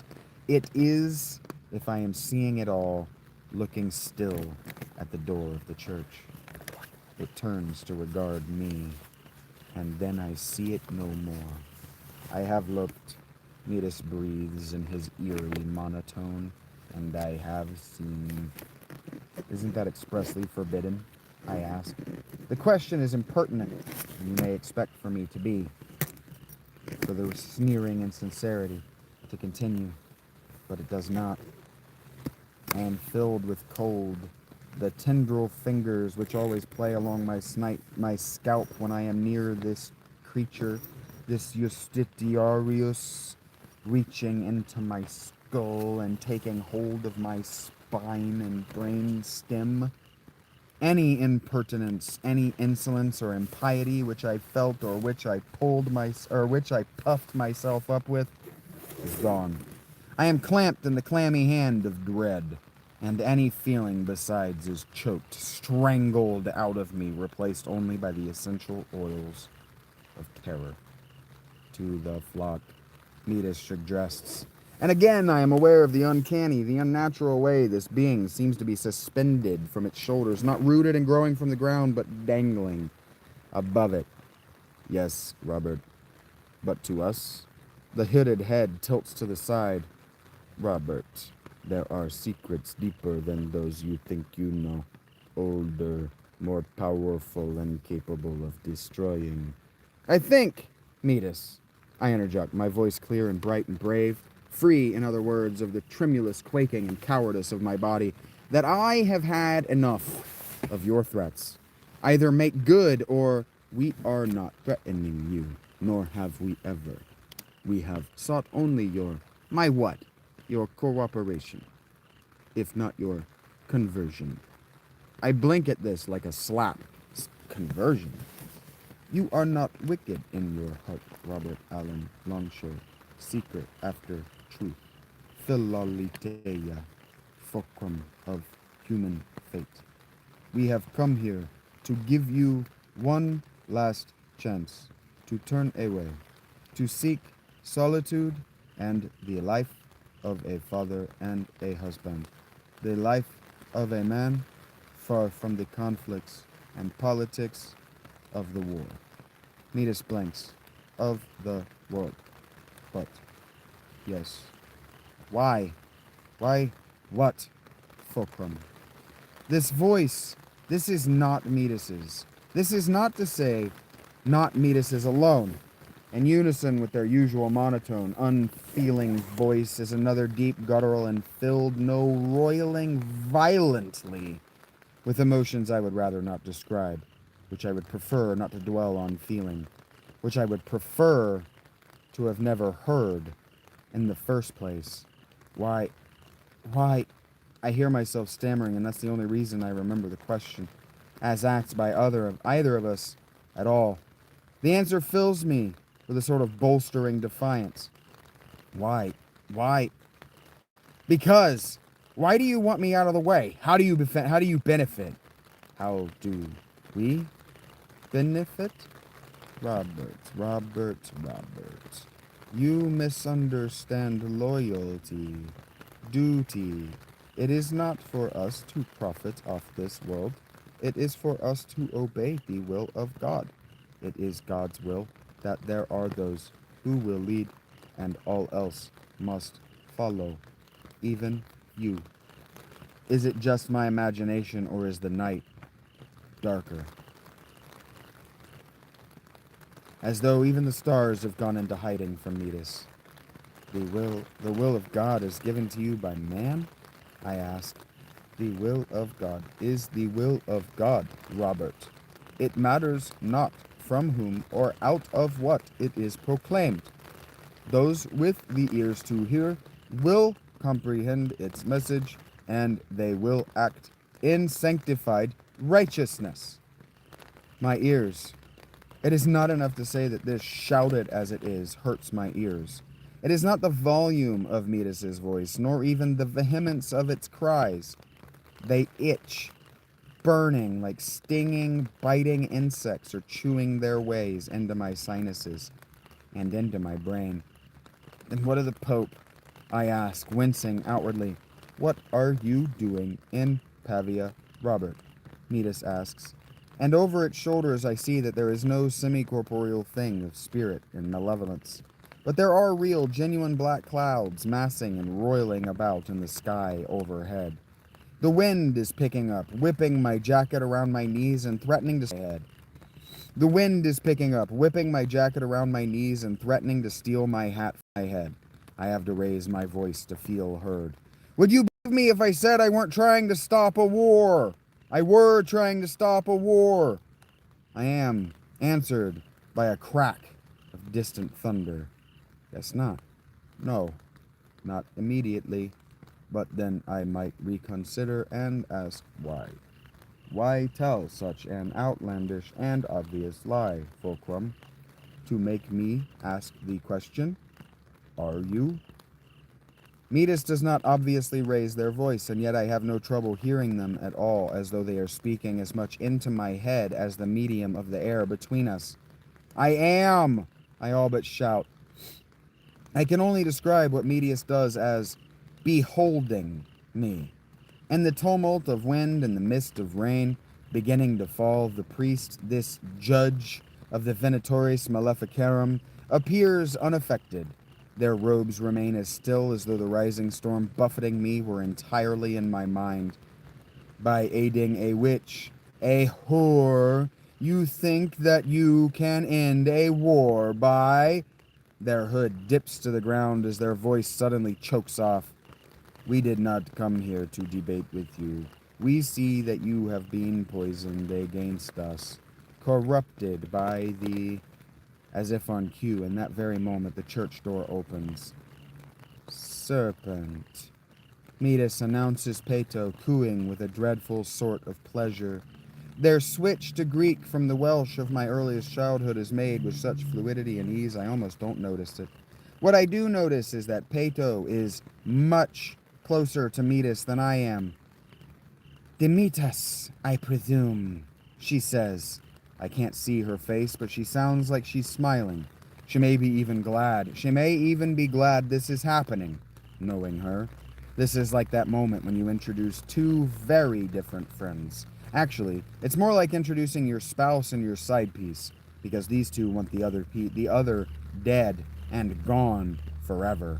There is a pregnant second, which seems to linger for an eternity, not least because I am frozen, as incapable of movement or even of screaming as the sufferer of sleep paralysis.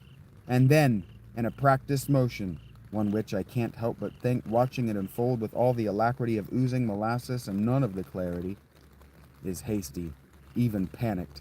Metis snatches the inverted crucifix from around their necks and holds it out before and above them, every bit the archaic priest filled with and commanding the power of their god, the image of the exorcist in holy combat. It must be imagined. It must be my imagination, my sincere belief, even hope, that the weird metal and the icon it's fashioned into are magic, which causes me to interpret what I see in this light.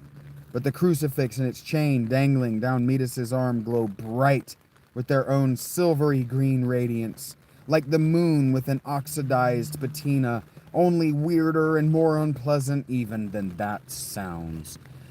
Abomination! Metis stabs an accusatory finger at Peto with their other hand. The night echoes this cry with a deafening boom of thunder, a sound like the very firmament of heaven were cracked open. Daughter of Lamia, by the power vested in me, by the Grand Magus of the Venatoris Maleficarum, in the tradition of all righteous men who have defied the devil and all the beings of this kind, and in the name of the Lord God Almighty.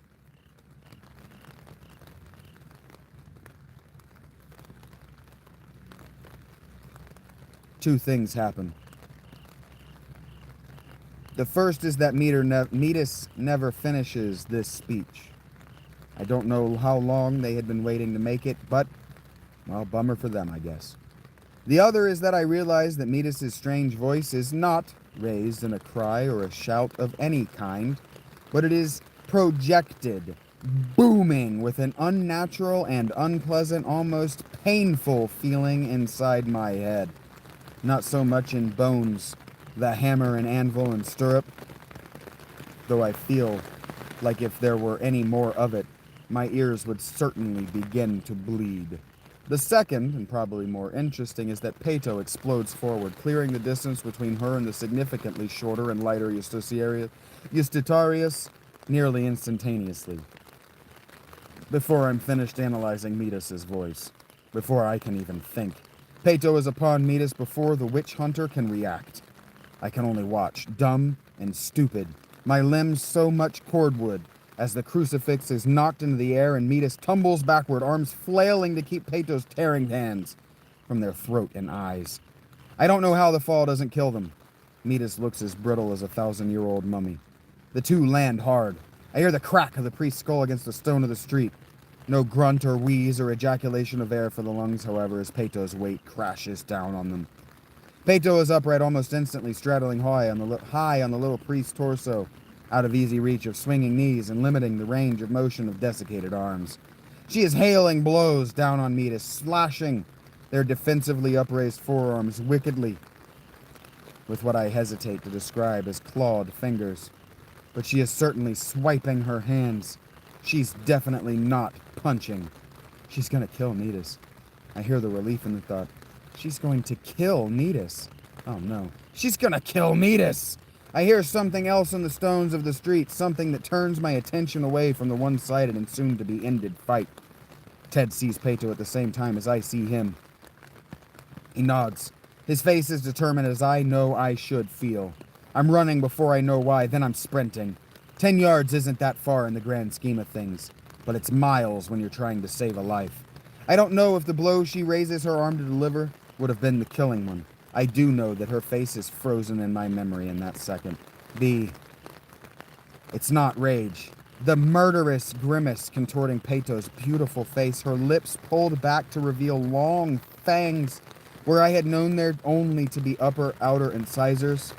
Fangs as long as my middle finger and dripping viscous venom. I lower my shoulder and close my eyes and slam into her side. Any American football coach will be impressed by the form of the tackle. There is a confusion after any sort of collision at velocity. The brain thinks that it will remember which direction is which. Trust me on this, if nothing else. It doesn't. Either because it is so prone to slamming itself with nearly any change in direction against its skull and confines, or simply because it isn't as good at locating itself in three-dimensional space as it would like to be. Proprioception indeed. The first thing you learn when you tackle someone with your body, whether they are running toward you away or not moving at all, is how fucking bad it hurts. All the air is expelled from my lungs at once. A red-hot pain sears through my shoulder and side, and then I meet the ground with my face. My arms are wrapped around Peto, pinning hers to her side. I feel her body hit the cobblestones of the street first, hear the oof of what air remained within her diaphragm, violently seeking a new home elsewhere. I land on top of her, but my momentum has better plans for me. I open my eyes just in time to see gray, that is, stone, filling my vision. I turn my head just in time to take the blow to my cheek and not my nose. And now I am dazed, confused, and very likely concussed.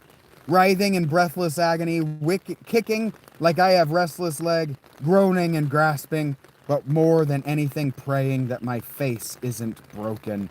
And Peto is somehow already scrambling to get out from underneath me. I hear running horses. I push myself away from the ground. My eyes are spinning around in my head on their own. I'm dizzy. I feel like I'm going to be sick. My shoulder is numb, and Peto won't lie still. I just want to close my eyes to gather my... Midas is moving too. I hear it, and Peto is going to get away from me if I don't. I catch my hands in her skirts and her hair. The noises she's making. She's like an animal, a savage, hissing and growling, crying and screaming, mostly at me in all honesty, and all wordless furiosity in her effort to untangle herself from me. And Midas is working his way to his crucifix, crawling slowly on his knees. Not exactly the most dignified combat sequence ever described, if not undertaken. Climbing Peto more than under my own strength, I work my way to my feet. My head is clearing in time, and enough, I hope, to time this properly. With my hand still in her hair, I whip my weight around, forcing her 90 degrees to her left away from Metis. She trips, surprised as much as she is simply at my mercy, and I shove her in the back as hard as I can. She screams a little, squealed, "What the?" and stumbles forward. My eyes flinch to the side just in time to see Ted fly into my field of vision, shouting the same. Peto catches her balance just in time to throw herself hard into the open door of the carriage. "Go!" I shout to Ted, already turning to meet us. He was on their feet once more, crucifix gripped like a murderer's axe at their side.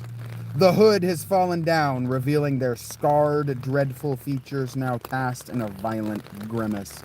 The vestments around their throat and arms are tattered and torn, revealing hideous burn scars.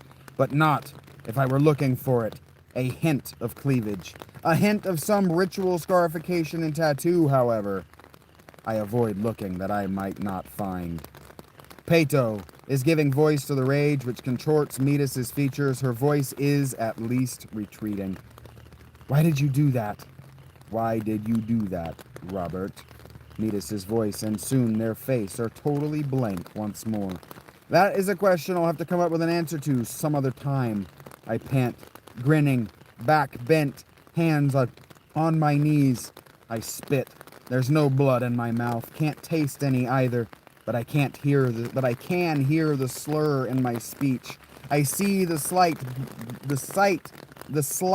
blurring of my vision, and I am aware that I am only barely able to keep myself standing upright.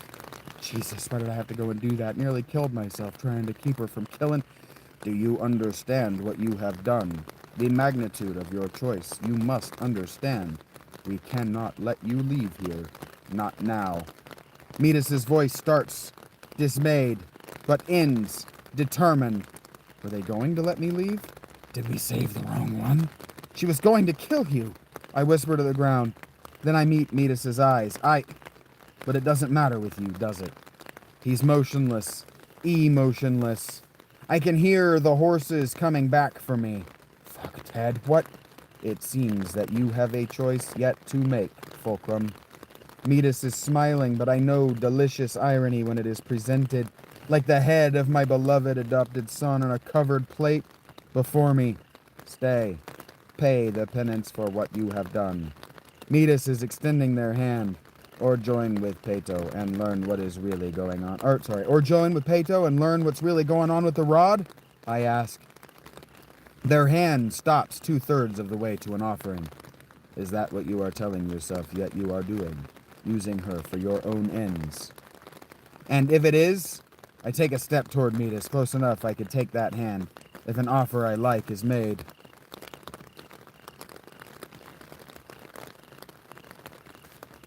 Casually, with the grace of a noble torquing their best cloak, Metis replaces their crucifix around their neck.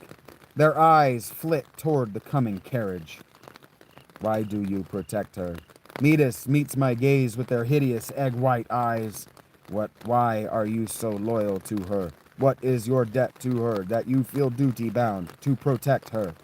For a moment, just a split second, and frankly, I might be imagining it, I see her. The girl that died drowned in unholy green flames. And then there's nothing. Blessed void behind my eyes. I'm not sure whether it's my brain or my mind or both, but if the operating system and silicon machinery are all analogous, I crashed as hard as a computer can crash. I don't owe her anything. Black clouds roil overhead and it's suddenly raining. I have to shout to be heard, even across the few feet which now separate us. It has nothing to do with her! I was trying to escape her! I laugh. It's absurd. But and I could have left! I was going to ride west with a Lamia, Robert. You are helping humanity's greatest threat. Don't you understand? She is a being of chaos, an impossibility, an abomination of God's perfect creation. Robert, please listen to me. I am not being clever. There is no metaphor. She is a daughter of the devil, the unholy spawn of the very serpent of the garden. She is sin incarnate. I hear over the boom of their voice the clatter of hooves and wooden wheels on stone cobbles. Turning, to my great dismay, I see Todoro returning, his horses at a run, and Peto all but hanging from the open carriage door. Oh, fuck. Please tell me she hasn't convinced him he's some kind of charioteer for her glory. Metis, I protected you too. I can feel it. I can hear it. Sorry, I can hear it. Feel it too. I'm pleading. I need Metis to understand. Metis replaces their hood and turns so that they can watch Ted and Peto approach. I look and have no way of knowing whether Peto is leaning out of the open door because she plans to jump out or because she plans to pull me in. Every person must make a choice at some point, Robert, whether in this life or the next. You can't expect forbearance because you didn't know. You're an adult now, no longer a child. The master cannot shield you from your mistakes forever. What does that mean? I ask. And is it my imagination, or do I see the hint of a tongue of purple lightning lick at the night above their shoulder? Come with me, Robert. I will take you to the rod. I will show you. Show me what? Metis, hood upraised, face a black hole, extends their hand. Take my hand, and I will show you. I turn to look over my left shoulder, and there is Peto, leaning out of the open door, her hand extended to me. Metis, Peto. You have to choose! Metis shouts behind me, their voice booming with thunder. Rainwater runs from my hat and rivulets. I close my eyes, extend my hand.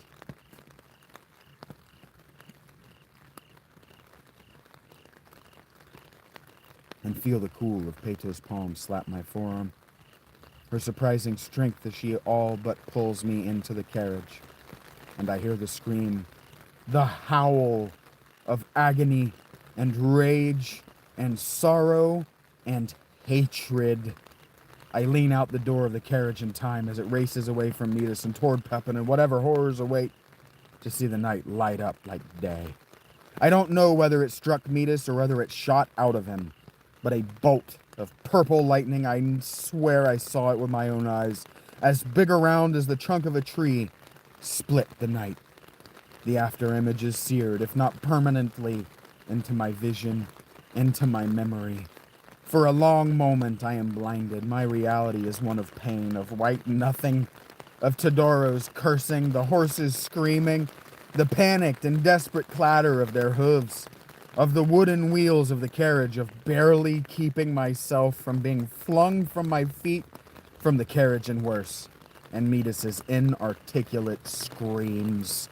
A temper tantrum for the ages, and through it all, Peto's odd gasps. When again I can see, I am already gaping up at the sky. That is, I should say, I am still gaping up at the sky, and there I find, if the clouds above me can be described as water, which is difficult, because if it is a body of water, it is the angriest sea Poseidon ever commanded. But if it can, then the smaller storms of purple lightning which rage through the black tumult of clouds can be described like the ringlets of a stone dropped in a lake. They shoot out in every direction as far as the eye can see. And I understand why Peto is awed.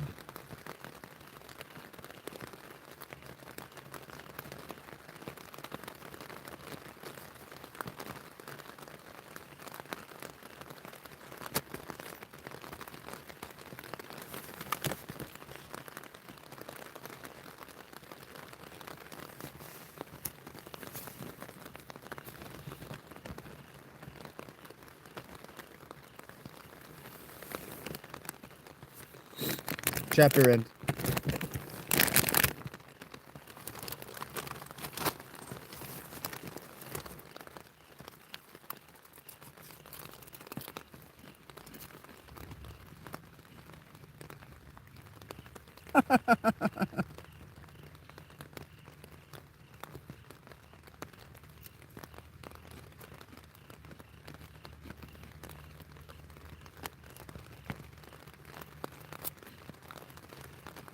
He closed his eyes and stuck his hand out, and she chose him. But he may have also chosen her.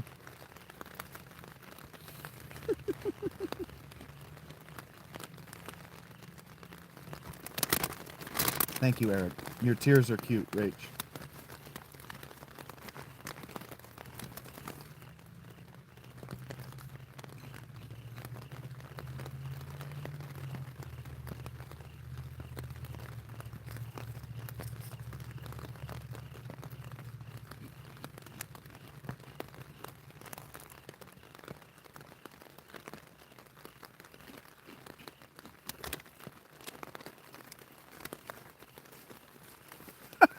Oh, did you cry?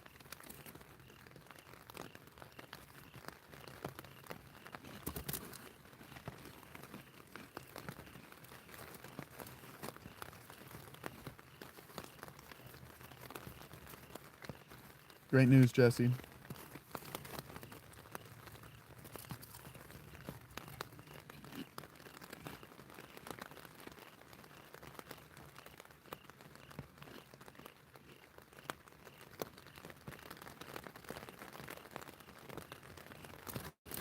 When he shoved her, when he tackled her.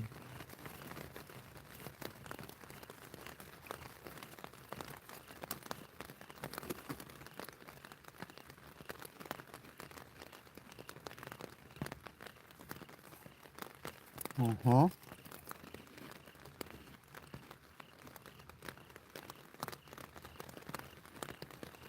You think she's an actual snake, Rach? And that's why she has the lift?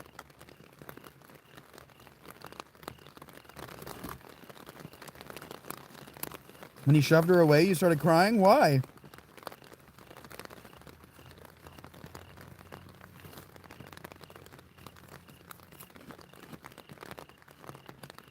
Why didn't that make you cry, Rachie?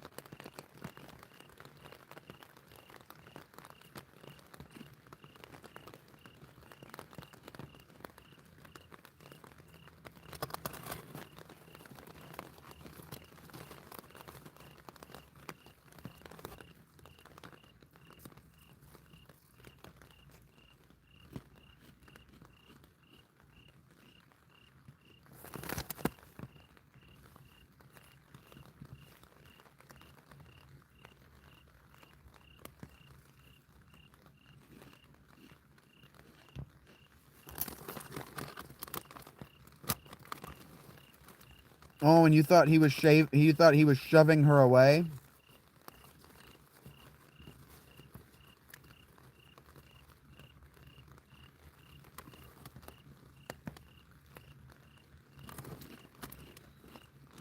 You didn't know that he was shoving her into the cart? You didn't see her jumping into the carriage to escape? You didn't think he was trying to protect her and save her?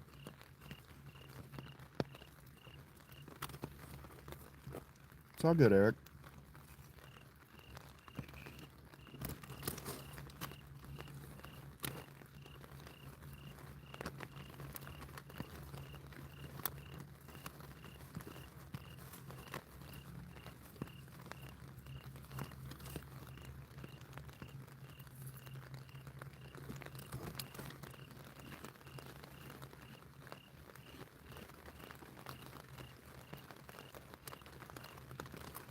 Boogers.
That's right, Rachel.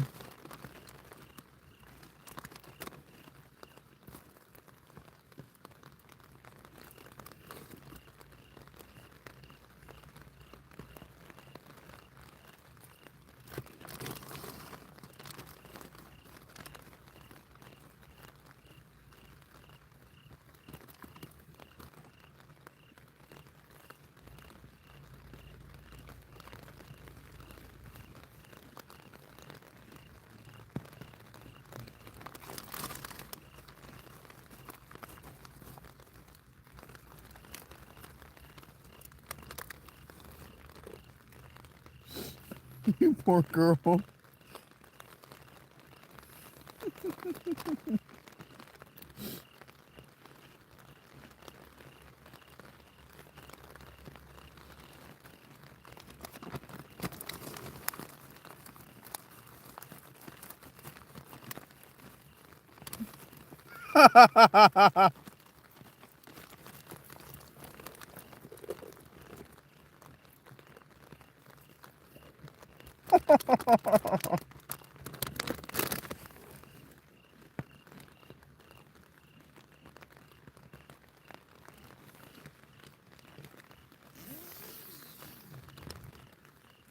I'm not gonna.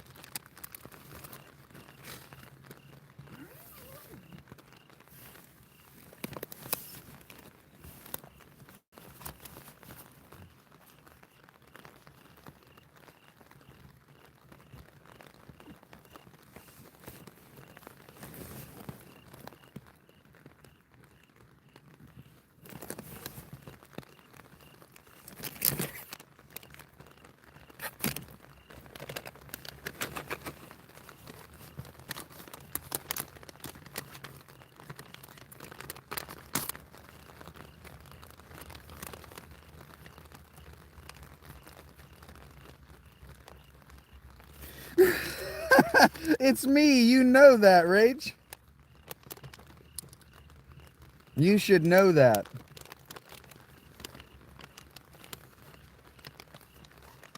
Well, books have a bit of passion in them, for sure. You have to be passionate to finish the book.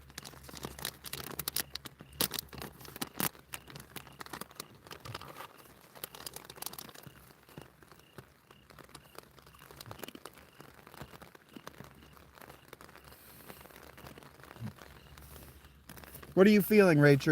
Are you feeling the emotions of the character? Are you feeling it's like it's real?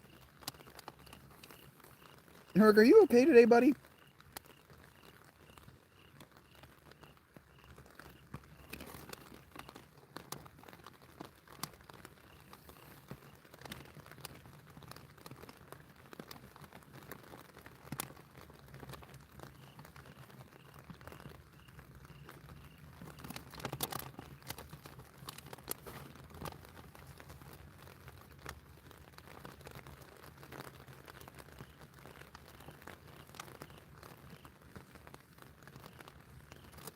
You could feel their emotions, Eric?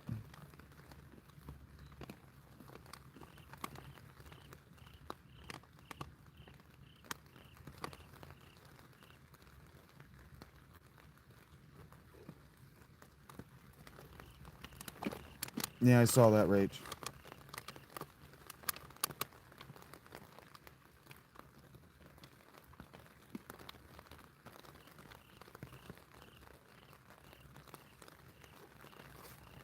Thank you, Eric. It's something I practice. It helps when you wrote the thing.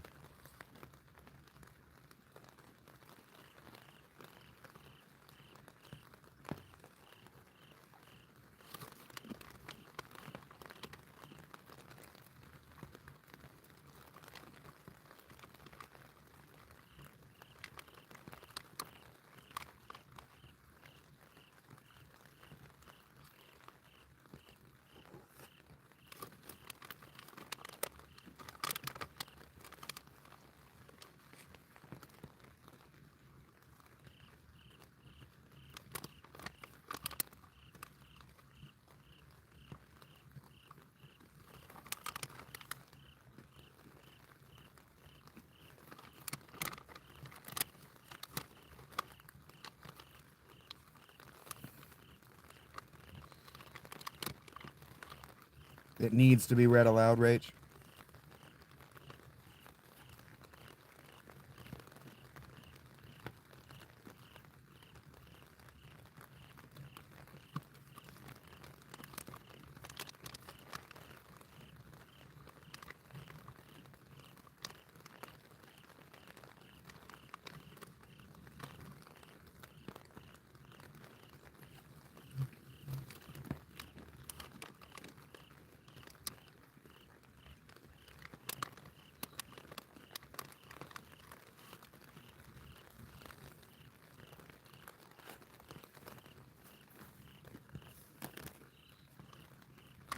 Act 3 is Rob and Peto stuck in a carriage together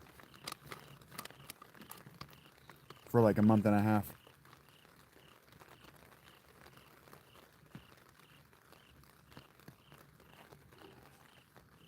You don't have anything to be sorry for, Rach.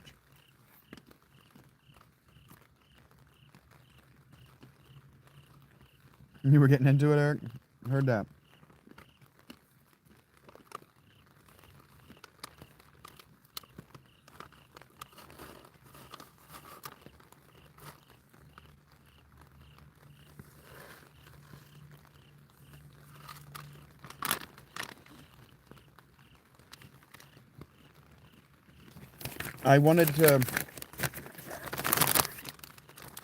I just wanted to brag. I wanted to show off.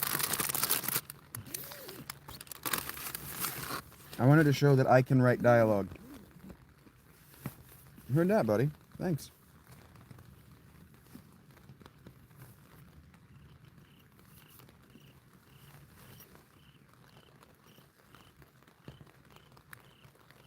I'm glad you were into it. That makes me feel really good.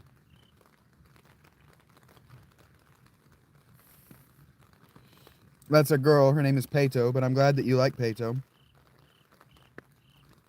I'm glad you thought she was funny.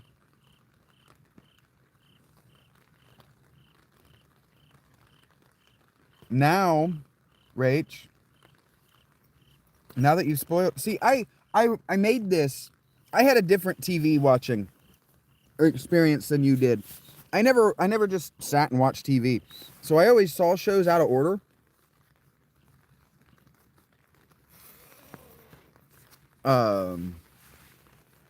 Then don't finish the book, Rach.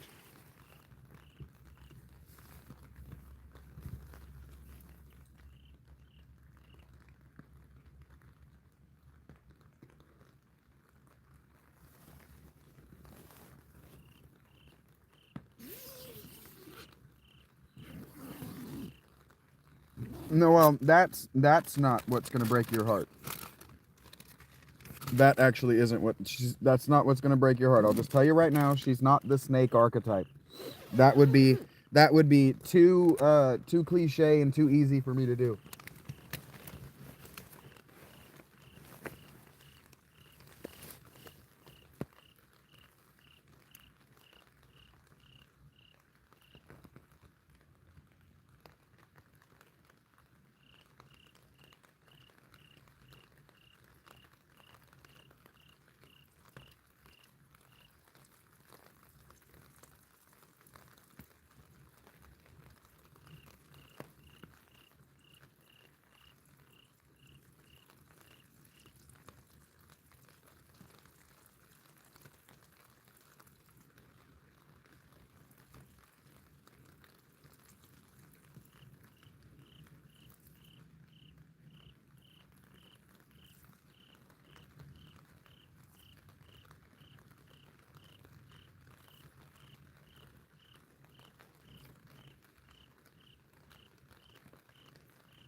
Thank you, Eric.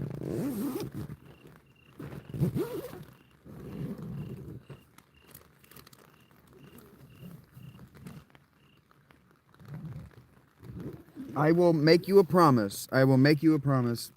Anyone who wants to read it and doesn't want to to see a cliche betrayal ending, she does not betray him.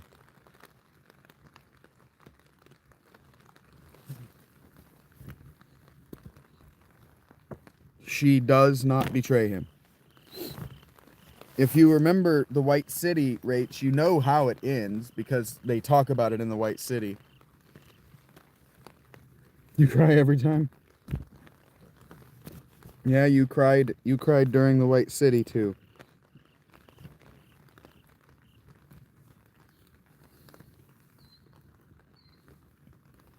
And you even sent me the a quote from that. You liked that he said that he could feel her through that other woman's body. I cry when I read it too, Rach.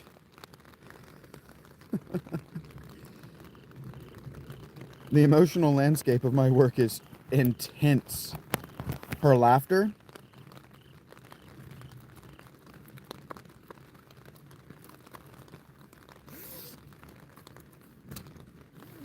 Crying can be cathartic. Crying can be very healthy. And then, you know, you're listening to a tragedy, so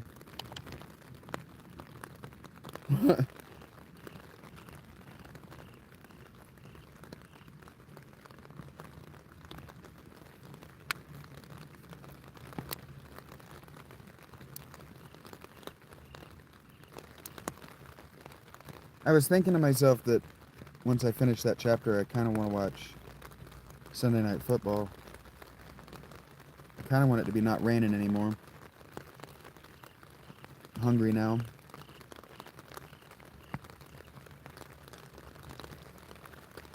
I could feel her laughter through my clothing. There you go.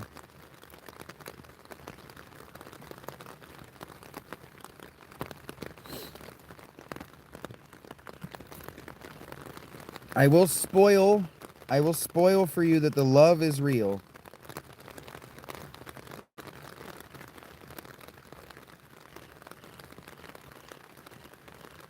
But you know it's a tragedy. Shit, is it that time? God damn it. Rach, why'd you let me read until 9 o'clock? You're supposed to be asleep 3 hours ago. Oh, I probably started reading when you were supposed to go to sleep because I didn't know what day it was or something. No, I've just been reading for 5 hours.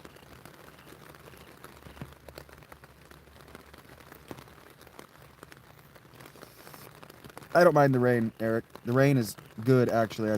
I got a lot of really good sleep in today, and I was forced to sit in my tent, which means that I'm going to read my own work. When I'm forced to sit in the tent, God is telling me it's time to work on Rob. When I'm forced to be still, I have no choice. You weren't going to interrupt? What do you mean you weren't going to interrupt, Rach? What would you have interrupted? What would have been an interruption?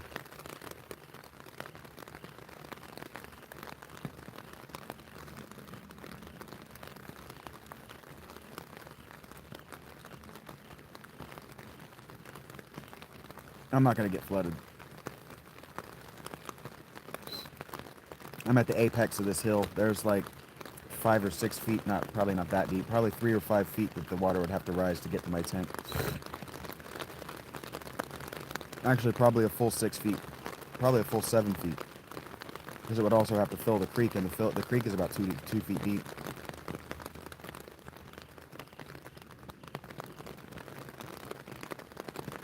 Did you see it last night, Rach? Have you watched back last night? Did you see that light that kept floating around up here on the top of my screen?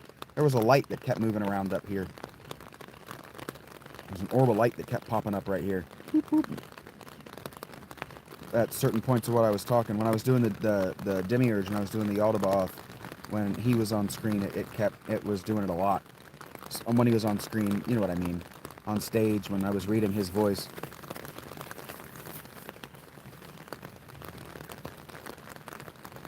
It might have just been my hand or my laptop, but I kept seeing a light pop up above my head.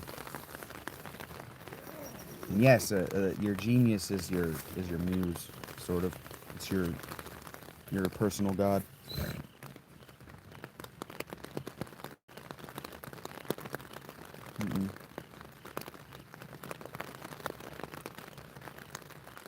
No, it was supernatural shit. Nope, it was supernatural shit. It was probably Rob. Straight up, it was probably Rob. Yeah, there was a light that kept popping up here in the top corner of the screen that didn't have anything to do with me. It wasn't anything I was doing, and it wasn't anything natural.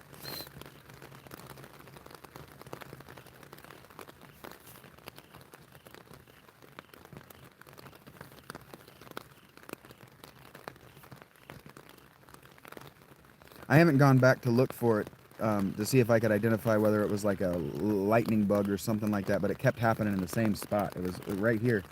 Just kept happening up here. A light would go poof, and then...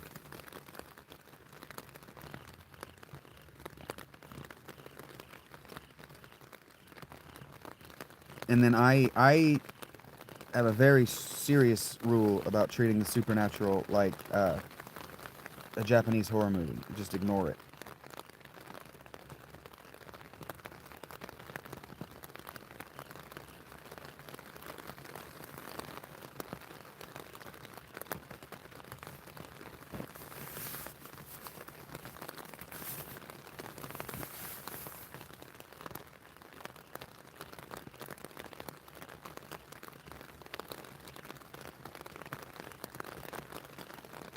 Yeah, because it's just trying to scare me and distract me.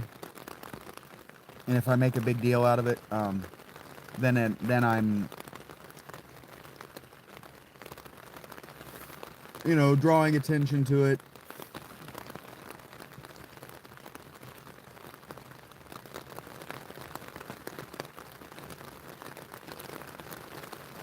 And if I'm wrong, then I'm wrong. So I just ignore it in case I'm not wrong. I mean, I ignore it. Yeah, I ignore it in case I'm not wrong.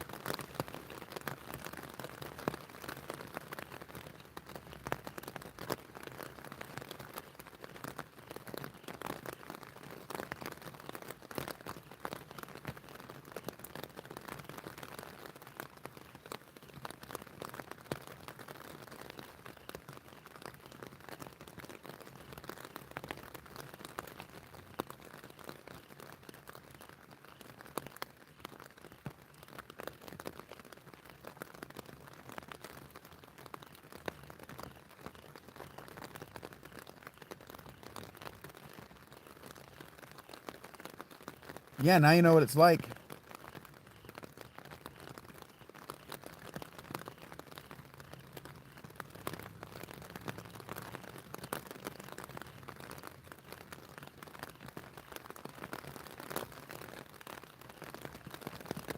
You spoke to the entity that was in the house, Rach?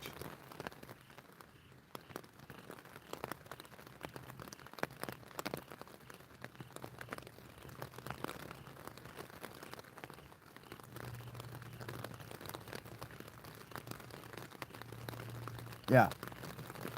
That's the way it's supposed to work.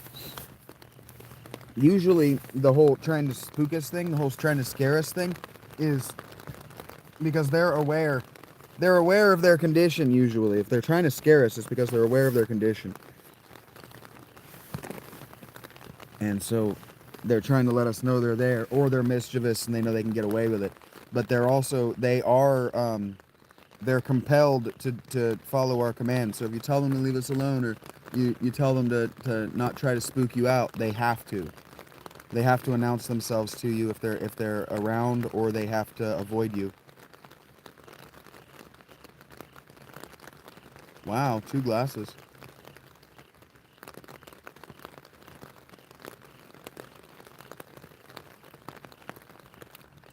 Please stop that, phone.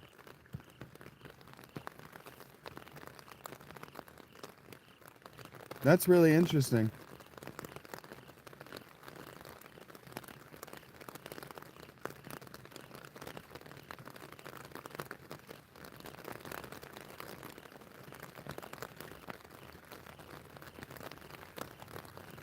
You're the nicest guy, Eric. Yeah, you and Luigi.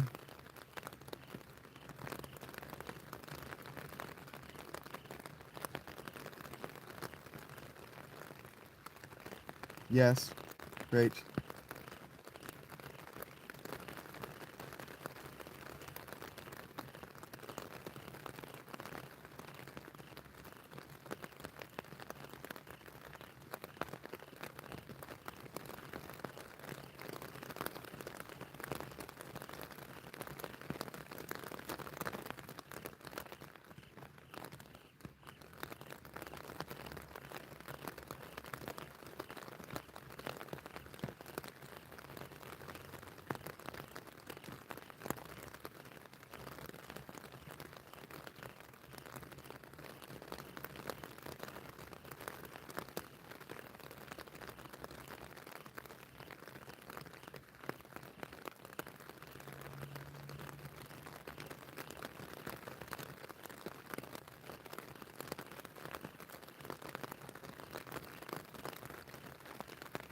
I think I had to put her on timeout.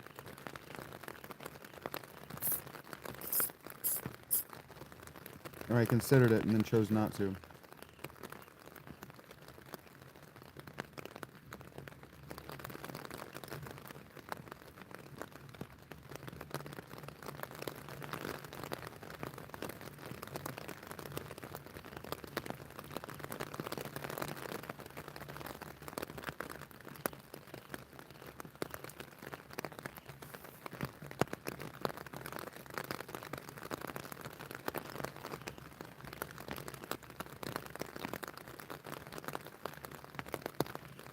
Heard that, Eric.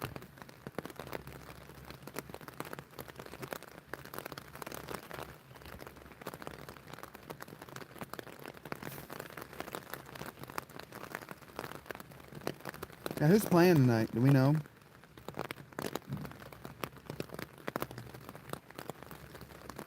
What am I doing? I'm sitting here thinking that I need to end this live.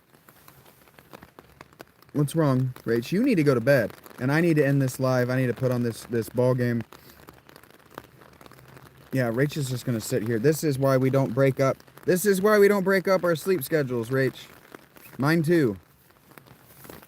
Just going to sit here and act like it's Friday because we broke up our sleep schedule.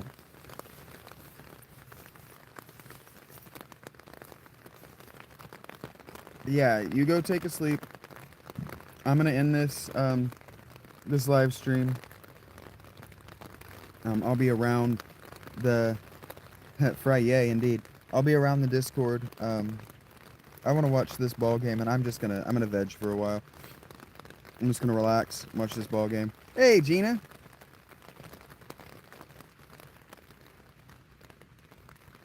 I gotta get food eventually, Rach.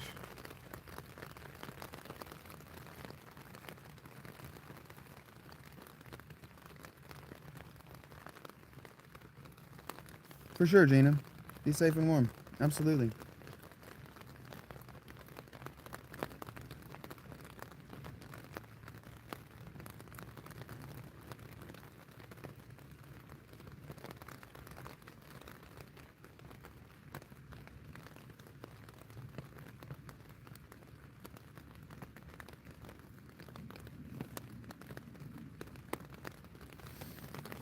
Thank you for tolerating it and enduring it, Rach.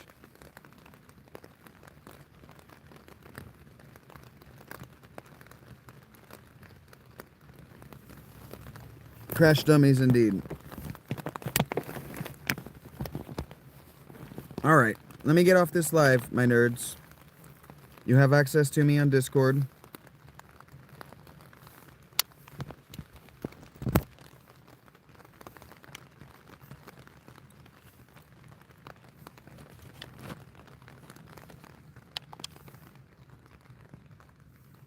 I won't read more tonight.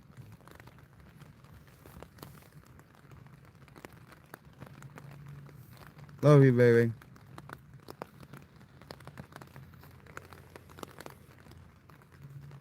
Yeah, thank you guys for hanging out with me. Thank you for tolerating that. I didn't title this one. I just wanted to read some of my own work because I was in my feelings about the coming race, and you may or may not have noticed that the coming race and my work are thematically about similar, very, very, very similar things. If not the exact same things, but where Edward Bulwer Lytton relies on 19th century racism and science, Rob is relying on deep, deep mythology to organize his understanding of the world. And I think the way I did it was better. I've also got 150 years of experience that Edward Bulwer Lytton doesn't have or didn't have access to. But thank you guys. Really. I'll be around the Discord.